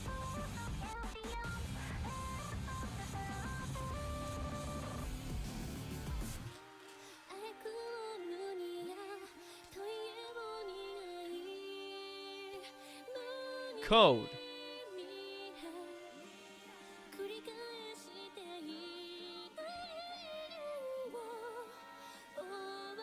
One card trick. Damn. Basic energy, because that's what it is. Star U. Charmander. That's a sign right there. I'm going to get Charizard. Spearow. Rhyhorn. Lapras. Cycling Road. Scyther. Haunter, which is a reverse hollow.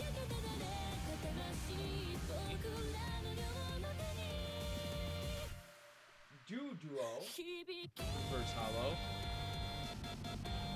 and holographic. No second hint. We cooking out here. We cooking with these cards right now. We get 0 hints, except for 1. That's now 1 for 4.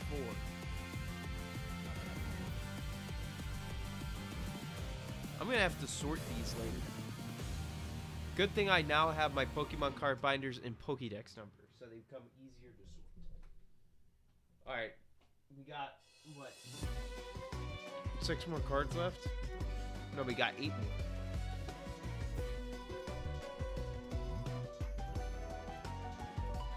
You know, let's just get the last 2 out of the way, so I don't have to stop reading. I'm gonna save the rest for next time, supposedly, if I decide. Or I'll just open it on my own.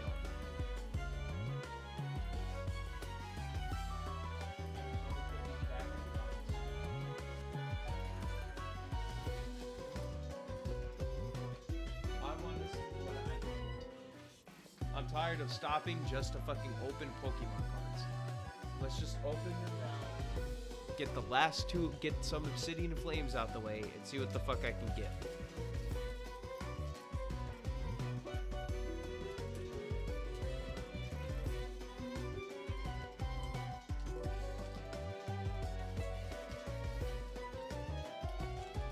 Because I just wanna start reading now, essentially.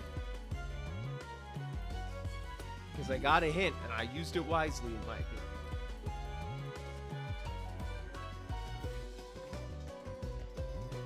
Code card for you crazy fuckers.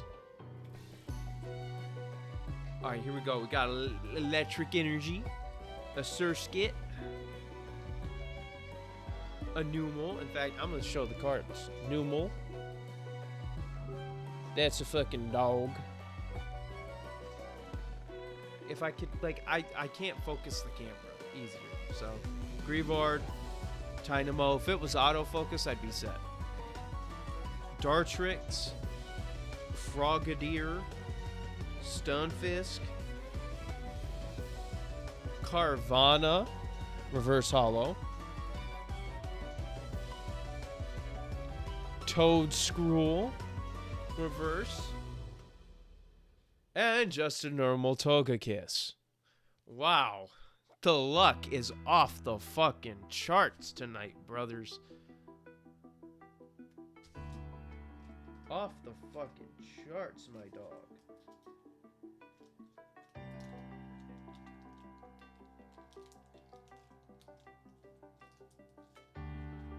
I've never gotten a card worth more than like $2. Ever. Alright, we're gonna open this last one and then we're gonna read for like a while.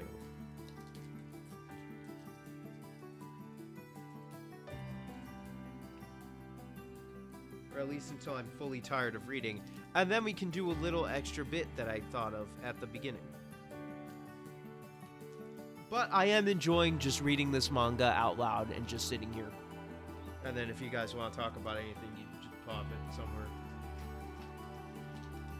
It's not hated. Like, I'm not tired. I'm not like, oh, I need to get up and make sure I'm not falling asleep.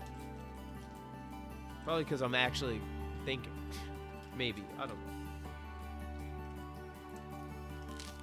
Alright. Code for you crazy fuckers. One card to the front. Alright, we got a Dark Energy. We got a Weasel. A Boonsweet. A Magnemite. Larvesta. Floatzel. Whiscash. Kangaskhan. Rhyme Trailer Reverse Hollow. Salandit Reverse Hollow. What the fuck? Skullvillain Hollow. So, alright, you know what? One hint ain't bad, I guess. You know what? It pointed me in the right area, so I guess I'll take that. It got me to skip reading all the rest of episode 1.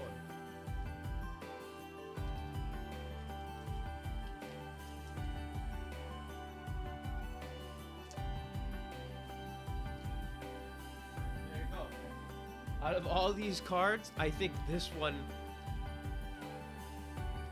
might have been the hit. And that's it. Only one. And it was only this one. Right here. Mr. Dragonite.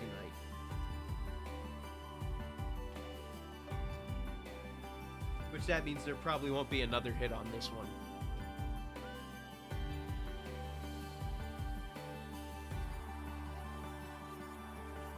Start reading.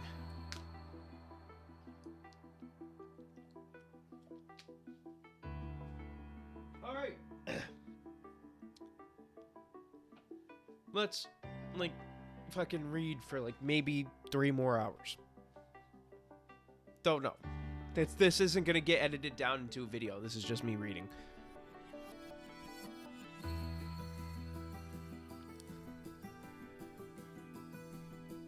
Well then, please enjoy this little intelligence contest.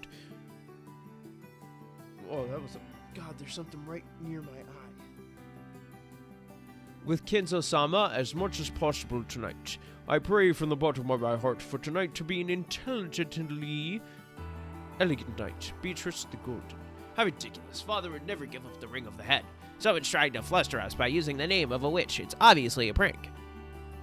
Oh, I gotta click on it. A woman cannot... Oh, there you go. A woman cannot succeed. The head is a rule father decide on. If father changes his mind, he can easily revoke it, and that day will definitely come. If the gold is exposed, I will return everything. Okay, who came up with this prank? If it was Dad, this isn't something we can laugh off. The envelope was... and wax seal look like Father's, but can we be sure they're the real things? It's obvious that the envelope is really Father's, Rosa. Idiot, die, you brainless moron. If we interpret things according to the content of the letter, this is a test from Father. This letter is saying that he'll hand over the headship and fortune to whoever solves the epitaph on the riddle on the portrait first. The fact that I was the oldest son would have become the head of the family has been decided since the moment I was born. Kraus Nissan's right to the title of successor has been returned to a blank slate. See, our magic granted your wish. Whoever solves the epitaph and finds the witch's gold will become the next head of the Ushra Omiya family. I will become the successor. This is a chance I've never even dreamed of. There's 47 pages in this chapter. The adults totally changed after Maria read the witch's letter aloud. They all crowded outside Grandfather's study to question him about his true intentions. It seems that Grandfather wouldn't respond, but he also didn't deny the contents of the letter, which is pretty much the same thing as silently confirming it. Since Grandfather wouldn't talk to them, the adults started cross-examining Maria about who she got the letter from. But I guess they thought they wouldn't get anywhere with Maria insisting she got it from Beatrice, since they ordered us to take Maria back to the guest house and return to their rotten discussion. Beatrice exists. Ah, that was awful. Nobody even tried to hide their greed, going on about money like that. Do they really want the inheritance that badly? It's adult talk. It has nothing to do with you young ones. Let's forget about it. Don't be gloomy. Believe. If we all don't believe in this happiness, it'll go away. That's right. We all promised. Still, I wonder who Maria-chan got that letter from. Dude, I don't know why, but somehow my brain, when I was first reading this, I guess because maybe I didn't understand like that Badler had a sin yet at this point, but there's a lot of fucking promises being mentioned. So I'm gonna write this down as well.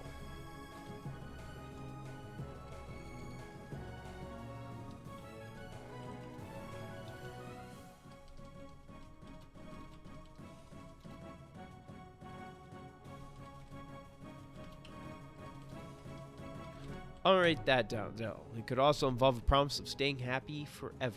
One of them. I'm gonna write down any promise that we get. Still, I wonder who Maria-chan got that letter from. There's no one but us 18 people on the island. It's unrealistic to think some unknown 19th person handed Maria-chan a letter and is hiding somewhere in this rain. Till someone comes forth saying they gave her the letter, one of the 18 people must be pretending to be a 19th person. Rather than the deliverer, the sender is more important. I think that grandfather who was left out of the conference assumed the name of a witch and sent that letter to cause an uproar. If he had Shannon put on the dress from the portrait, Maria would probably believe it was Beatrice. Damn it, toying with Maria's pure heart. If she says she got it from Beatrice, let's go with that. Let's do that. To Maria-chan, witches are kind of like Santa Claus. Santa Claus, as long as we acknowledge him, he'll at least exist in Maria's mind. But it's been rumored that since long ago, someone we don't know has been living on this island. Who? Where? Obviously, in the forest. Lives the master Rakajima at night. Beatrice. Well then, excuse me, if you need anything, please call me. So who's responsible for this letter? Cursing at each other won't get us anywhere. Still, the contents of the letter are pretty simple. Whoever sells the witch's epitaph will inherit the headship and fortune. It's the unshakable truth that my husband is the next head of the Ushiromiya family. To think that grown adults would take such a ridiculous prank so seriously. I'm sure father was so shocked he wouldn't even respond. Well, don't say that, Nazi. I'm sure that to my money-troubled little siblings, the contents are just charming, so much so that they'd even jump at a fake. It must be a huge loss for you to be dragged down from your position as the next head. I understand why you don't want to accept it. Still, it bugs me that whoever sells the epitaph isn't limited to family members. There's a possibility that some random guy could come snatch everything away. The sender is a mystery, its authenticity is a mystery, and its purpose is a mystery. The only thing we know for sure is that whoever handed Maria-chan that letter is still on this island. It's raining hard. I wonder if that 19th person, the witch, is taking shelter somewhere right now. I wonder. The witch Beatrice who gave Maria-chan the letter, the mysterious 19th visitor, in a mystery novel should be one of the 18 people pretending to be someone who doesn't exist. I find Genji and the others suspicious. No matter how much blame we'd receive, we should have dismissed the servants of the One-Winged Eagle.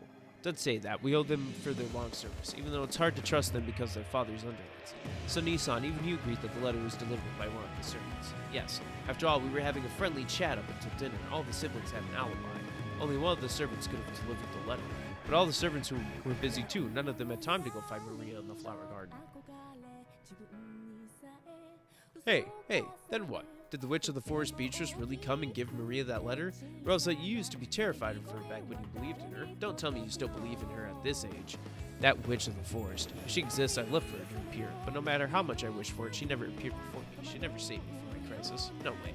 But since all of the 18 people say it wasn't them, I just thought there might really be a 19th person. That'd be difficult, wouldn't it? We were the only ones on the boat. There wasn't a mysterious passenger, and no one could have sailed over that rough sea. Heard that the legend about how a witch prowls around to the forest of Rakajima looking for sacrifices. It's just some fairy tale made up to keep kids from going into that dangerous savage forest. Thinking there's a 19th person or a witch of the forest is totally unreasonable. That's the logical response. But there still could be people we can't account for. Well, it is father after all. Again, we insult father with this. Kairi-san, don't misunderstand us. We don't really believe in the fairy tale legend of the witch. But that woman in the portrait, Beatrice, might have really existed on this island. What? The witch of the portrait really existed? No way. Hideyoshi, she's not a witch. She's something more simple. What everyone suspects is basically, somewhere on this island, father is hiding a mistress named Beatrice, right? A mistress? On this island? I cannot imagine that father would bring something so filthy onto this island. Sorry, Nazi, I know you really respect father, but we suspected this for a long time. The island didn't always belong to the Ushiromiya family, right? After Dad, who lived in Odawara, was entrusted with the revival of the Ushiromiya head family, he used his amazing luck and business ability to make his business endeavors succeed one by one. He was very skilled with English, so he was able to build up powerful connections with the GHQ. At that time, Japan had just come out of war. It was an era where the GHQ and MacArthur were in charge. After that, he made even more of a profit off of the emergency demands made for the Korean War and completely revived the Ushiromiya family. Then he was able to purchase Rakijima using his connections with the GHQ and his enormous amount of money. Dad built this island himself. You could call this island a place where Dad made his dreams a reality. It's always been suspected that there could be a hidden mansion or a hidden room somewhere. Father has always claimed that the funds he used to revive the head family were granted to him by a witch, but in the past he would always suddenly disappear without any notice. Swapping the legend of the witch with the theory of a mistress, it's been whispered that he was sneaking out to go see his lover. Holy shit, this is a lot of fucking text. At first we said that his mistress was probably hidden somewhere in the mansion, that maybe there was a hidden room or a secret basement. Mother thought the same thing when she was alive. She scoured the mansion whenever Father wasn't around. Even among the older servants, there was the ghost story that the witch of the portrait would wander about the mansion at night. Outwardly, I laughed it off, but deep down I strongly suspected they had a secret lover. There was also a story about how the witch would come out of the forest on stormy nights. This is such an isolated island, we always thought the rustling of the trees on a stormy night could be some kind of mysterious being. It was a kind of wild idea any kid could have. But when Rosa and I whined about it, there were some people who couldn't write it off as some brat's delusion. Yeah, Nissan, Mother, and I thought that you two might have spotted the mistress who was hidden on this island taking a walk when she thought no one was looking. So whenever Father suddenly disappeared, Mother would go into a craze and order the servants to search the whole house, but she never managed to find Father even once, and he'd always just suddenly show up somewhere afterwards. He'd say he'd been taking a nap in his study and going for a stroll on the beach, but the servants had always already checked those places, you know? No matter how thoroughly the inside of the mansion was searched, he could never be found, so we figured he must have gone outside the mansion. It became rumored that he was going into the forest. We figured if he was sneaking off to a hidden home in a forest he had built for his mistress. In the past, I once tried to find where Father was having his affair by attempting to shadow him. Of course, I failed. Whenever Father went outside, he was strangely cautious about not being seen by others. But that just confirmed it, that there was no mistake, that he was going out for a reason he couldn't reveal to his family. When did the rumors about Father's mistress start? About 30 years ago, they started as soon as we moved to the island. If he did have a hidden mansion built, it must have been at the same time as the main residence. Otherwise, we'd have found out because we'd see the contractors coming and going. If the woman in the portrait was really the one who loaned him the vast amount of gold he used to revive the head family, they must have been intimate before that. Judging by the sheer quantity of the gold, they must have shared a very old and deep bond.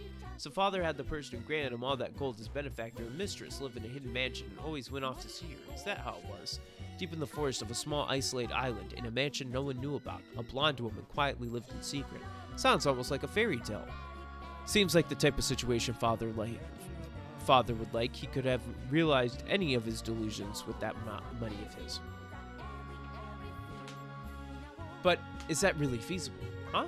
If we really think about it realistically, would it be feasible for him to house the woman he loves in that hidden mansion for decades without any inconvenience? There are many facilities Father would have to prepare for his beloved, even if it was small. It would have to be refined and comfortable residence. It would also need to have electricity, gas, and running water and maintained. She might also need caretakers. Meals could also be difficult. There's also clothes, makeup, and daily necessities. A woman's needs aren't simple. Keeping all that up without his family noticing, do you think he could do it? You do have a point. But this is Ushiramiya Kinzo we're talking about. When Father wants to accomplish something, he will accomplish it no matter what. Father's madness can't be measured by an ordinary person's standards. I see. I guess the idea of a 19th person being on the island might not be so ridiculous. It'd probably be better to continue this talk assuming there is one. But how old would that mistress be now? If they've been together for over 30 years, she'd be as old as us, or even older, right? That's right, it's probably best to think she's an old bag like us now, which means she'd probably want to join in on the problem with Father's inheritance. After all, it's highly possible that their love was mutual. She might proudly consider herself his legal wife, so she'll be all ready to encroach on the struggle over the inheritance. Impossible. Even if this mistress were to hypothetically obtain a rank in the Ushiramiya family, so long as Father's blood doesn't flow through her veins, she'll be ranked even lower than Maria-chan. That's not a good position for joining in the battle over the inheritance. Whoever solved the witch's epitaph will inherit the headship and fortune. I see where the goal is. If someone solves the epitaph, they will receive the inheritance regardless of rank, so she's set out conditions that are incredibly advantageous for her. The revival of the Ushiramiya family was brought about by Beatrice's gold and Kinzo's good luck. Because it's a fortune that the two of them built up, it's natural for Beatrice to believe she will inherit it. And Beatrice is Kinzo's alchemy counselor. This is bad. This isn't just advantageous for Beatrice. What's wrong, Kairi? The person representing a riddle always knows the answer. There's no way that she, the supervisor of the gold, would know the gold's location. The moment she reveals the answer, she'll snatch away both the gold and the inheritance from us. There's a limit to how impudent one can be. Assuming there is a mistress, it's incredibly reckless and insolent of her to try to steal the inheritance from the sidelines. How shameless. No, wait a second. If she already possesses the gold, she should be able to just silently embezzle it. Why is she informing us of its existence? Doesn't it make more sense to think that she doesn't really know the location of the gold and is just planning to snatch it away after she has us solve the epitaph? Yeah, that would make sense. No. Beatrice probably possesses the 10 tons of gold. No, she has to possess it. Turn the chessboard around and think about it. If Beatrice were to one-sidedly reveal the answer to the riddle, would we just immediately turn over the inheritance? Would we surrender to the riddle's answer? Unthinkable. Exactly. We'd probably just find some kind of fault and complain. But that would be a problem for Beatrice, unless there was a compelling force to make the losers hand over the inheritance. The game won't succeed. That compelling force is the 10 tons of gold. Yes, Beatrice surely plans to reveal the whereabouts of the 10 tons of gold, and use that gold to purchase the inheritance of the Ushiramiya family. Are saying she plans to exchange the inheritance of the glorious Ushiramiya family for money? How ridiculous. This is blasphemy against the Ushiramiya family. Listen without getting mad. Is the Ushiramiya family really that affluent right now? Affluence is not a matter of fortune, but a matter of spirit. At any rate, I've heard that all of you are in unfavorable situations. Huh? You're the one who's deepest in poverty here. You keep building up moral collateral as you keep wagering new bets, and then because you don't want to admit your loss, you get involved in even more gambles. Just how much of father's fortune have you wasted? How dare you speak that way, the next head? I won't say who needs it the most. But right now, every one of us here is having troubles concerning money. And Beatrice possesses 10 tons of gold. 10 tons is worth 20 billion yen. If 20 billion yen were to be thrust in front of us, we'd probably go mad and accept her as the next head. This is pretty crazy stuff. It's probably too optimistic to think she'd give us all 10 tons, but even 10% of that would be enough to have me leaping at the offer. I don't have any attachment to the Ushiramiya family name. I'd happily let her have it. The amount of money isn't the issue here. Just throw away the glory of the Ushiramiya family for money? Natsu, stay quiet for a bit. Dear? You've got to be kidding me. Giving up the inheritance to some unknown woman just because of some money? Don't be stupid. You were never getting the inheritance in the first place. If you think in terms of profit and loss, this is really beneficial for us. No way. I'm going to become the next head, and this was such a perfect chance. Is it arrogance, or is she playing? What are you talking about? The witch's letter. If her goal is the inheritance, all she has to do is show herself, present the gold, and buy off the inheritance. But she went out of her way to rile us up by saying, if you solve the epitaph, I will turn over the gold and inheritance. If by any chance one of us solves the epitaph, her plan will come to nothing. That kind of provocation only creates risk for her. Isn't that odd? Why would she need to burden herself with such a risk? I tried turning the chessboard around in many ways. What line of thought would cause her to take such actions? And, as if you all could solve such a complicated riddle, try and solve it if you can. No matter how much you struggle, it's useless. That's how I think it is. She's looking down on us and wants to tower over us. In other words, it's arrogance.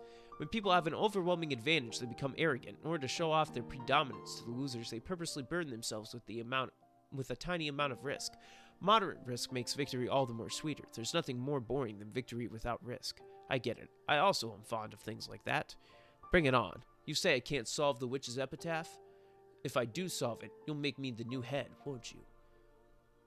I'll take this witch up on her challenge. There's no way the rest of those stupid siblings could solve it. I will solve the riddle. I will prove that I'm the one qualified to inherit the Ushiramiya family.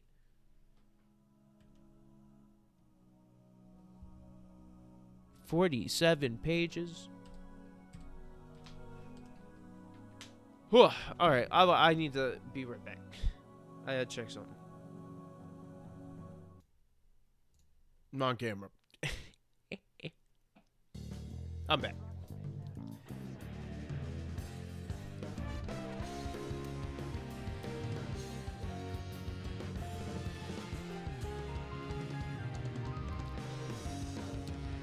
So what I was checking was the idea that I would go through my liked videos and we see if I still like them or not. Because I don't know what's in that playlist anymore and kind of be like a fun reaction thing.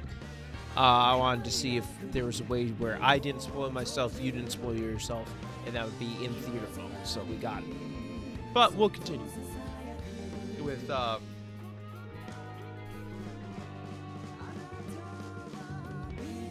with Umineko at this point.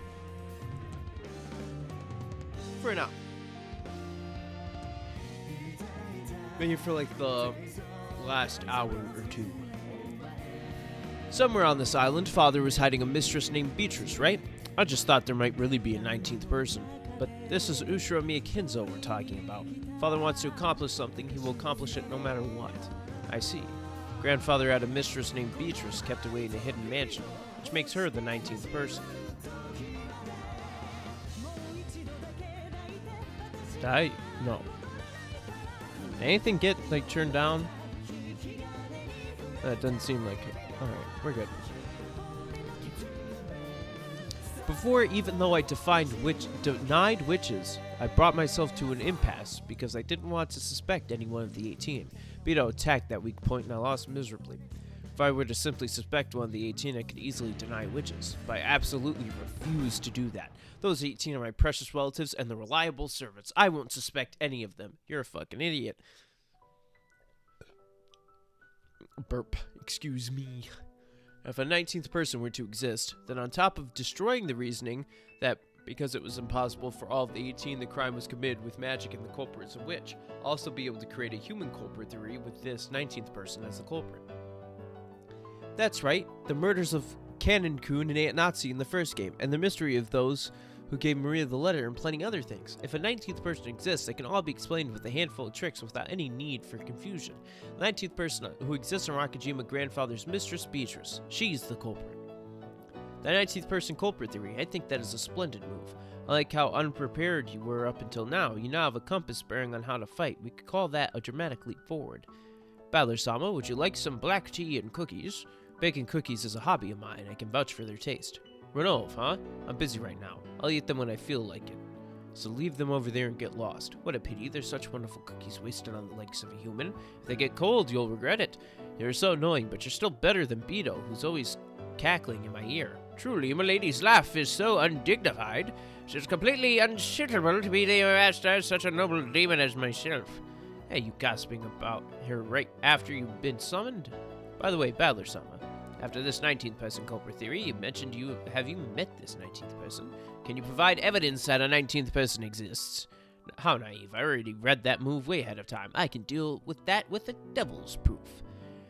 Being unable to meet her or find her isn't enough to prove that she doesn't exist, because you can't eliminate the possibility that she's just hiding cleverly. It's impossible to deny the existence of a 19th person, therefore, evidence is unnecessary. You guys tried to use the devil's proof to make me accept witches, but I will use it to insist on the existence of a 19th person. If an opponent were human, they'd probably complain that this is an irrational, twisted argument, but this kind of dirty move is perfect for a fight with you witches and demons. With this move, I can establish a human culprit theory without having to suspect any of the 18 people who are so close to me. I see. What a brilliant move to turn the tables by using the devil's proof as the means of a counterattack. Well, even assuming there is a 19th person, there are still some tricks that can't be cleared up with just that, but it's not a bad start. I've started to grow interested myself. Perhaps I should make the next move in Milady's stead. Bring it on. Whether my opponent's a witch or demon, it won't be enough. Well, can't you wait, Renov? As Battler's opponent, I should be the one to make that move. Do not get in the way of my fun. So you've shown up. Your laugh is as vulgar as always. Renov was even bad-mouthing you behind your back earlier. Oh my, how rude. Don't be absurd. Why would I badmouth Milady, who I hold in the highest esteem? Now then. Okay, Battler, let us have this cookie represent the culprit. Okay, and this box represent the 18 people you love so much. Because you don't want to suspect those 18 people, you have created a new box called the 19th person. You are claiming that the 18 people box is empty, and thus the cookie the culprit must be inside the 19th person box. In other words, if I can prove that the cookie is not inside the 19th person box like this, that means you'll have to accept that the culprit is one of the 18 people, right? What did you say? Wait. In that case, if I prove that the 18 people box is empty, that confirms that the culprit is a 19th person. Do you really think that's possible? You do not have only one box you must open. In reality, you must establish an alibi for all 18 people.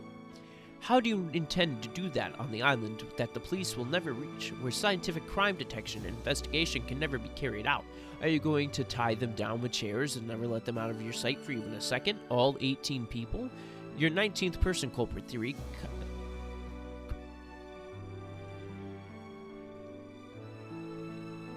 comes bearing the risk that you will have to accept that the culprit is one of the 18 once it is denied. I literally couldn't read that. Just one. I only have to prove the innocence of this 1/19th person in order to destroy your theory, and then you will once again be forced to suspect the 18 people. Milady's move, Hempel's Raven, is effective. Hempel's Raven is the fastest QED in the world, with which you can prove that a raven is black without ever actually seeing a raven. In regards to your theory, Milady can open all the other boxes. In other words, open the 19th person box and prove that the culprit must be among the 18 without opening the 18 people box.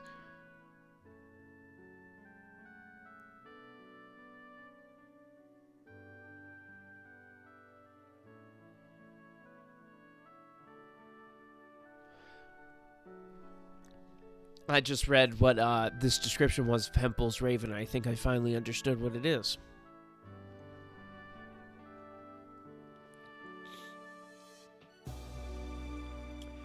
But you don't want that, right, Badler? After all, you said you absolutely wouldn't suspect the 18 people who were so close to you.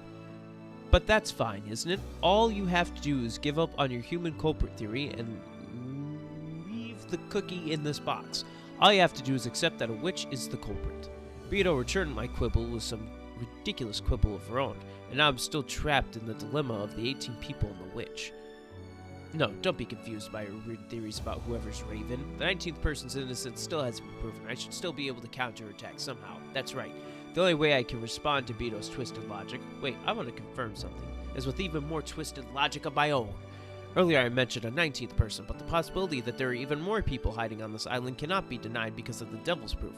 Do you get it? Even if you prove the alibi of a 19th person, I can claim that a 20th, 21st, and 22nd, some unknown nth person is the culprit. I see. The moment I prove the alibi of a 19th person, you will create a 20th person. If I cut down that 20th person, you will call a 21st person. When the 21st person is cut down, you will call a 22nd. Then you will call a 23rd person, then a person. So I'll never finish providing alibis for them for all eternity. I suspect nothing less of Kinzo's grandson. I can see you have quite the talent as a summoner. You'll protect the 18 people for eternity by endlessly summoning a fictional nth person as a sacrifice. An endless retreat. Do you plan to trifle me with your eternity that way? How foolish are you, aware of who I am? This is fair move in a battle of twisted logic. Or are you saying you have a way to kill my endless? Come on and show me. I'm gonna see something. I want to type that number into Google Translate and have Google read that for me. See what they say.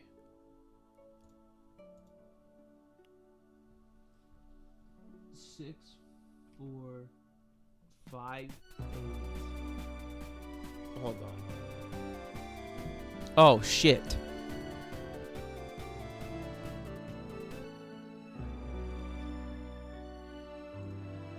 Everything good? Now that camera's fucking off. Everything good? I forgot. I can't use the numpad while I'm fucking streaming for some reason. Alright. So I'll just use the normal numbers. I'm moving this mic out of the way.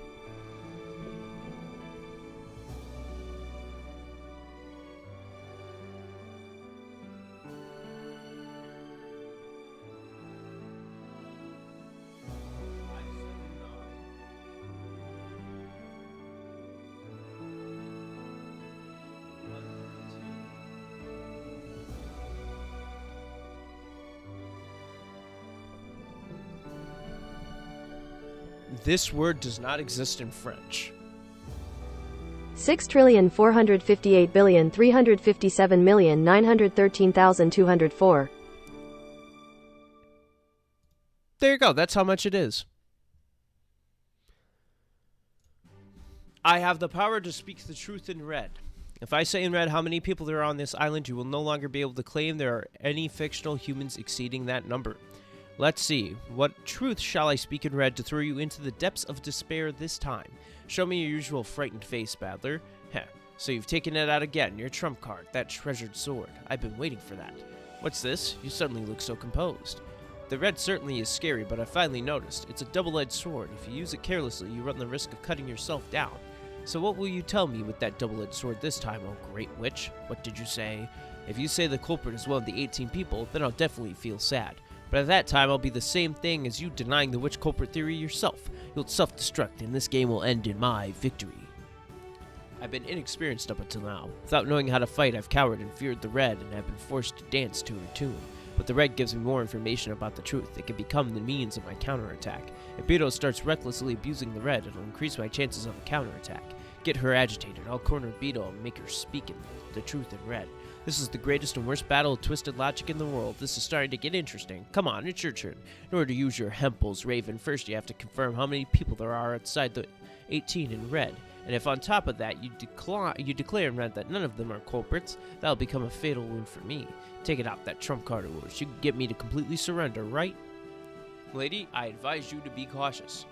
I know. Now that it's the third game, you've started to get used to this, huh, Battler? So you won't make a move. Then allow me to take the initiative. Repeat this. There are only 18 people on this island. If you're able to say that in red, then I will have no choice but to suspect one of the 18 people.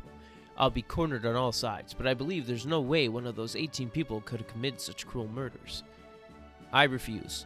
I won't explain why. I know why, because there aren't only 18. There's only 17. I managed to evade the worst possible red. That's right, none of the 18 people are the culprit, and witches don't exist either. That means the 19th person exists, and she's the culprit. That's right, you're no witch, you're the 19th human. Your grandfather's mistress, who's been living on this island in secret. You're just the human Beatrice. To think you would call the endless witch who has lived for 1,000 years a mere human. So can you refute that? I've got another repetition for you, okay? There are at least 19 people on this island. Beto's probably really nervous that confirming the number of people on the island might put her at a disadvantage. But if she doesn't do that, she can't use her Hempel's Raven. I'll be able to develop my human culprit theory by increasing the number of fictional characters X as much as I want. She should want to strike me down right here. So what will you do, Beatrice? I refuse. You may consider this the opening phase of this game, your victory. Heh. I'll be using as many fictional characters X as I want, okay? Do as you like. My reason for refusing to repeat, I won't tell you yet, but you will understand very soon. A treasured sword is best left sheathed. Oh well, I will push you down eventually anyway, so I may as well let you climb a little bit higher. Ooh, how scary. I see. When you refuse to repeat something, there's no way to tell me whether you really can't repeat it like I assume, or you're just purposely misleading me. That's annoying. I'll have to be careful not to get pushed down. That was splendid, Battler-sama. Now you have an advantage from the start.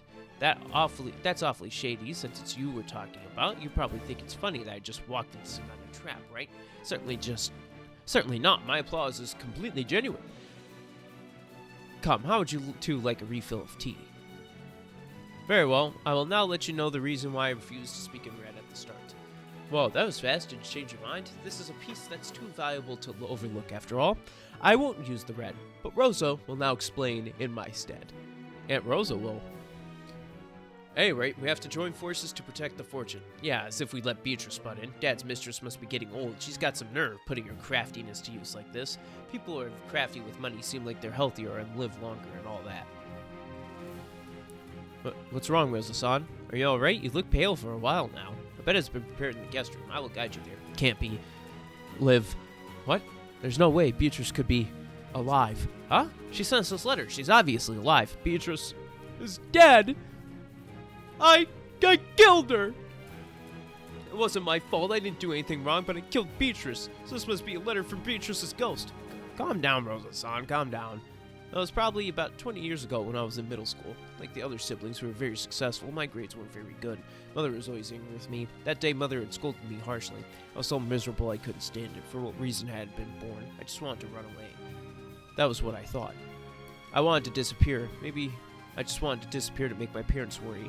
But there was no place to go from Akajima. I went to the shore, and as I walked alongside the ocean, I entered the forest. Kept going deeper and deeper in. I just blindly moved forward. I had no idea which direction I was walking. It suddenly began to feel like a monster path. What is this? It could be the Witch of the Forest Mansion. At that time, I still believed in the legend of the witch. I'd heard that although she was a scary being, so long as you respected her, she would help you. I wanted to meet her. I thought she might save me if I met her.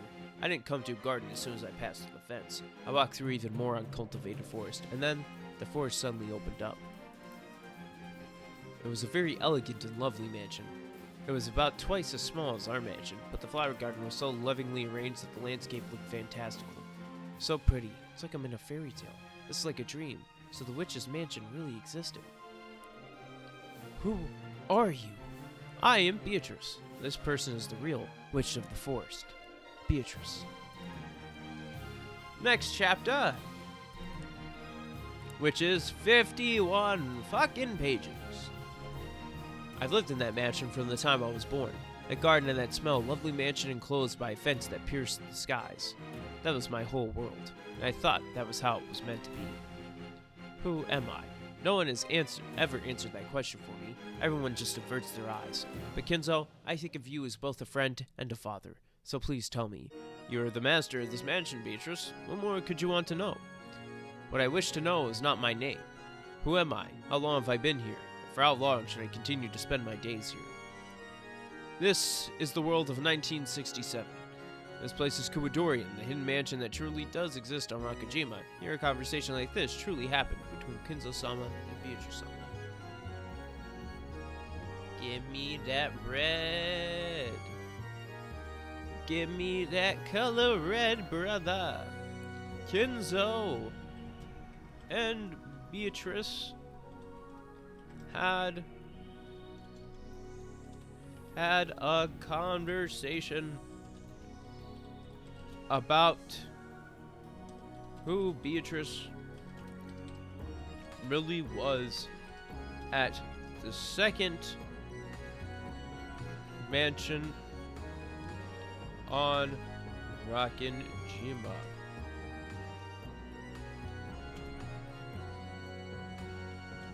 In the year 1967.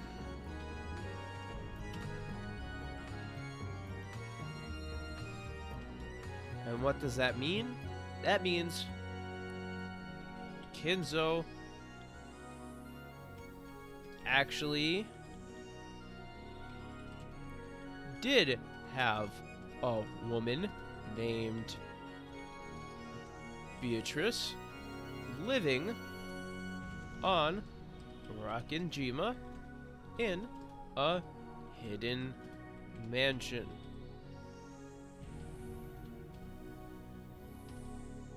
In no way does it say they were a mistress, because according to this sentence here, you are like a friend and a father. I don't think a mistress is going to tell you that. You can use the red truth too? Well, I am a demon. And here I was going to lord it over him and hold back on the red. Don't use it so readily. My apologies. I simply thought that something of that level might do in place of tea cakes. I see. Who am I? That's an easy one. Your grandfather's mistress who retired in this mansion in the 19th. Human. Yes. That time I was a human girl who didn't know anything. Yes, you finally admit that you're human. I say human, but that was really nothing more than a cage of flesh. You probably won't believe what I have to say, but listen first. I was once a powerful witch who had lived for 1,000 years. Then one day I was summoned by Kinzo and granted him the gold. And of all things, Kinzo fell in love with me. Kinzo displayed a fearsome power. And with time, secret arts managed to trap me inside his barrier. And with the secret arts, he said that so long as I would not accept his love, he would not release me. In a hidden mansion, and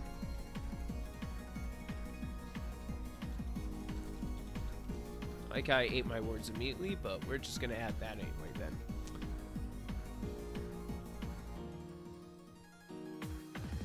I struggled and tried to escape from those chains, but Kinzo's tenacity and barrier were both terribly strong. I eventually determined that the only way to escape would be to throw away my body of flesh and become nothing more than a soul. I don't really get it, but you mean basically grandfather persistently courted you and you committed suicide to escape from that. It required a similar amount of resolve as that. Even if it's a witch, a being that is just a soul can be easily burned by the light of the sun. It's a vulnerable state of existence. Then what are you doing sitting in a garden chair right there? Hadn't you already killed yourself? Kinzo's love was truly frightening. With that fearsome magical power of him, he caught my soul and dragged it back. My soul was imprisoned in a mere cage of blood and flesh. He sealed my soul into the seed of a homunculus he created, and confined me to this hidden mansion. In exchange, I lost my powers and memories of being a witch. Who am I? By homunculus, you mean an artificial human created with alchemy, right? Yes, that is correct. Kinzo had even accomplished the miracle of creating life. Sounds fishy. You really think I'd believe that? If you want to talk about witch girl stuff, do it by yourself. It's so dumb I don't want to listen. Renov, more tea. If it's so dumb that I do not wish to talk about it anymore. Girls always start sulking when you won't listen to them.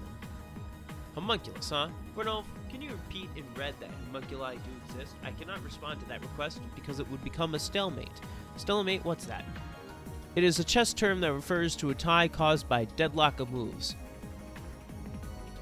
The boys are back in town.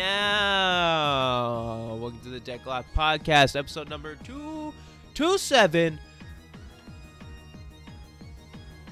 The red truth is truth that does not require proof and cannot be argued against. If I were to say witches, demons, and homunculi exist in red, you would be unable to swallow it and meet your defeat. You would be unable to make any more moves, and thus Milady would be unable to progress her moves any further. I cannot answer questions of that nature because it would be put a stop to the game. In short, that question is prohibited. That is correct. What I can say with certainty is that in 1967, in a hidden mansion on Rakajima, Beatrice Sama existed as a human. If I interpret what Beto said realistically. Okay. Let me fucking type that bitch down, get that shit in red. In 1967, comma, in a hidden mansion on Rakajima,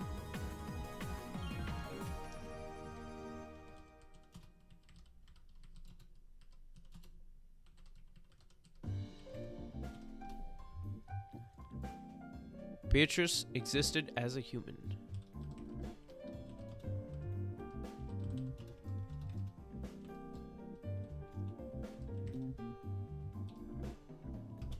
Alright.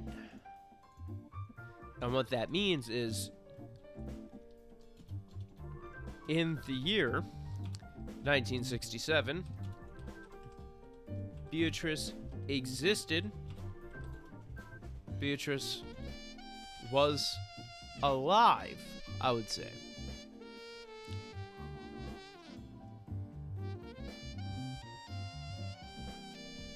You know, I'll put Beatrice was real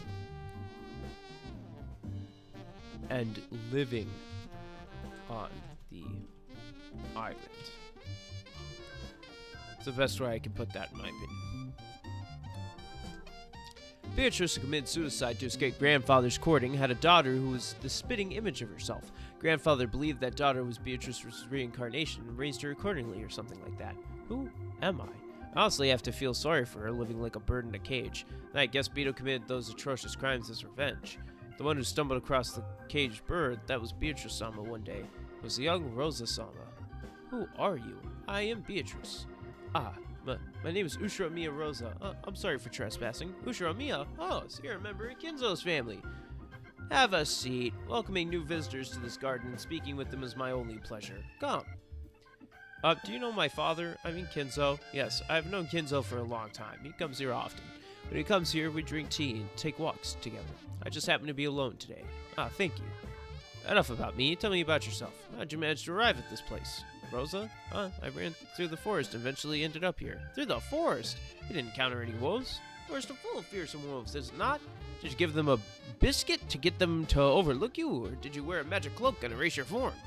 She was a very strange person. She didn't fit the majestic image of a witch, but she didn't seem like the kind of person who anyone would be scared of. School? What is that? Is it a fun place? Theme park? What kind of food is that? Can a coffee cup spin around? She seemed more like a person straight out of a fairy tale, someone who believed in magic. She was honest like a kid and knew nothing of the world. Beatrice, have you never gone outside the fence? Never. Kenzo told me not to go outside because there are wolves in the forest. Wolves? I've never seen one of those, not even in a zoo. What is a zoo? It's a place where a lot of rare animals are kept, like elephants and giraffes. And there aren't any wolves. Isn't it scary? All the animals are kept in cages, so it's fine. How is that any different from me? Huh? She didn't know what a zoo was. How much I tried to explain to her that the zoo was a fun place, her expression, as she listened, would only darken. Now that I think about it, and although she looked elegant at a glance, as father's secret mistress, she must have been forced to live under constrained conditions similar to house arrest. She probably saw herself in those animals locked in cages, and that saddened her. Who am I? Everyone calls me Beatrice. It seems like that is the name of a powerful witch, but that is not me. I cannot use magic. I simply have that witch's soul sealed inside my body. I don't want to be Beatrice anymore. Do you want to try going outside the fence? There aren't any wolves in this forest. I crawled in through a small opening in the fence. We can get out through that. I didn't understand most of the things she said, but I wanted to show this person who only knew the inside of the cage she was shut in the outside world. I didn't imagine I'd get in trouble for just taking her on a short walk. There really aren't any wolves? There aren't. If we crawl through that opening, we'll be in the outside world. That's right. This way. Rosa, I know nothing of all the things you talk about. I want to know. I want to know about the outside world. I want to know who I am, and for what reason I was born. I don't want to be Beatrice. I want to begin life as a new person. I don't want to stay here anymore. I won't come back here. Her resolve was far more strong than I had expected. If I just took her away without permission, Father would probably scold me harshly. I don't need tea or dresses anymore. I won't meet with Kinzo again. I want to see a different world. I want to see a zoo. Please take me away from here, Rosa. I wasn't sure how things would turn out. Sure, I wanted to grant her a modest wish.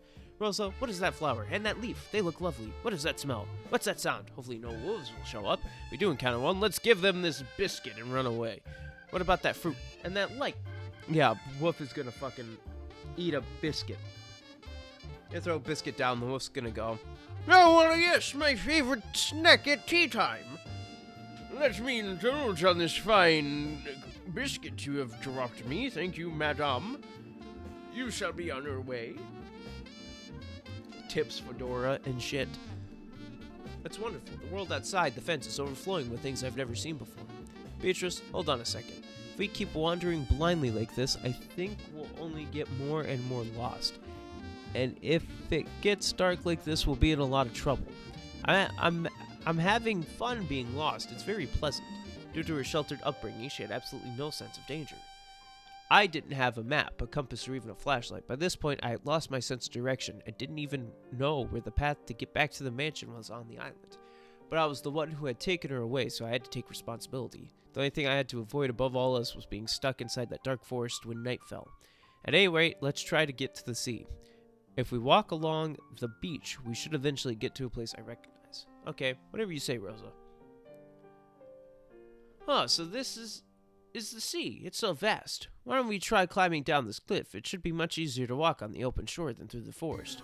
As long as we climb down carefully, we should be okay. Okay, I'll follow you, Rosa.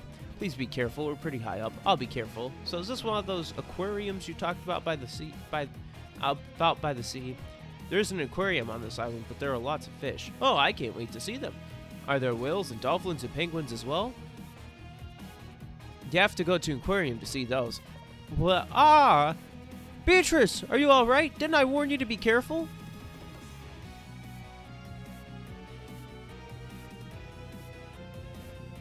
I don't think she's okay.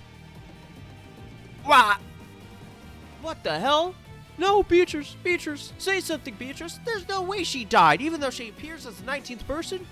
She died? There's no way. She's got to be alive. Aunt Rosa just assumed she was dead, but she probably survived. But she actually survived. Otherwise, things don't match up. Huh.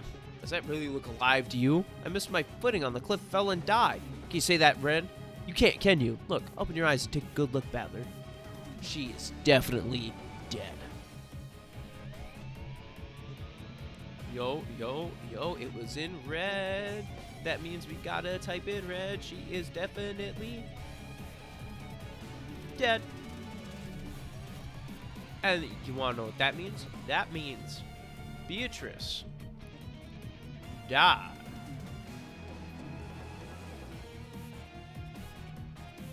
Beatrice died. Beatrice died. It doesn't say that was the reason why. Beatrice died. Potentially. I know this wasn't mentioned, but the year could be the same. In the year 1967. That's why I put potentially, because I don't know if it's the same year. There are no more than 18 people on Rockinjima. I'm gonna write this down, but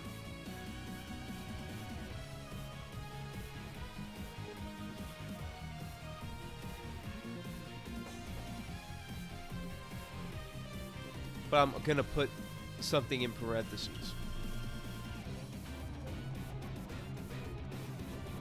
there are actually 17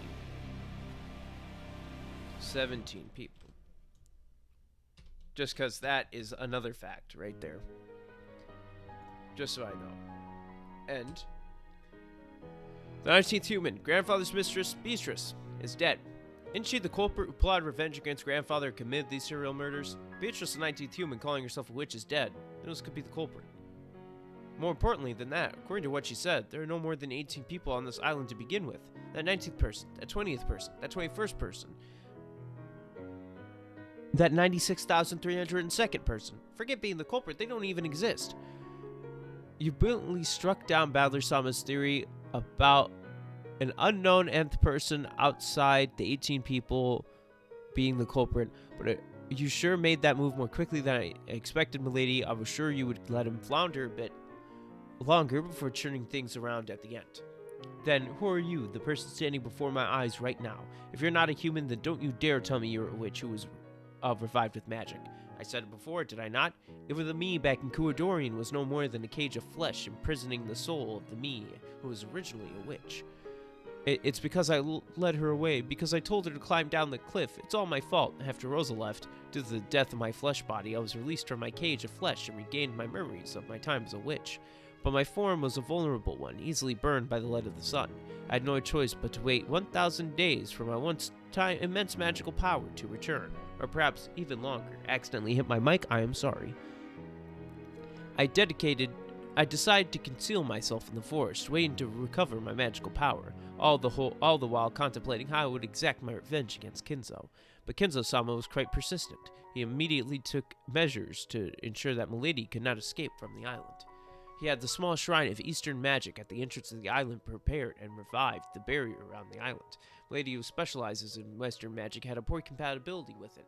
Not only was Milady confined the island, but it also hindered the recovery of her magical power. And then, after many failures, he finally worked out a ceremony for my revival. That is the witch's epitaph, the forbidden ceremony that selects 13 people at random and offers them up as sacrifices. I don't believe in a witch reviving through sacrifices. I accidentally really smacked my mic that time. Holy shit. I went like...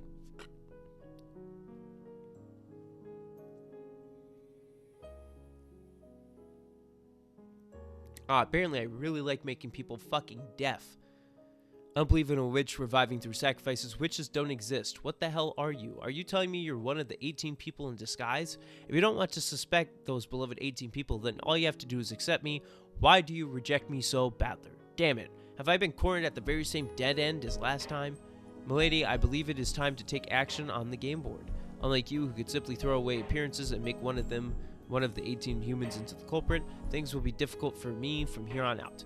Getting you to acknowledge that the crime is impossible for all 18 and focus you into a checkmate will be truly difficult, but I quite like this ceremony of sacrifices, this game of Kinzo's. Being shown the human condition through the means of a murder game, which with all of you flailing about and trying to oppose me, is extremely pleasant. I shall thoroughly enjoy myself this time around as well. Hold it right there, Beatrice! Will the game be unfavorable for me this time around? Congratulations, Kinzo. Oh. Impressive, you managed to reunite with me once more. I must congratulate you. And also, farewell. You are the first sacrifice for the ceremony. First sacrifice. 55 fucking pages.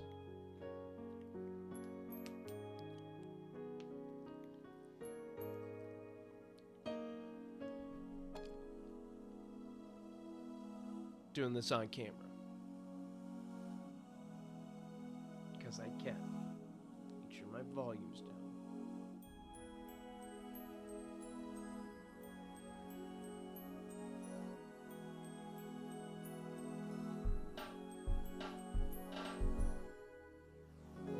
The fuck? Oh, that's a song.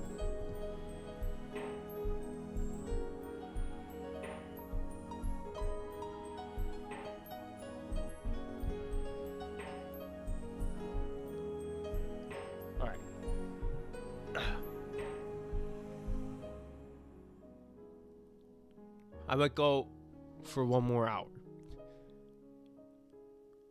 If I can. Maybe one more chapter. Genji-sama. Ganon-kun. Janet, the master instructed us to head to his study immediately. We'll go in through the back so that Goda doesn't notice. Hide your presence, Nason. Sure. The talisman's barrier is dead. An intruder? If there's someone powerful enough to destroy the barrier, then it's gotta be. Master, we're coming in. Are you alright, Master? So it's my loss, but it was quite entertaining nonetheless. When I die, everything will be returned to you, and my soul will be devoured by demons that disappear. Everything is according to the contract I made with you. And he gets engulfed in flames. The settlement of the match between us has been filled with so many emotions that it already surpasses feelings of love and hate. It was fun, several decades free of boredom. Rest in peace, Kinzo. I see you came, Beatrice-sama, Renault-sama, to be able to sense my presence. You're as impressive as ever. It's been quite a while, Genji. I see Shannon has grown quite beautiful and strong as well. That is a good thing. I believe this is my first time meeting Kanon-kun. I'm the one entrusted as the head of Beatrice-sama's furniture. My name is Renault. I am an old friend of Genji-san's. We are almost like siblings. You damned witch, why did you show yourself? What do you want from us? You mean you can't guess? Because you were chosen as sacrifices that you were called here. Kinzo and the 5 servants make a perfect fit for the 6 sacrifices of the first twilight. Be grateful, furniture. Tonight your days of suffering will finally come to an end. Is that how it is? Understood. Genji-sama. Now that the master is gone, Beatrice-sama is our master. To comply with her demand is our last duty as furniture. Shannon, it seems you received a ring from George-sama. Do you have any regrets? No. I've been blessed more than furniture like me deserves. Just by accepting this ring, my feelings have already been fulfilled. If it is our lives you desire, then by all means, please take them. Can't you at least shed a few tears of frustration at not being able to spend the night with the man you love? What a boring woman. Beatrice-sama, I don't believe one such as yourself would be able to understand my feelings. It seems Milady can't handle your type well. Accepting your death so easily is such a killjoy. Can't you show me a bit of resistance, furniture? You won't betray my expectations, will you? Kanon-kun? You cried over how much you hate being furniture, didn't you? You want to be invited to the Golden Land and given a human body. If that happens, you will be able to be together with Jessica. I will grant that wish of yours. Come forth, one of the 7 sisters of Purgatory, Lucifer of Pride. Lucifer of Pride, at your command. If you can defeat my furniture, the 7 stakes of Purgatory, I shall grant your wish. If you win, I will let you decide the 5 people who get to be exempt from the 13 sacrifices. What? I can pick the 5 people who get invited to the Golden Land? I will invite those 5 people to the Golden Land with no strings attached. If you suggest yourself a Jessica, you will obtain a human body to be able to be joined with her in the Golden Land. If you also wish for your sister's happiness, you can throw in Shannon and George as well. And you can add in Genji out of your obligation to him. Oh, and that's 5 people. Doesn't that sound perfect, Canon? With all due respect, Beatrice-sama, is there any way in which I am inferior to that good-for-nothing furniture? If I defeat her, we'll all find happiness in the Golden Land. Hey, are you thinking you might be able to win if I'm your opponent? How humiliating. Hurry up and apologize while you still can, cute kid. Don't call me cute. Come, furniture of the witch. Again, something incomprehensible is happening. Again, Kanon-kun has materialized some weird sword and is fighting against the witch's furniture. What the heck is this all about? Just what the hell is this furniture? Magic and witches don't exist in this world, right? So what the hell is happening right before my eyes? Look, it's a magical battle, battler. Can't you see magic exists? Can't you see it's real? Admit it already. Come on. Come on, hurry up and apologize. Do it now and I'll let you off easy. I'll just tear off your raw hide, rip apart your whole body piece by piece and watch you squirm until you die. Now bow down before me, the great Lucifer. Ugh. Don't look down on me. What? This guy, are you saying you can fight on par with me? It's because of that arrogance of yours that you'll never be able to beat me. Ah. She did. Huh. Oh, that cannon, it seems he's gotten stronger than before. My furniture is so pathetic in comparison. Must be thanks to Kanon-kun's strong will to become human. Lucifer, you're a boring milady. Was this opponent too much for you after all? Oh, I'll kill you. How dare you humiliate me so? You dunce, you can't even follow me with your eyes anymore. I'll pierce your heart in one blow. Kanon-kun! You were too arrogant. I'm sure that someone as proud as you would target my heart just as you had announced. It's my victory, Beatrice. Kanon-kun. Magnificent Canon, I've honestly reevaluated my opinion of you. You haven't forgotten your promise, have you? Yes, I keep my promises. If you win, I shall give you the right to choose the 5 people who will be invited to the Golden Land, is what I promised. In that case, let's continue the fight. What? Come on, try defeating these girls too. The 6 younger siblings of that worthless elder sister. Come arise, the 7 stakes of purgatory. This isn't what you promised, Beatrice, isn't it though? Remember what I promised you? I said if you can defeat the 7 stakes of purgatory, right? You rose to the challenge because you thought you could win if it were one-on-one, right, Cannon? The game of which isn't so easy going. I had to sacrifice my arm just to take down Lucifer alone. Now I have to fight 6 alone? How lame. Why are you groveling on the floor, Lucifer, oh nay-sama? Your disgraceful display will reflect poorly on all the sisters. You lustrous weakling. You're going to challenge him again, right? We plan to stay out of it because we respect your pride, but do you want us to help? If you want us to help, you have to admit it yourself. You guys, you plan to ridicule me even more than this? It's not as though you can defeat him yourself. Quickly ask for help and defeat Canon together as the 7 sisters. I'm foolish, weak, unsightly, and pathetic. I, the eldest sister, Lucifer, beg for help from my little sisters. If you can say that, we'll help you out. I'm foolish, weak, unsightly, and pathetic. Pathetic. I, the eldest sister, Lucifer, beg for help from... You can't trick us with tears. You haven't finished saying it yet. That's enough already. Lucifer One-sama isn't our prey, you know. Yep, that's right. Okay, I got first dibs. No fair, no fair. I want to pierce his head. Listen, let's split Canon-kun evenly among us. After shaming me so much, I won't be satisfied with cutting you into 8 parts. I'll cut you into 100 pieces. Let's go, everyone. Die, Canon! Nay-san, what's her deal? Is she protecting Canon? I bet she wants to play with us too. Why don't we turn her into mincemeat together with them? Let's break through this barrier and kill them together. God, how foolish. You knew perfectly well your barrier wouldn't be able to hold those girls back. Why, Nay-san? If you just left me alone, you wouldn't have had to suffer. It's alright. I couldn't stand back and watch them cruelly torture you like that. I protected you and lived as a sister. I received the ring for George-sama and lived as a woman. Now my life has been fulfilled with no regrets. You're pissing me off. Dying is okay because you got a ring? I don't get it. Looks like you're completely hopeless after all. You don't smell a thing like a human. Don't make me sound like you're more fulfilled than me when you're just furniture. How ugly. Are those regrets your true form? Shut up, furniture. That's no regret. It's called living. I'm sick and tired I'm sick of your stupid philosophical outlook on life. How pitiful. If you can see your figure reflected in my eyes, feel shame at your own ugliness. Don't worry, I'll crush you into little bits while you're still alive so it'll look even uglier. I'll leave behind those pretty eyes of yours so I'll let you gaze at your own form when you're nothing but mincemeat. 7 sisters, exhaust the limits of your cruelty and how you kill Shannon. Genji-sama, you've done enough, you two. You fought well. You may rest now. Alright, thank you very much. Dead. What? Genji, how dare you? The balloon of life is interesting because you pop it with force. I see, so you want to at least give those 2 a peaceful sleep. Splendid, Genji.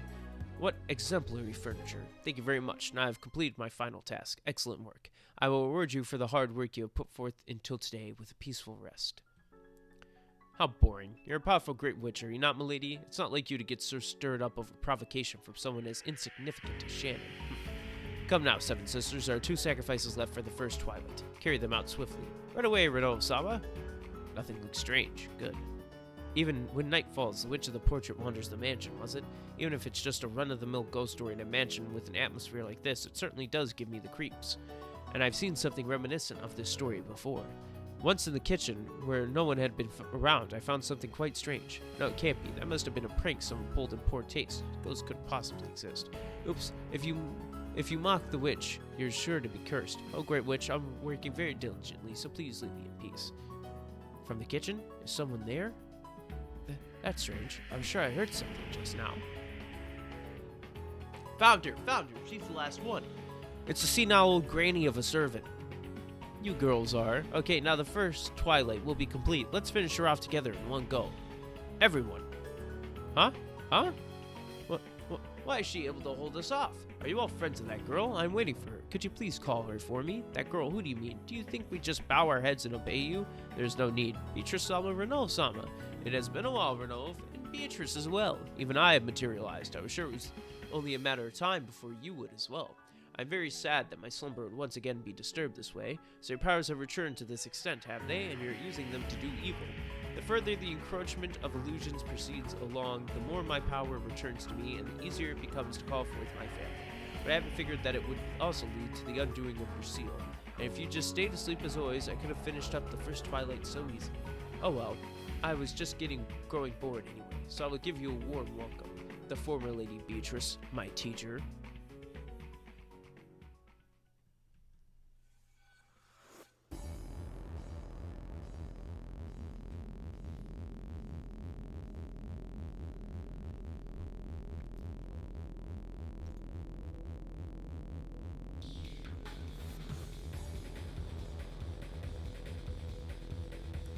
Death from stupefaction.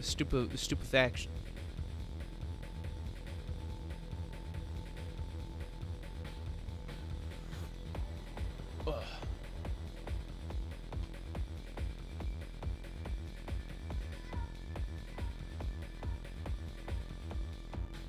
Make sure you stretch. Make sure you hydrate.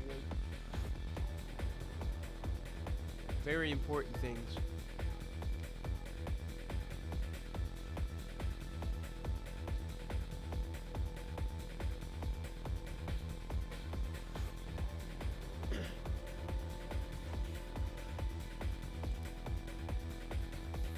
Let's genuinely see how far I can get.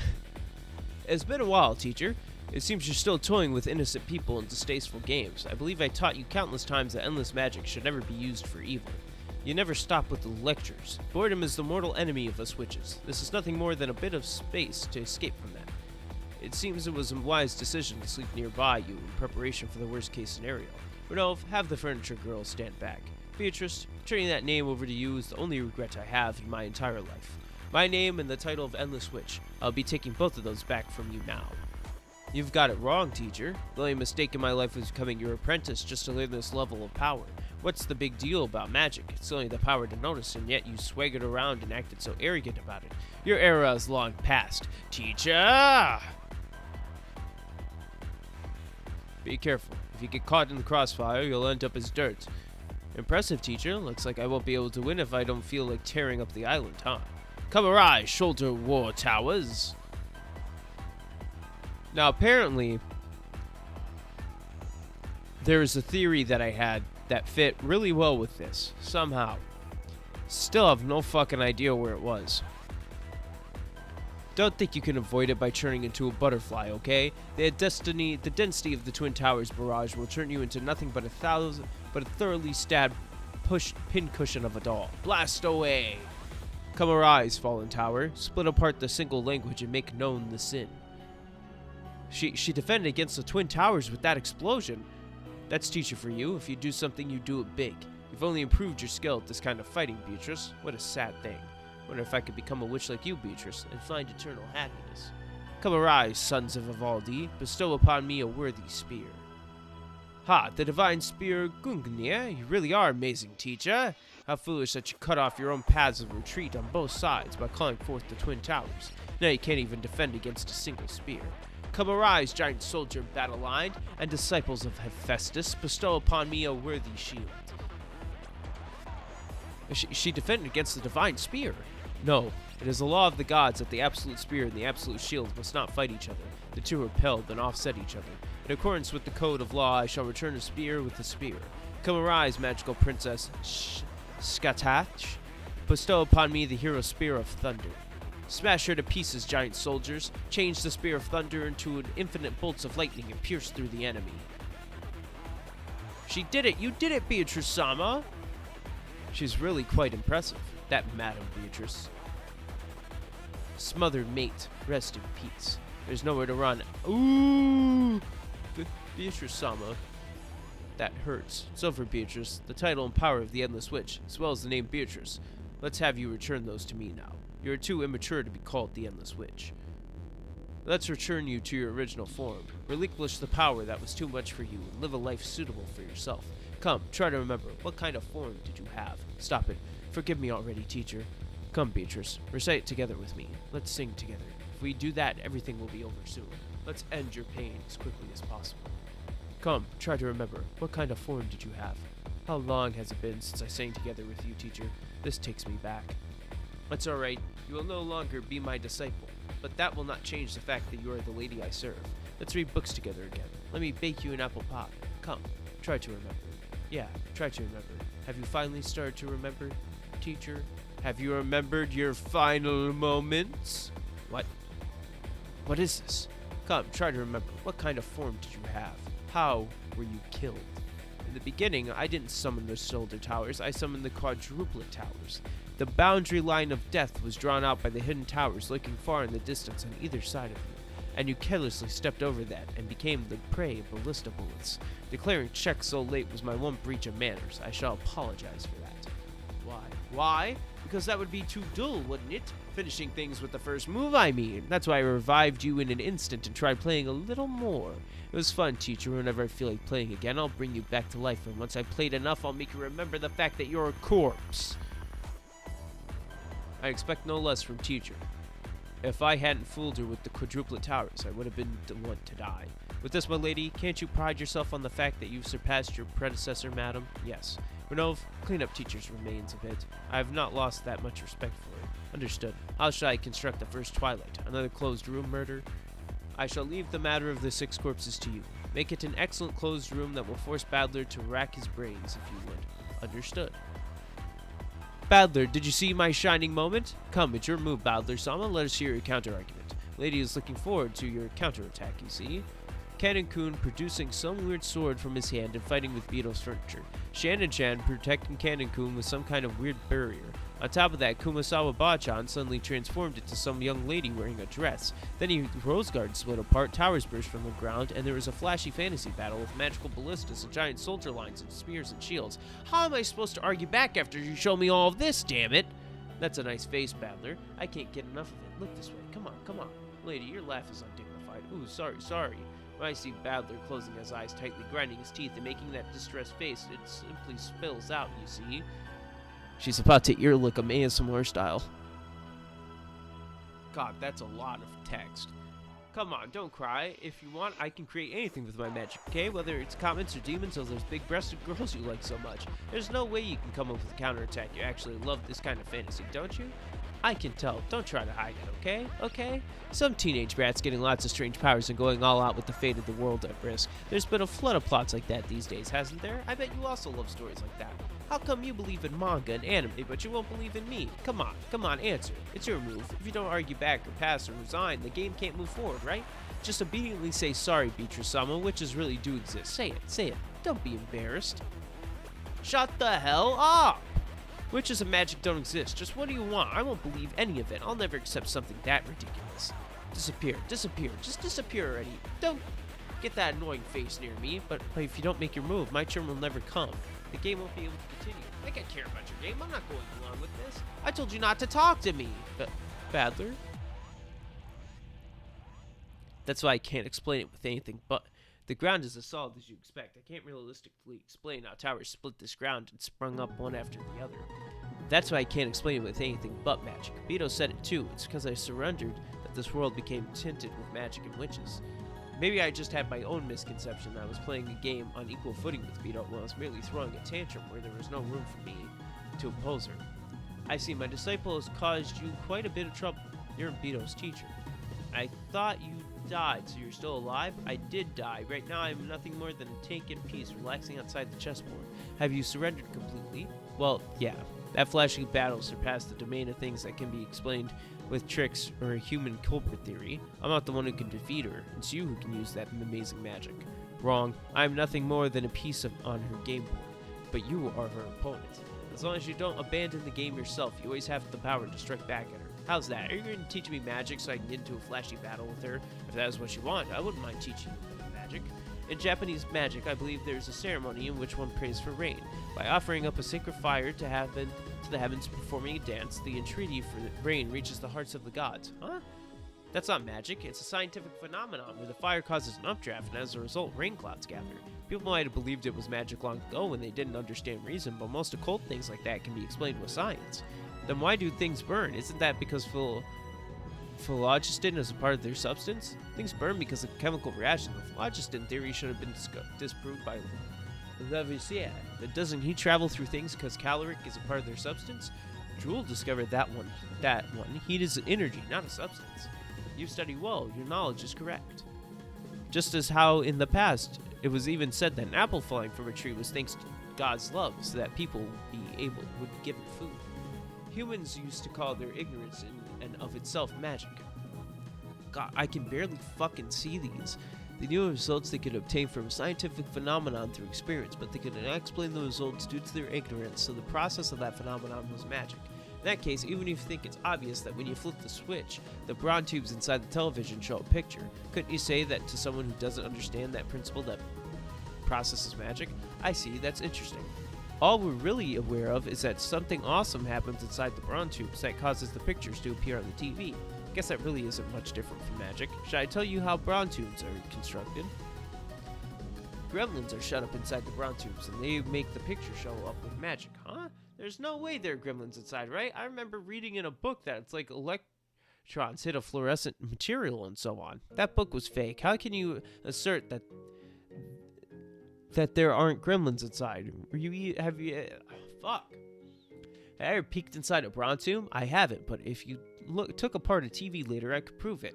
That means my theory, which says that gremlins live inside the brown tubes and use magic to make the picture show up, cannot be disproved until we've inspected the contents of a brown tube, does it not?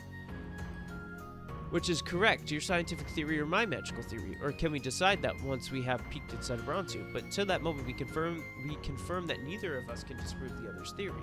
In other words, although there is only one truth, or two contradictory claims, our two different truths can coexist at the same time. Is that cat in the box alive or dead? If you open the box, you will know the answer. Until you open the box, both existences are permitted. The inside of the box becomes a strange parallels universe in which the live cat and the dead cat overlap and simultaneously exist. That is exactly how Rakujima is now. Right now, the island is a parallel universe where both the science theory and magic theory can simultaneously exist. And there, you and Beatrice are laying out your opposing claims like a trial. To a resident of the world of science such as yourself, it must feel as though this island has been sucked into the world of magic, putting you at a disadvantage. But strictly speaking, rather than slanting toward the world of the magic, it has become completely impartial in regards to the two contradictory worlds. Both claims can exist simultaneously as truth. In other words, at a glance, her claim may also appear as the truth. You were shown that, and now you're in a state of confusion. So basically, right now, Rakujima is just a world from just before we've looked inside the brown tube. So until we peek inside the brown tube and attain a definite truth, both my claim and Beto's claims are permitted, and neither can be disclaimed. Which means no matter what sort of magic Beto shows me, that a claim of her magic theory, and not proof, so she can't deny my claim with that. I see, but if that's the case, we can't find out which of us is right unless we peek inside the brown tube. Where's the brown tube with this world? In a situation where neither of us can deny the other's claim, why is there any need to dispute it? That itself is the game she has challenged you to. The two of you are fighting with the outcome yourselves. In a world where both truths can simultaneously exist, is it even possible to refute your opponent's claim? Isn't it because you were refuted that you've surrendered like this? I get it. Thanks for the advice. I feel like I began to understand how I should fight against Beto. What's your name? I gave my name to that girl, so I'm currently nameless. As a temporary name, perhaps I should call myself Virgilius. No, Virgilia. It means the one who guides the way to Beatrice. If you wish, I shall occasionally give you advice. Can't believe I'm accepting help from a witch when I'm trying to deny witches. It's almost funny, but I guess that works fine in this contradictory world. I'm not lending an ear to her nonsense any longer. I'll take revenge for you two. I'll fight coolly till the end. Oh, Badler, where'd you disappear off to? Sorry to keep you waiting. I went to cool my head a little. And did you come with an explanation for the pleasant, thrilling fantasy battle between me and teacher? Lady, be a bit more dignified. I can't help it. As soon as I see Badler's face, I get in such high spirits. There wasn't any magic battle. At this moment, there are no towers or spears you two created left in the Rose Garden, or any traces of a magic battle at all. The fact there are no traces is proof that nothing happened. That is my claim. Hey, you know, Badler, I obviously can't make a huge mess when it's only the first twilight and I happen to like that Rose Garden. I fought with a barrier put up. It's only natural. There are no tracks of the fight. Besides, it is impossible to prove that magic doesn't exist. It's a devil's proof, you see? So that's your claim. But that doesn't obstruct my claim in any way. Until we look inside the brown tube, the two can stand side by side. But what's with that counter? Have you forgotten, milady? It's the multi-layered worlds contradiction technique, the power of finite magic, the counterpart to endless magic. It displays the strongest power against an endless witch. It's Schrodinger's cat box. Or, as we all know, Schrodinger's pussy. I'll be taking my place on this side, Beatrice. Teacher, what an uncalled for hint. Let's make up for lost time. Okay, I'll be confirming the circumstances of the first twilight. It doesn't look like morning at all. Well, awful weather. It's almost like it's reflecting our current state of mind. I think we've talked enough. We've proposed nearly every possible countermeasure against the mysterious 19th person calling themselves Beatrice. You're right. So long as the traitor doesn't pop up among us siblings, we should be able to deal with almost any situation. We end up staying up all night. I'm sleepy. Would you like to take a rest after breakfast? What's with the stench? I can hardly stand it. I wonder what on earth it could be. Let us have Genji deal with it. He should have already arrived in the servants' room to start the morning preparations. Then we'll go check out the kitchen. That's odd. Doesn't look like the kitchen is the source of the smell. No one's even here yet. Hey, it's coming from the basement. If it's in the basement, that means it's coming from the boiler. Please don't tell me the boiler broke down or something. Genji, Cannon, Shannon, are you there? Nazi, Nason, look at this. On the door to the parlor. What is this? Oh god, I know what fucking mystery this one is.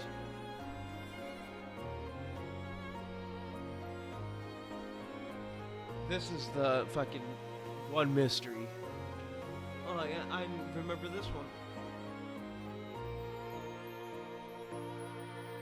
What on earth is going on? There are magic circles all over the mansion. It's useless. All the doors of magic circles are locked. The door from the inner garden to the boiler room appears to be bolted or jammed closed with something too. It won't open. Does this mean that someone has been going around doing this while we were talking in the dining hall? Could this possibly be a declaration of war by Beatrice, the Witch of the Forest? The kids in the guest house are safe. Rose and Kyrie stayed back to keep an eye on them. Only the servants are nowhere to be found. Good morning. Looks like something strange has happened. Dr. Najo, haven't you heard anything from Father? This isn't some grand joke or a game set up by Father. I have no idea. Each servant has one of the master keys. Only the keys to the rooms with the magic circles have been taken away. Is whoever did this telling us don't enter the rooms or else? Are they telling us I want you to enter by deliberately attracting our attention with the magic circles? There are 5 doors with magic circles drawn on them. The missing servants are 5. Let's break the windows. We should confirm what's inside. Shannon? The corpses of the 5 servants, Shannon-chan, Kanen-kun, Genji-san, Kumasawa-san, and Goda-san, and that of Grandfather, were each discovered in one of the mansion's and chapel's rooms marked with magic circles. While we were dreaming about the next enjoyable day as cousins were going to spend together, 6 people were killed. No, it can't be. Kanen-kun can't be dead. I won't believe it until I see it with my own eyes. Let me meet Kanen-kun, Kanen-kun, Kanen-kun. Please, Mother. Just one look will do. Me too. Let me see Shannon one last time. You can't. This is a murder case. Until the police arrives, we must preserve the crime scene. We cannot leave this island due to the typhoon. Therefore, the perpetrator, too, is still on this island. We don't know where the perpetrator or who killed 6 people is lurking, so there's no way I'm letting you walk around. When is the police? The phone line appears to be out of order, so we cannot call right away. However, we should be able to contact them via the ship that arrives tomorrow morning. Contact. I said contact. We should be able to contact them. Well then, until the typhoon is past and the police arrives, we will be staying in the guest house. According to the words of the adults who discovered the bodies of the 6, Grandfather was in the boiler room, thrown into the fire and burnt to crisp. According to Dr. Najo's examination, the cause of death of the others were fatal chest wounds by a gun or a spear-like weapon. There's almost no doubt that the perpetrator is armed. Let's each of us siblings take one of those. The Winchester... What is this? The Winchester rifle from the old man's collection. It's been custom-made into a short-barreled one, but it can fire real bolts properly. When I'm touching this, even now it feels like the old man will hit me yelling, "Don't touch." Isn't it fine then? There will be no more hitting. Was that really Father, I wonder? It's just that if he was completely burnt, we cannot tell whether it really was him or not. Couldn't he have been swapped with someone else's corpse? No, that's Father. You saw that there were 6 toes in each foot, right? I've heard that polydactyly is not uncommon. So this is about Father, like grand design. Couldn't he have arranged for a corpse with the same number of toes? Are you saying the letter that was lying next to the body is from a perpetrator who conspired together with Father? A letter. Is it from the perpetrator? Are you going to read it? To avoid misunderstanding, the game I'm demanding is whether or not you can solve the riddle of the epitaph, not whether you can catch me. If you don't solve the riddle of the epitaph, the number of the pitiful sacrifices will increase. Instead of looking for me, it'd be wise to use the time to solve the riddle of the epitaph. If nobody can solve the riddle, nobody will survive. Should you succeed, to whomever solves the riddle of the epitaph, I shall bestow all the gold of the Golden Land, the headship of the Ushiro-Mia family, and all my power. I have been transferred the headship of the Ushiro-Mia family by Kinzo-san, who shall be the one to whom I shall transfer the headship of the Ushiro-Mia family to. I'm looking forward to finding out. The Golden Witch Beatrice. So, she's saying if nobody solves the epitaph, this will be a massacre game of murdering the whole family. You must be kidding. Damn it. Badler, I'm going to teach you how to use a gun. If it comes to the worst and there are spare guns, you need to be prepared. If there are spare guns, right, this can't be. This time, too, 6 people were killed during the first night. What's more this time, it's been grandfather and all the servants. It can be said that the servants who had the master keys were the most suspicious in the previous 2 games. Therefore, that child went straight for them this time. Vito already declared in red that there are no more than 18 people on this island, so I can no longer avoid suspecting one of the 18 people. By already taking all the 18 people's pieces, she's making you feel like surrendering to her who orchestrated this. Surrendering to her as witch who orchestrated this. However, whatever that child says or shows you, it cannot endanger the truth you believe it. Don't forget this. Yeah, thanks, Regalia. So the same method is going to work no matter how many times. Now let's start our battle of words, Beto. It's the first night. Let's see how close to me you can get with Master as an auxiliary wheel for your toddler steps.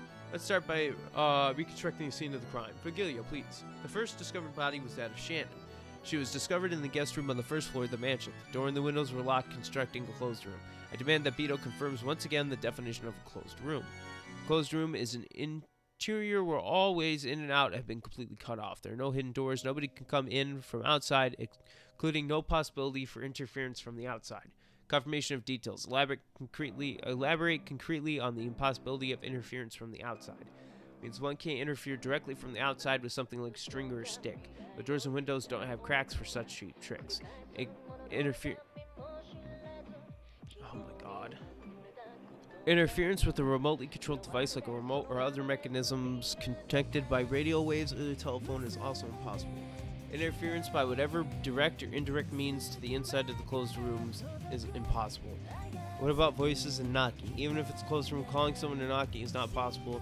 Decisions based on mutually willing communication don't contradict the definition of a closed room. Thereafter, this definition is called Beatrice's closed room definition.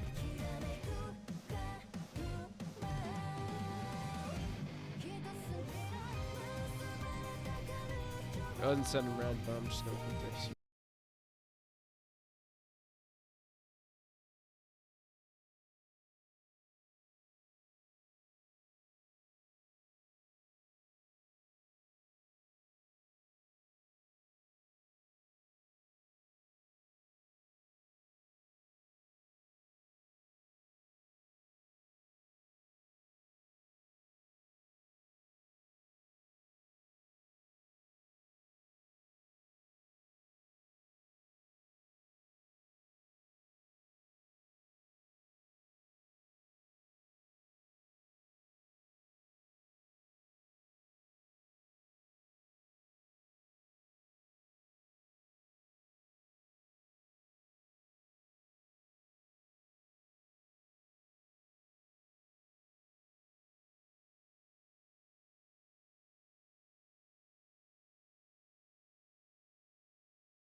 In the same kind of envelope, the key to the guest room on the first floor is discovered. With this, the reconstruction of the discovery of the bodies of the 6 is completed. At the place Cannon was, who was discovered last, was the key to the guest room where Shannon, the first one to be discovered, was. Huh? This? What the hell is this? Did you notice it, Badler? 6 closed rooms are all linked together. That's right, isn't it splendid? All the master keys and individual room keys are locked behind the 6 closed rooms. There's no way to lock the doors and windows of the 6 rooms without using a key.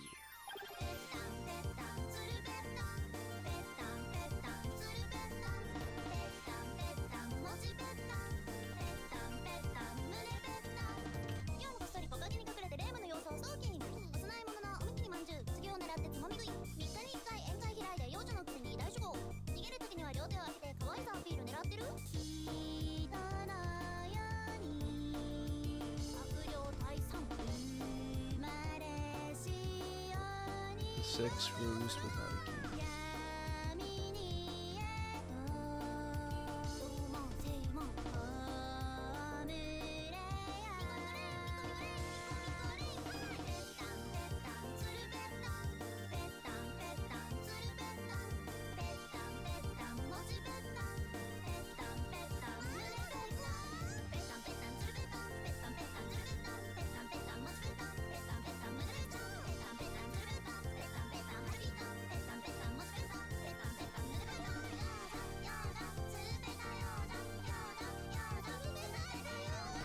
There you go.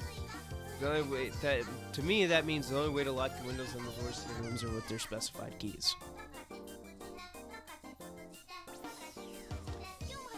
Linked together, they're closed rooms, huh? How crafty. What do you say, Badler? What's your move going to be? If you can't think of anything, should I show you how I pulled it off with some hocus pocus magic? Lady, your manners are unbecoming.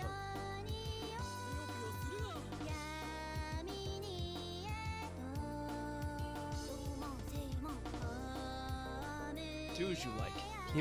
He may respectfully listen to your assertive magic exploration, but as for me, I will stick to my human exploration without it being influenced one bit by your assertion. I can assert my own. Virgilia, reconstruct the scene of the crime. I'm going to look for cracks in it. Understood. Are all 6 people dead? If someone is pretending to be dead and they just lock the door from the inside, this isn't a closed room murder at all. Not to confirm the death of all 6. However, with the devil's proof, it is impossible to deny the probability of a false diagnosis. That is to say, we cannot say that the possibility that Najo overlooked that somehow was still alive is at 0. Without intervention by the police at the crime scene, people's inspections are limited. In order to get a strict confirmation of the deaths, I recommend you demand a repeat. That's it, I demand a repeat. All 6 victims are dead. Okay. Kenzo, Genji, Shannon, Cannon, Goda, and Kurosawa.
This mic is moving a lot because I'm typing. They're killing me. Well.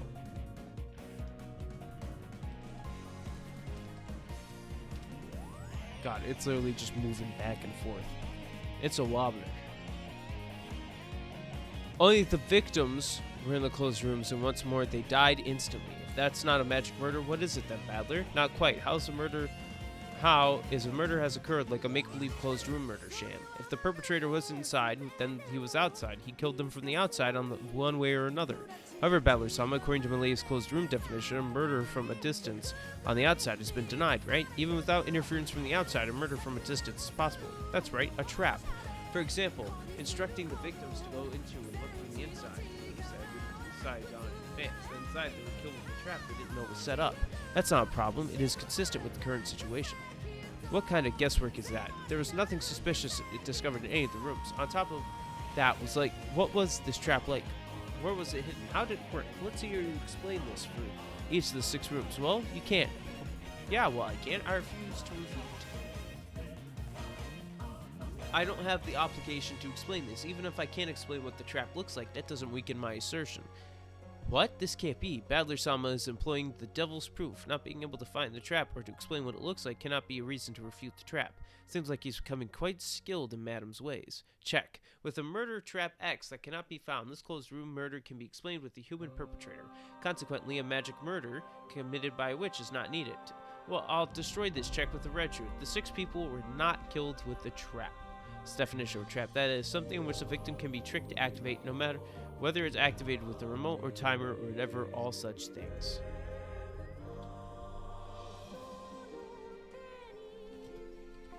Six people were not killed by a trap.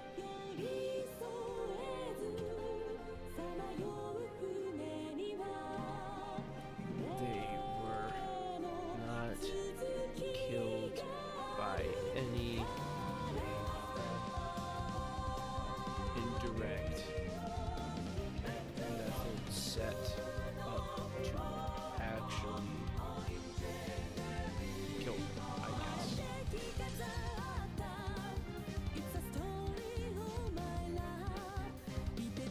What is, yep, read that. I think we can go with all contraptions that can accomplish murder without the one who set them up directly participating.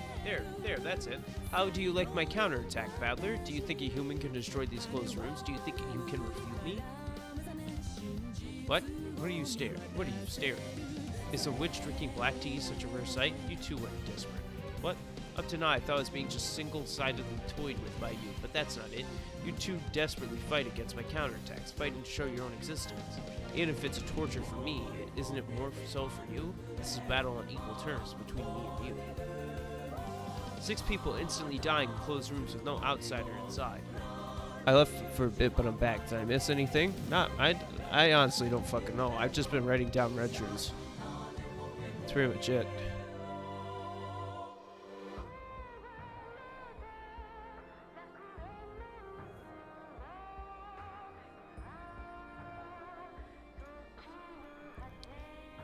Six people instantly dying. I'm at the first murder, technically.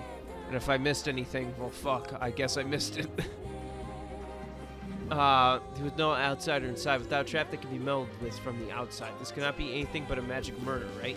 If this were the old me, I would probably surrender at this point. That's exactly why now I'm going to flip the chessboard. This is no good at all. It's not how did they manage to kill from the outside? It's how did it become a closed room after they died. In other words, what if we break down the 6 people into 5 victims and a perpetrator? If after going around killing 5 people, the perpetrator lastly entered a room on their own, locked up and committed suicide, these chain closed rooms are performed. For example, grandfather, who was told he only had little left to live, didn't hold his last moments dear and turned his own death into a message, or one of the servants did it by grandfather's order. Such motivation isn't impossible. The perpetrator committed suicide with an undisclosed motivation X is also a sufficiently explicable possibility. Explanation is a bit forced, but until it's been disproven with red truth, he has allowed such assertion. Exactly because this is a game of chess against which this powerful move can be used. This can't be going as far as to desecrate the dignity of the dead to produce a perpetrator. You're up against a wall. Not the wall, brother. If there's something you can say, go ahead and say it. Repeat, the 6 people were all murdered. Something wrong? The 6 were murdered, right? Isn't this a rather basic premise to confirm? I refuse to repeat. No real reason. Isn't a refusal the same as a resign at this point? Checkmate. The perpetrator was among the 6 and committed suicide after constructing the closed rooms. That's it. Wait, I'll say it in red. None of the 6 committed suicide. But that doesn't mean that they were murdered.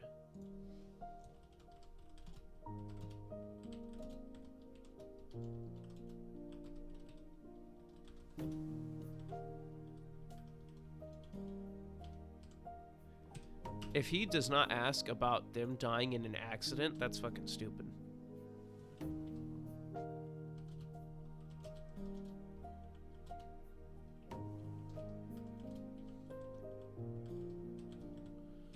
I like how I'm just writing down what I think is the meaning. None of the 6 killed themselves. Wow. That's what suicide means. Ooh. What is it? You can't say it? You altered the line you were asked you to repeat. Don't try to fool us. Instead of saying the 6 were all murdered, Beto changed it to none of the 6 committed suicide. Does that mean that there are people among them who were neither killed nor committed suicide? I get it. So this was the truth. Perpetrator acts lurking among the 6, constructed the closed rooms after killing the other 5. After that, his intentions were something like running away or hiding. He died in an unplanned accident and involuntarily turned this into a closed room murder. When the accident occurred, this is the truth of the first night. Checkmate. Damn you, do you think he could corner me like this? Do you think I would resign? I'll beat this stupid checkmate into oblivion as many times as it takes my direction. None of the 6 died by accident. Okay.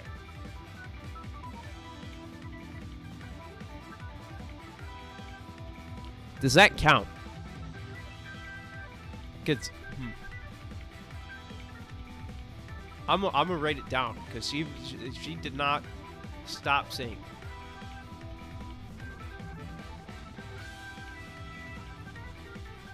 She didn't stop saying it, essentially.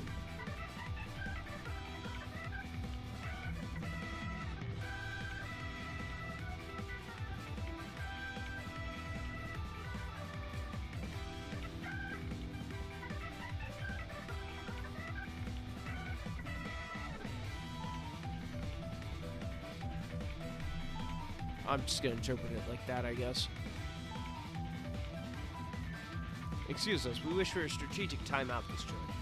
Please excuse this delay on our part. This way, my lady, please calmly count to 100 in your head.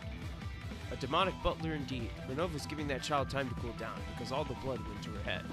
That child readily sacrificed some major pieces to refute your check, just for the sake of it. In this war, the first night is just a preliminary skirmish anyway. That child mistook the time to retreat. So, in the end, my check was valid. If that child had spoken in red, the check wouldn't have held. But in a losing battle, it's important to retreat, and that child would luckily strategically admit defeat here in order to prevent future losses. So just one step further would have made it impossible to retreat. Sorry for making you wait, Battler-sama. I came to resign. I conceded the victory of the first night to you. Like predicted. Even if you resigned, in the end we couldn't disprove each other's explanations. I guess that makes us even. I think we can call this a tie. I don't need your sympathy. Are you the kind of person who kicks others when they are low? I'm not, unlike yourself. My, what a difficult master. Even if I won for the time being, my explanation was full of holes. Even if I could develop a hypothesis with the fancy X in the battle with the witch by employing the devil's proof, realistically I have no idea about the who, why, and how of the crime in these linked closed rooms. If the perpetrator was among the 6, as by my hypothesis, is the crime finished with this? Or else, is the perpetrator among the 12 in the guest house? Boring. I was boring you, Beatrice. It seems Madam's friendly verbal exchange with Battler-sama and having a clever conversation is not enough. I just realized something.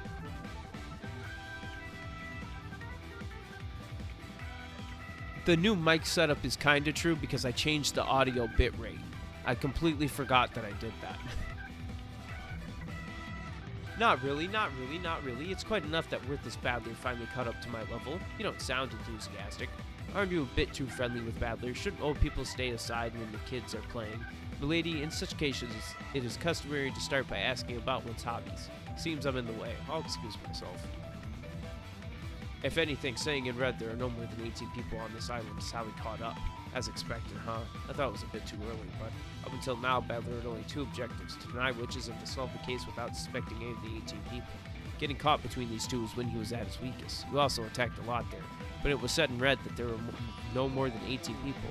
Badler-kun started becoming prepared to not be able to keep from suspecting the 18. I wonder if I got too careless because last time was such a complete victory. Indeed, this time to you it seems to have become a much more difficult game. I will give you a free hint for this closed room set, but only if you can make a blue truth about it first. I will respond to it with red. Let me finish this chapter first. Master, give me a hint. Give me some hint that will argue down Badler too. I can't do that on Badler's ally now.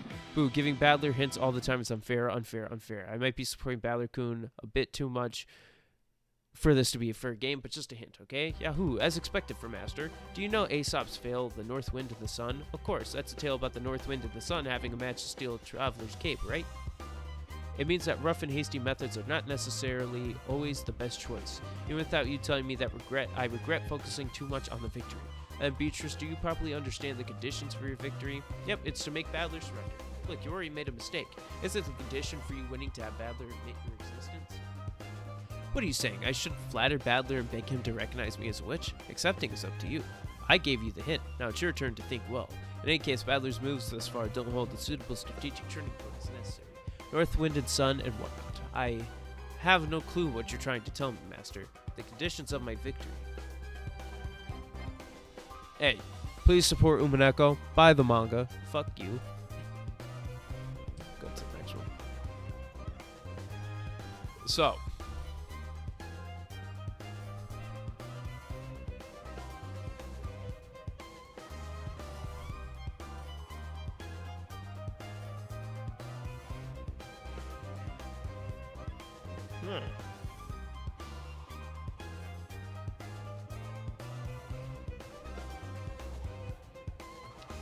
This is gonna take a little bit because I'm trying to form it in my head how this would even remotely be possible.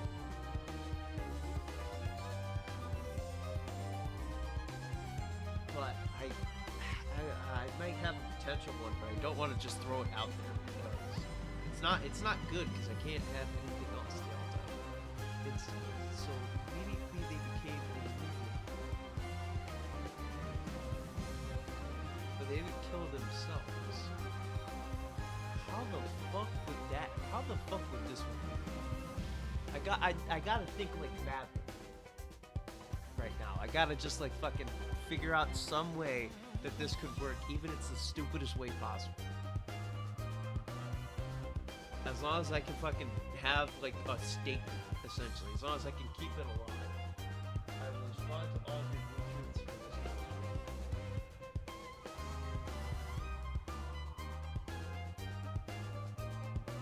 How would this be possible?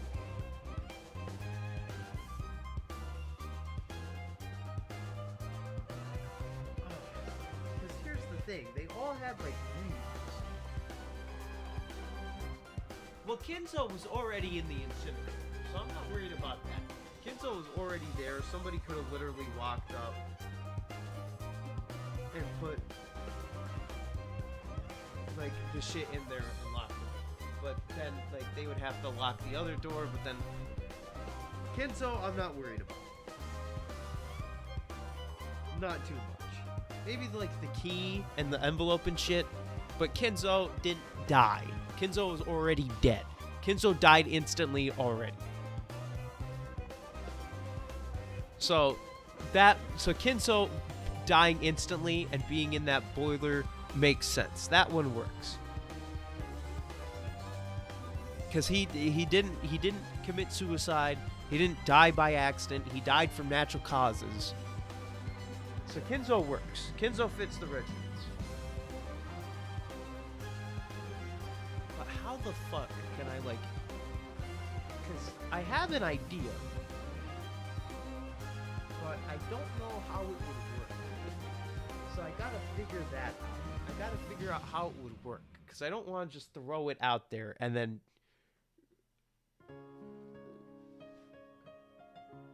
Here, you know what? What if I fucking try and find something? Do I not? Okay. What if I...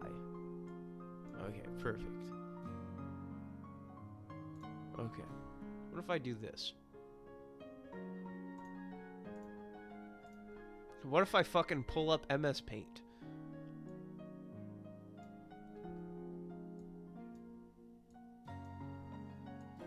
Oh, that's not what I wanted to move. Oh, I'll move my webcam. I'm gonna be down in the corner. So, here's what we got, right?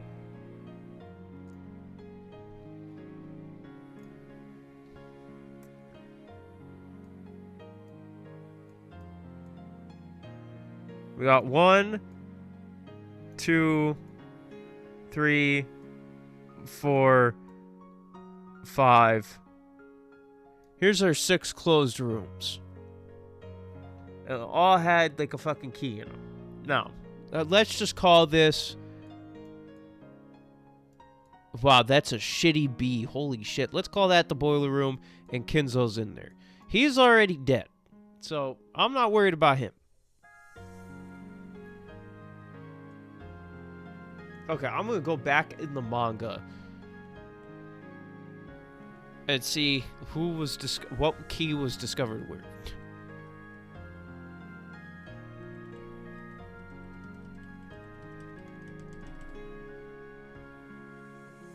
Okay, well, okay. So, boiler room went to chapel, which had KA, if I remember. That was KI. Right? Cannon was in the chapel.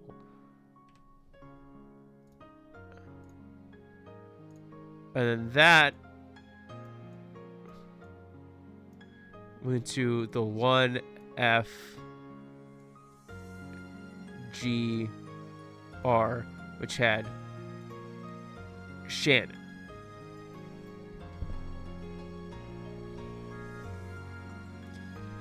I like how I'm fucking drawing this out. Okay, so who else? So Cannon went to Okay, so Shannon went to Kumasawa.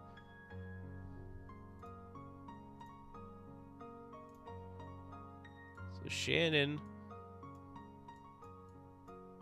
went to Kumasawa. Then Kumasawa went to Goda.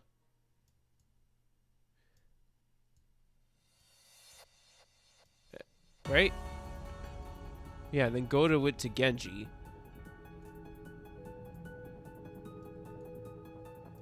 And then Genji went to Kinzo. What rooms were they in? The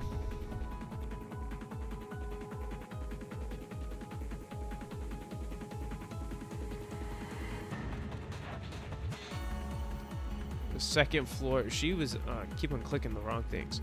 She was on the second floor guest room. So they had to go to a bunch of different fucking floors.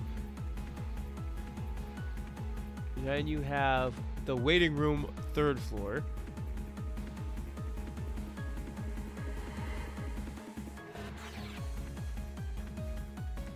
Three FWR, and then, as far as I know, from what I remember, the DG S. So 2F. D G.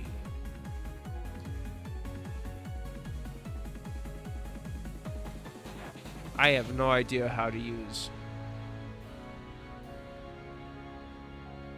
Microsoft Paint. Okay.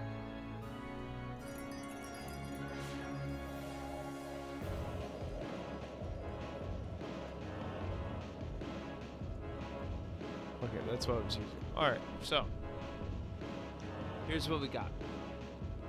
Kinzo's already dead by this point. His ass is probably already stuffed in the fucking incinerator. Now,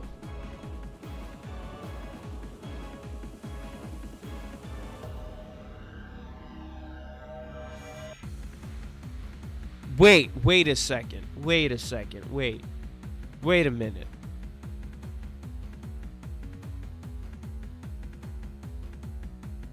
Wait a minute.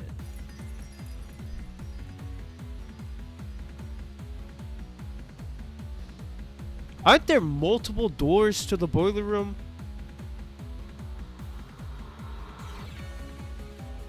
And all are those doors locked? That's the main question. So let's say you have door number 1, but then there's also door number 2. If that one's locked, but this one wasn't, they could just exit through that one. All the doors. Okay.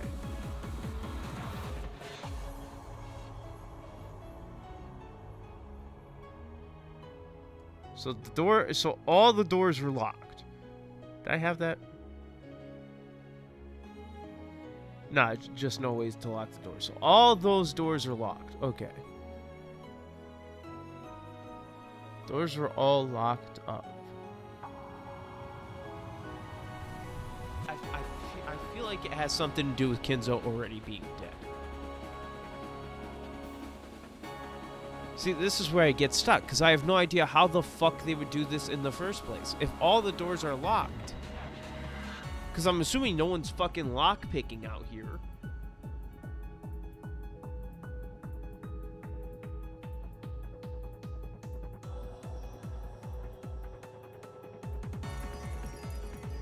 So is it with the keys or doors?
I'm drawing fucking blanks.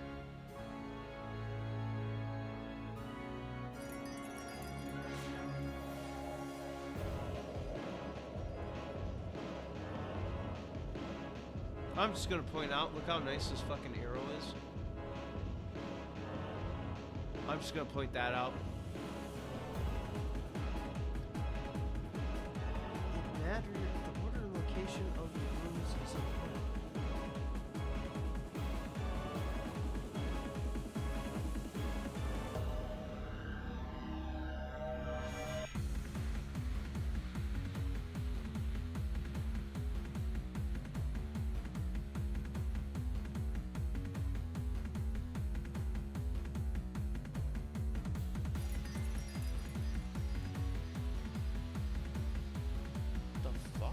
So the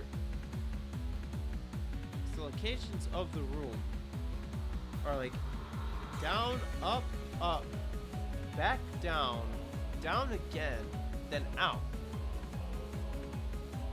So it's like a fucking pyramid. Pyramid of the fucking Illuminati. That's who did it. The fucking Illuminati. Here, I'll even draw it in the fucking corner for you guys. The fucking Illuminati.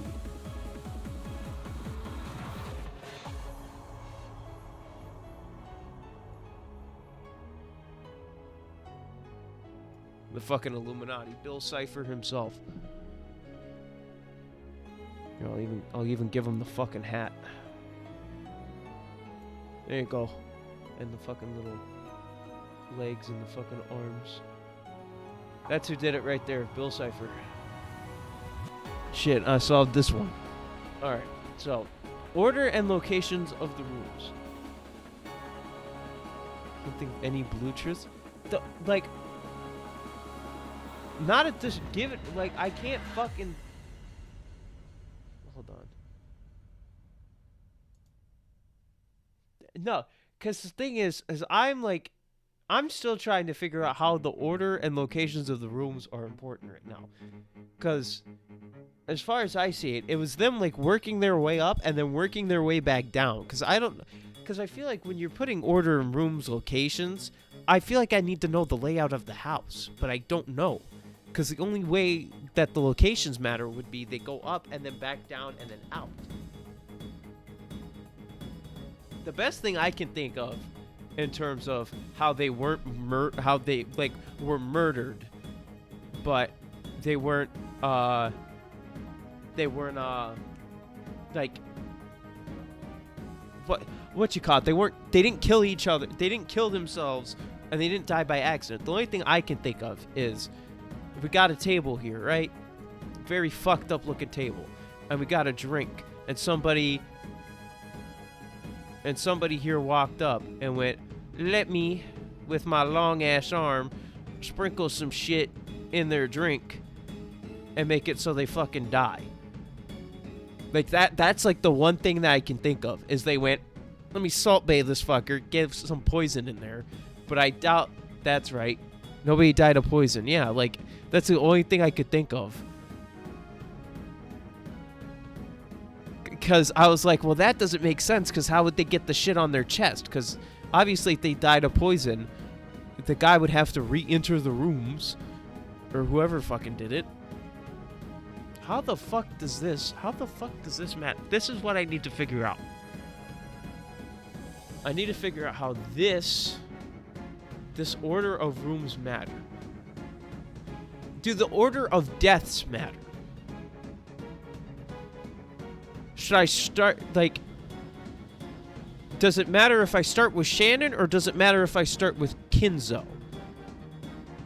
Or is it just the rooms? Or is it the order of deaths as well? Is it all the order in importance, or is it just the rooms? They found Shannon. Okay, they found Shannon, so we need to go off of Shannon first. They found Shannon. They broke the window. Because they couldn't enter it. They smashed the window. They entered Shannon's room. They looked like, oh, she's dead. Grabbed the key, went upstairs, opened Kumasawa's room, found the key, went upstairs, opened Goda's room, found the key, went back downstairs, opened the room, went back down more stairs, opened the boiler room, then went outside to the chapel. All the doors were locked. The only room they were able to enter was the parlor, because it's the only one on the first floor.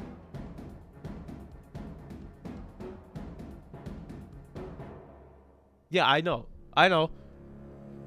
They got the keys, so they unlocked everything. So the only room they were entered could be Shannon.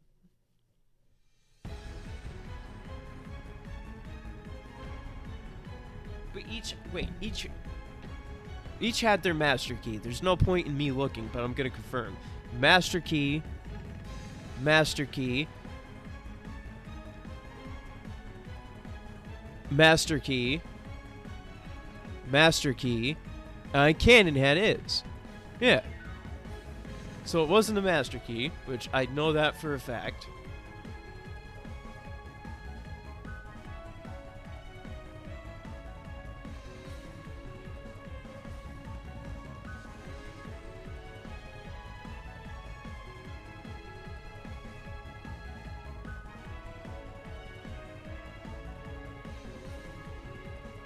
So Shannon had to be first. Because there's no way they could enter through anywhere else. So Shannon had to be first. So for some reason, Shannon was number one. So she had to be... I'm in the wrong fucking thing. We're all truly locked until they're unlocked by the family members, yeah. Let me grab Russ. So Shannon undoubtedly was always going to be number one. So they could have had any other way, but Shannon would have to be number one. And then they went and unlocked everything else because they found the key that Shannon had, essentially. They got the keys. But they specifically put the keys the way they did on purpose.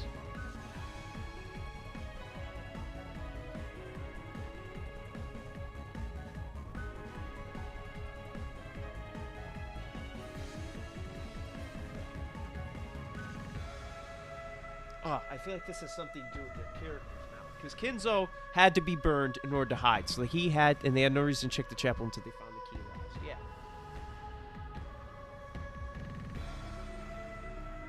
So this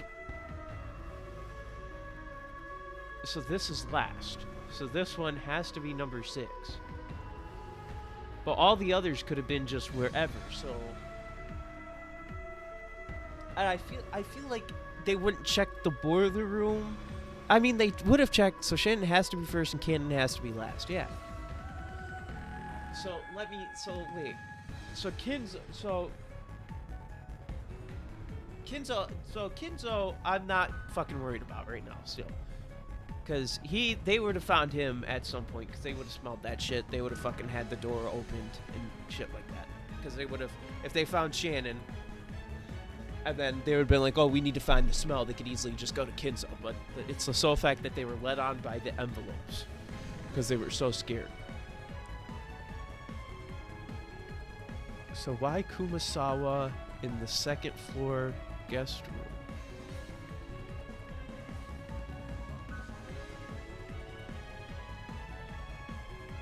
So why the guest room? Dignified guest could be Genji. Why would Goda be in the waiting room? Because he was a chef? That's kind of fucking stupid.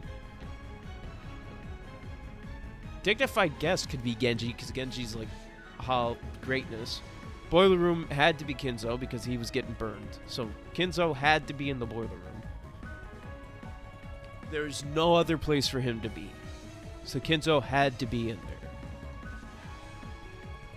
If they wanted to make it seem like he was one of the 6 that died, they would have to have the key to the boiler room. So what made them decide the boiler room was going to be number 5?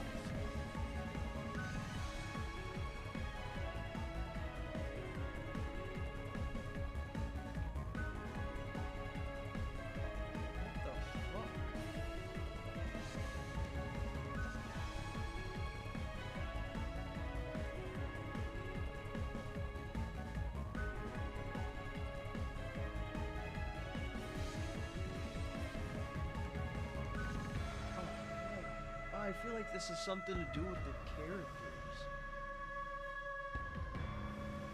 It's not just because. It has to be based off of the characters. Boiler room had to be number 5 because Kinzo was already dead and Chapel 2 was placed there. Yeah. I got that. I know Kinzo just had to be... Kinzo is just there, so he has to be there. And since nobody checks the chapel, it is easy for them to just throw that shit there. But what's throwing me off is why did they do Kumasawa, then Goda, then Genji? Like, why specifically those? I feel like all 3 of those could be interchangeable. I'm really not getting this. Like, I have no fucking idea why any of this is important. I don't know if it's because I just don't know. I'm not a mystery-solving kind of guy, I guess. Why the fuck is it important that it goes Kumasawa, Goda, Genji? It's not fucking alphabetical.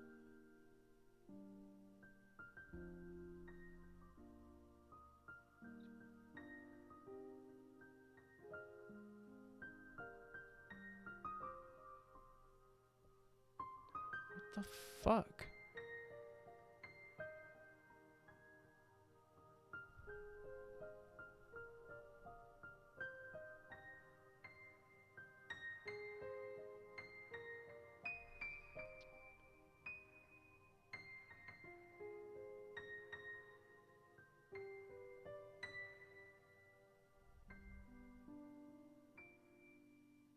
I don't know the positions in the house. To me is just first, second, third floor. I don't know where the fuck they're at in the actual house.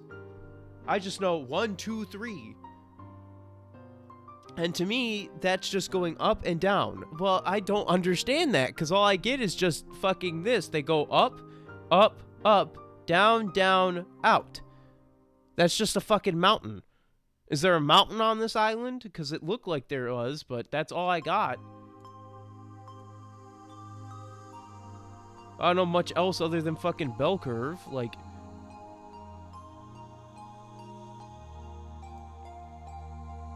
Cause all that is to me is just they go up, up, up, down, down, out.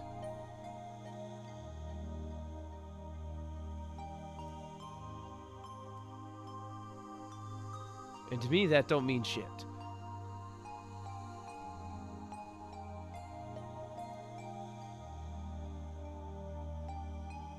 Okay, I can give you the most important hit then. Then go ahead, because I don't even know if I'm going to get that one.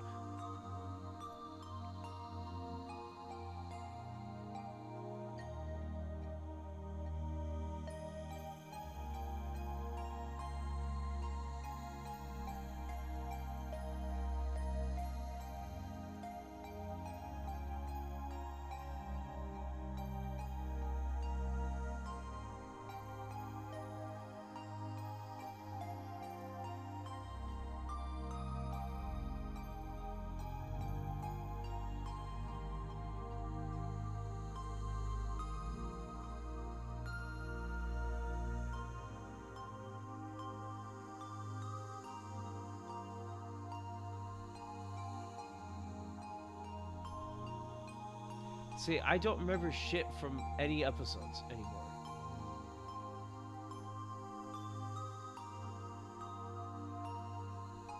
No human on the island, living or dead, could have killed Cannon.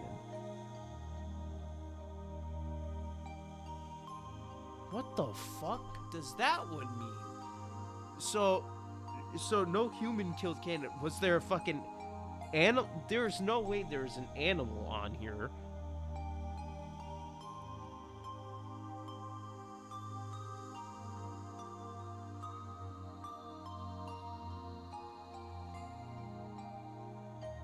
What did he fall? Like, no, because it wasn't an accident that killed him, so he didn't fall. Nobody pushed him because he wasn't an animal. Because a human didn't kill him. The fuck?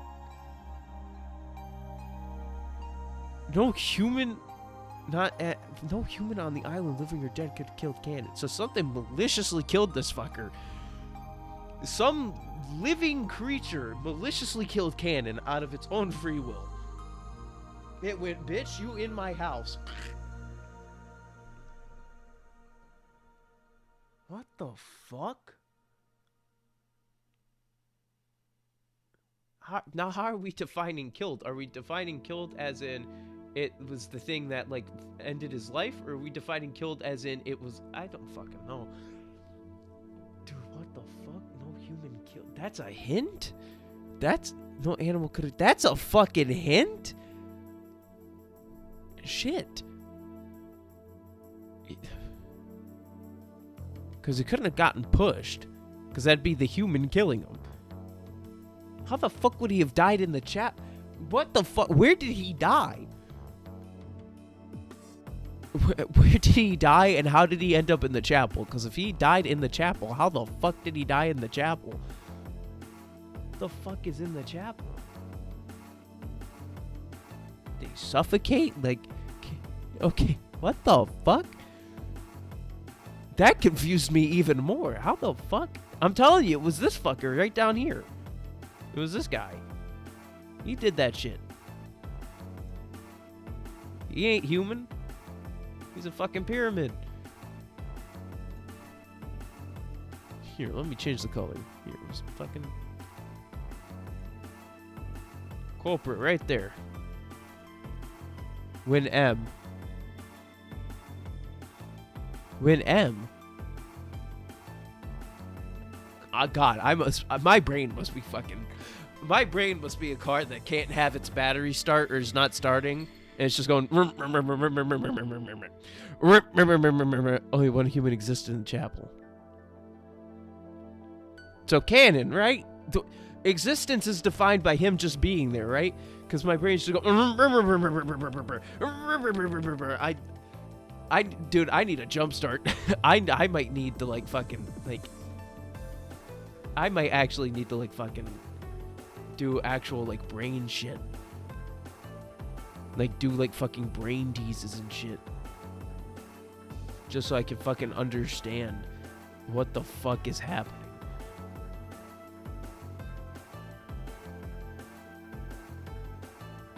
So wait. Cannon died only one. When M. When M.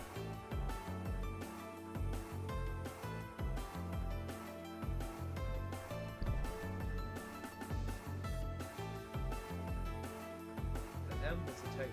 Okay. Cannon died only one human existed in the chapel. Like nothing is like fucking clicking right now. The only thing I can think of is still poison. Like, cause he was killed. So how the fuck was he killed if it wasn't suicide, it wasn't an accident, it was murder? But he's the only one fucking in there. Did they shoot? Did they have a sniper in the fucking window just perched going, target locked and sighted for destruction? They gave him a take the dog to hell and shot him? Like, there you go. That's my, for some reason, someone had a rifle on this island out in the typhoon.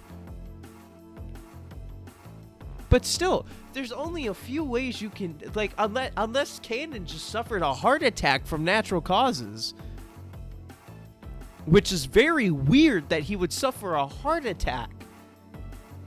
Unless Cannon killed everybody and then died from a heart attack in the chapel because God showed up and went, yo, homie, what you did was kind of fucked up, man, not gonna lie. Cannon's death was purposeful. The fuck does that mean?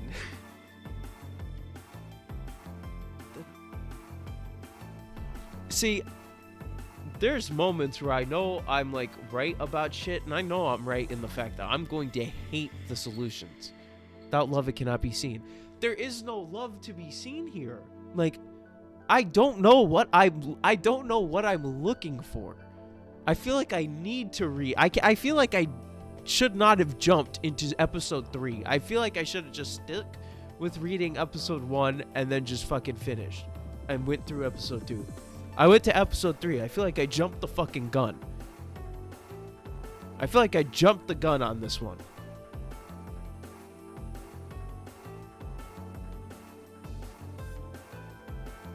Love game in episode 6 is important here. Oh, I haven't even finished their love game. I haven't even finished the love game that they were in.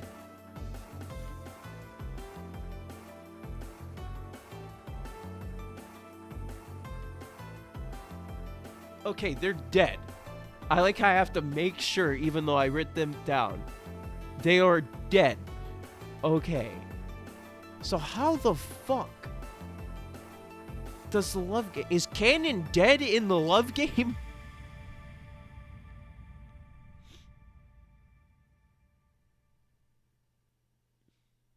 Somebody applied electroshock therapy to Cannon.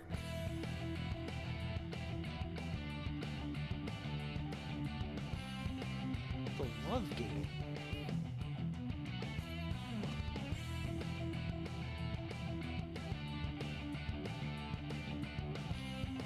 I feel like I'm the one kid in class that is special, and you cannot get him to fucking answer anything. He's just sitting there going, I don't know. God, I thought I was good in school. Shit, this is proving me fucking wrong. This is a whole different level. This is a whole different level of shit. School did not prepare me for this one. The love game is important in this one. So Shannon and Cannon are... But how does... I don't see the fucking connection.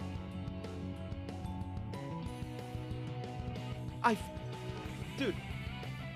You put up like all the images I need, and you're just handing me the string going, come on, you can do it, and I'm going... And I'm like going for the right answer, and I just deviate immediately and pin it into the wrong thing, and you're like, no, that's not where it goes. Oh, okay. No, and I'm dancing around the one thing that's right here that is so fucking obvious at this point that I just can't get it.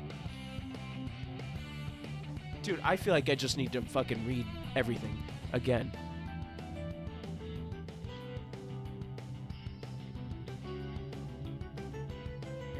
What the fuck am I not understanding? Shannon can't.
Himself. That's the only reason why I could think Cannon would be in the fucking chapel in the first place. But then what would have killed him? I didn't even open this many cards. And motherfucker is just... Dude, literally... Ozzy's literally here, handing me free samples. Literally handing me millions of dollars. And I'm just throwing it out the window. He's going, what the fuck are you doing? Invest this shit. What are you doing? The only way I can equate Beatrice to Cannon is that Beatrice and Cannon both felt trapped, I guess. Same with Shannon, maybe. They both felt trapped.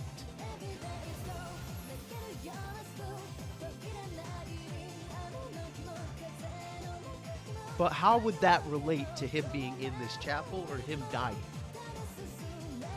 They felt trapped.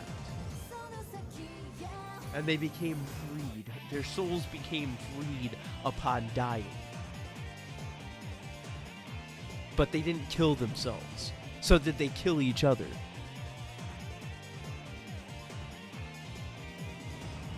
Yeah, I got that. I'm saying that Beatrice in 1967. You said it relates to Beatrice in 1967.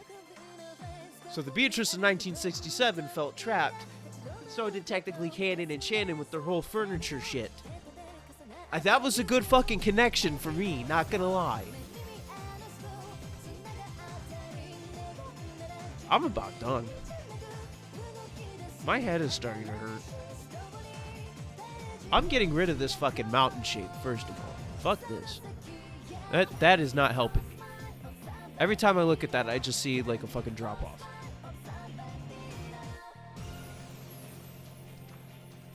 My predominant theory, right afterwards, Kinzo gave a baby to Natsuki. But this was 19 years ago. I'm gonna fucking punch some shit.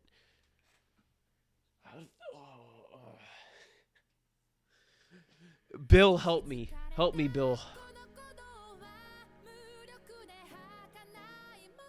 Give me, like, the fucking Gravity Falls journal or some shit, please.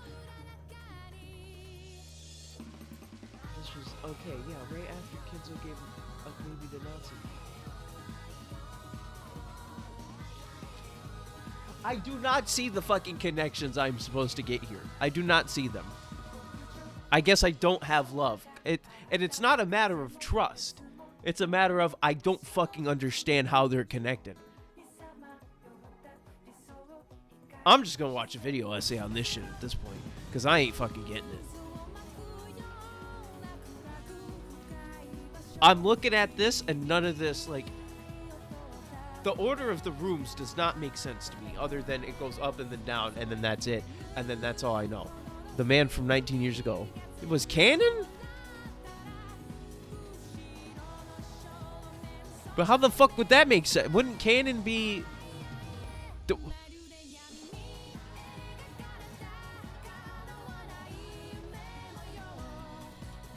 But... I don't... Okay, if... What? So, how old is canon? Is canon 19?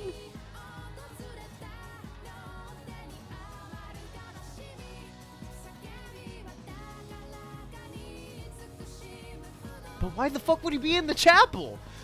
The chapel to me makes no fucking sense. So, it...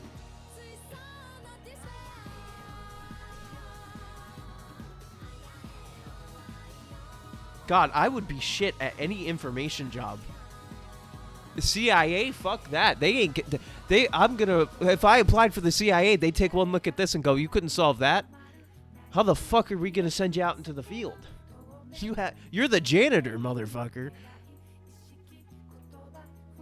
So, the chapel's only important because it's outside the mansion. But then how the fuck does Leia... But why the fuck was he in there? They didn't fucking move him there. They had to call him there. So why the fuck did they, like...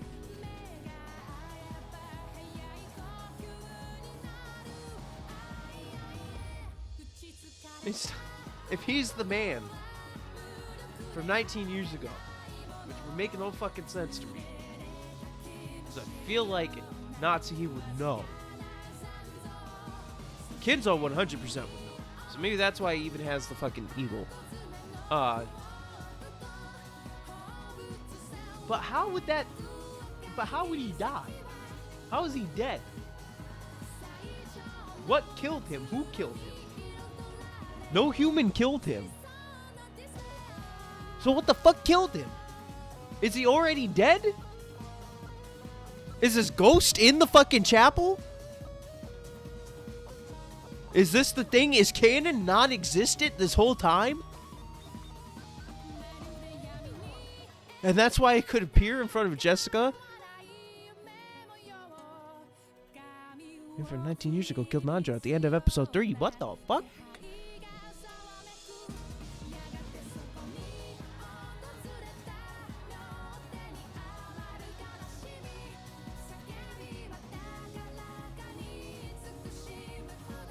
The man from 19 years ago. Well, it's not Badler. Who the fuck was alive? It has to be not somebody who's alive. Unless this is a fake canon. Does canon not exist? Have I been lied to this entire time? Now I'm forming conspiracy theories.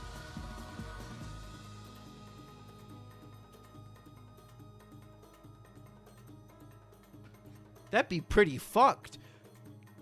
Because I'm gonna be honest, but it has to be someone we know. We've had to seen this person because that's how these fucking novels work. It has to be a character that we've met at the beginning. So it can't just be a new random character they're inserting. We've had to have seen him. Is Canon faking his death? Is Canon killing people? Wait a minute. Is Canon killing people because he's the guy from 19 years old? But wait, that doesn't make sense. Because Canon is confirmed dead. Who the fuck is killing people? I feel like I'm back at square one. I don't think you're going to be able to get me to figure this out, my guy. What the fuck? Why? Okay, I'm going to have to test something next stream. I'm going to buy an energy drink and see if an energy drink can get this. I'm going to buy, like, fuck. I'm going to buy motor oil and drink it.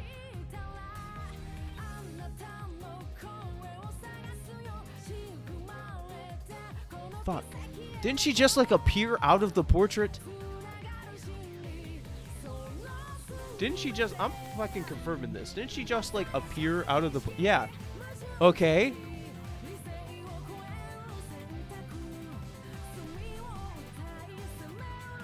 Okay, open new tab of episode 2 just in case.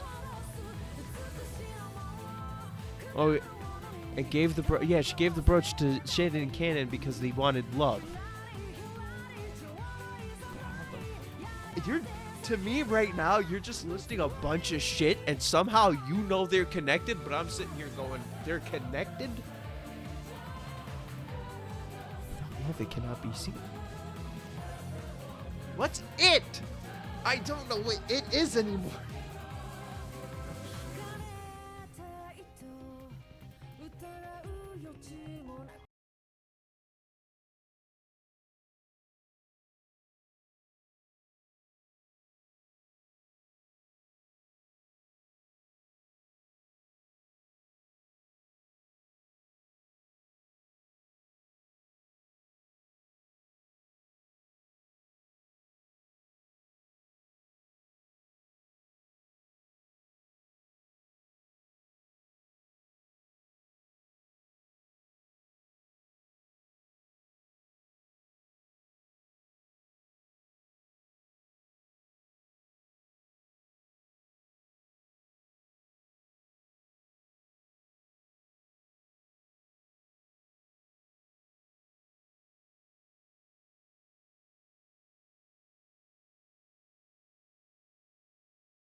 The cars ran for 5 seconds, and we're gonna try it again. We're getting the jump start.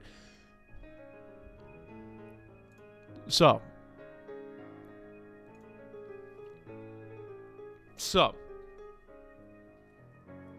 Because people see Beatrice because they... So, are people see... So, do Cannon and Shannon not...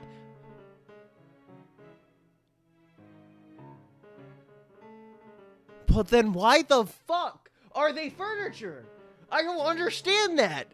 I still You know, I should have gotten a hint on this. I should have gotten a hint on that. Instead of everything fucking else.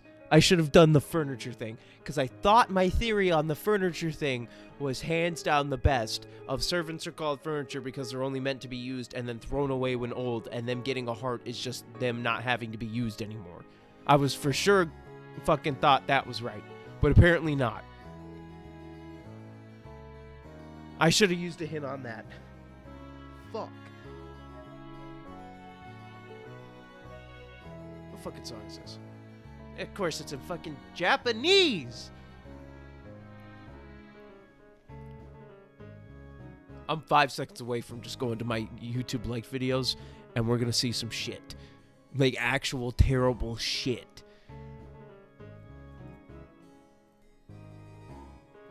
Because that is a video idea that I will do, potentially. Hopefully. Maybe. Maybe right now. I wanted to do it for the last hour, but I've been stuck on this fucking thing. I want to see like a penguin and a mouse together from an anime. Wait, what the fuck is that? Is that a... I don't know. I open Twitter and I see that. Fucking why the furniture thing? Why is that? Why?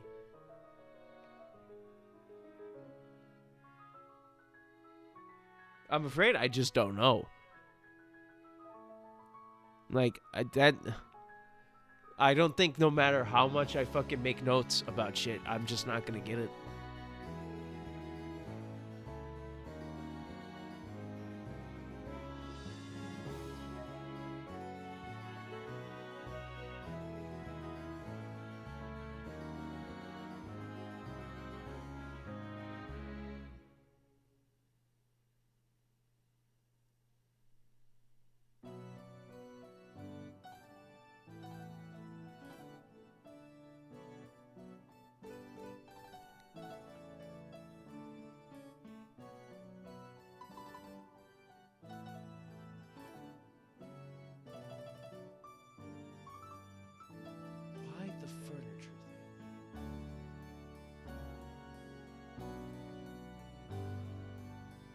After you get the red shirts at the end of episode 6, you'll get it. Episode 7 spells it out for you pretty much. Motherfucker, I just you gave me all the puzzle pieces for this shit, but I don't you gave me all the middle puzzle pieces, but I haven't even built the fucking frame yet, so I have no idea where the middle ones go.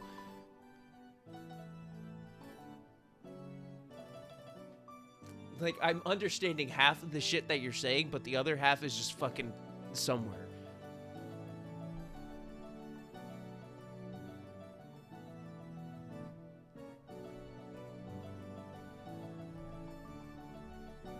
You know what? I think I'm good. I don't think I want to fucking try and figure this shit out anymore. I have this saved, so I can go back to this anytime. Like I said, I will be reading the fucking manga. Here, I'll show you exactly. I have this saved, so I'm going to read the fucking manga at some point as well. So I'll continue reading it. This is not going to stop me from not reading it. I'm just going to start back where I was at episode 1, just so I can just so I can fucking actually pay attention to shit. And I will. You passed this in way earlier, also. Did they mention a the only 2 promises I fucking saw were down here. It's the only 2 things I saw that could involve a See, this is the thing. I'm not looking for it in like a line of dialogue that's like this long. This game is too intelligent for me. I can't fucking do this shit.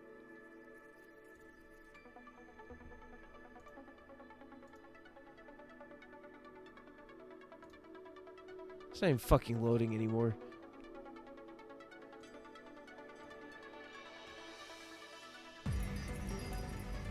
I gotta resize this fucking thing.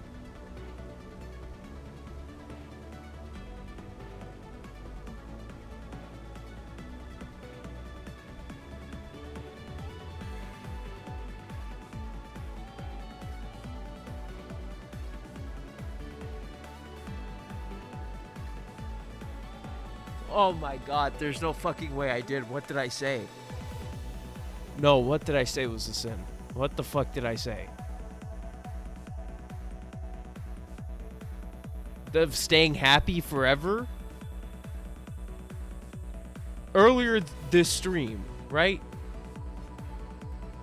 You're gonna have to remind me. Because if I said what it was, that means I got the fucking answer and I deserve to know what it was. This isn't something like bullshit where you can go, oh yeah, you had the theory, but you threw it away. No, you need to fucking tell me. Because I had it. That's the thing, is I'm expecting this game to be more complicated than it probably is.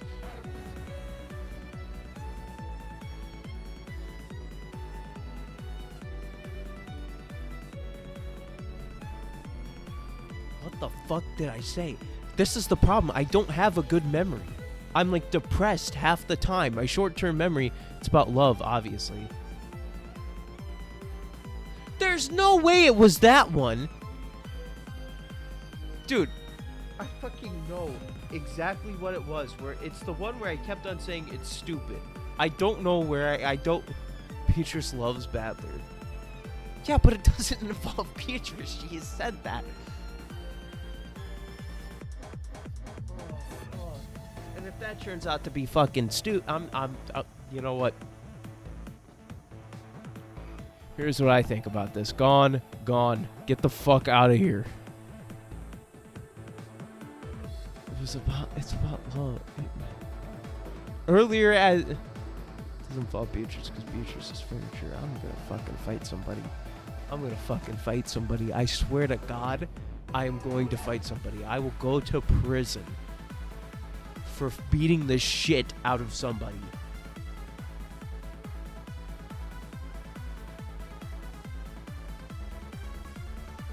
This stream is done. I'm done. Involves the real human that Badly met. See, here's the thing. I don't know where the fuck it was. I'm gonna find this shit. Hold on.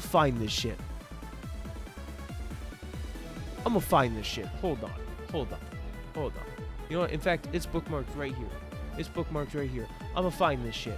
No. See, I was reading this shit. And I was like, that's interesting. That is fucking interesting. Was it here? Where was it? I will find it. It might take me a little bit, but I'll find it.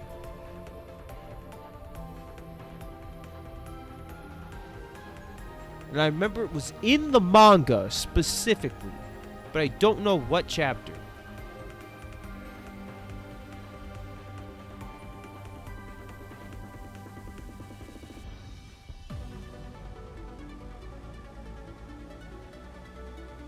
I think it was in the manga.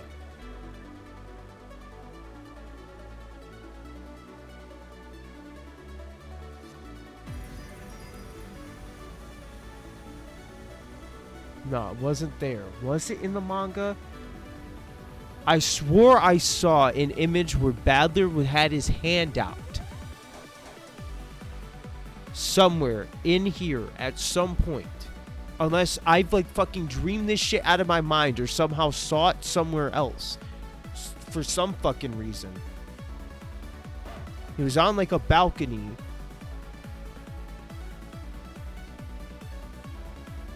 But it was just him mentioning that he hasn't been there for a while. I thought.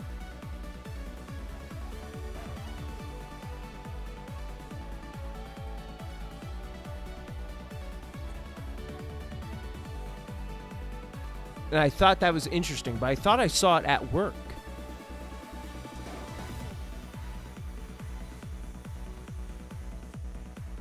So I didn't think it was anything that I saw on purpose.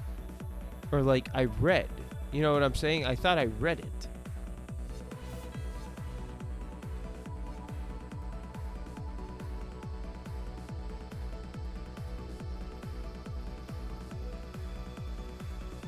I swear to God I saw something like that, and it was in the manga. Where the fuck would I have saw that? I could be going insane. My fucking brainwave, you're having an epiphany.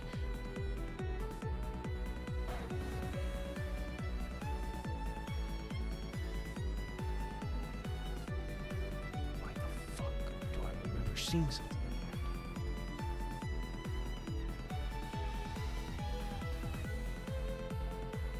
I'm on to something.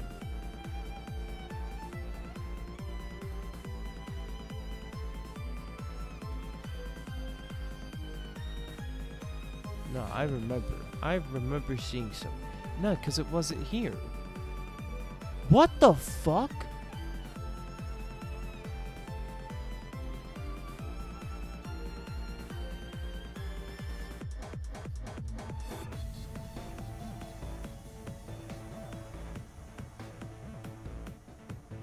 Maybe I accidentally saw it somewhere else. How the fuck would I have, though?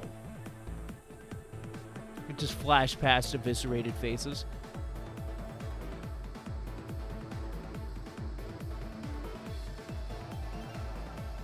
I swear. You know what? I'm not gonna find it. I don't think. I feel like I would have passed it by now. Well, this was a stream. What the fuck? The next stream, maybe next Sunday. I don't know what I'm doing, though. So, we'll find out.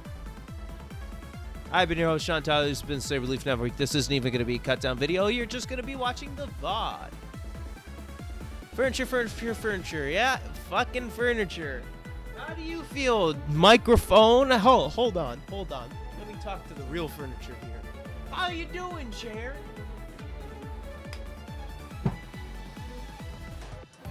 Hope that was very loud for you people. Goodbye. I am out. Do shit.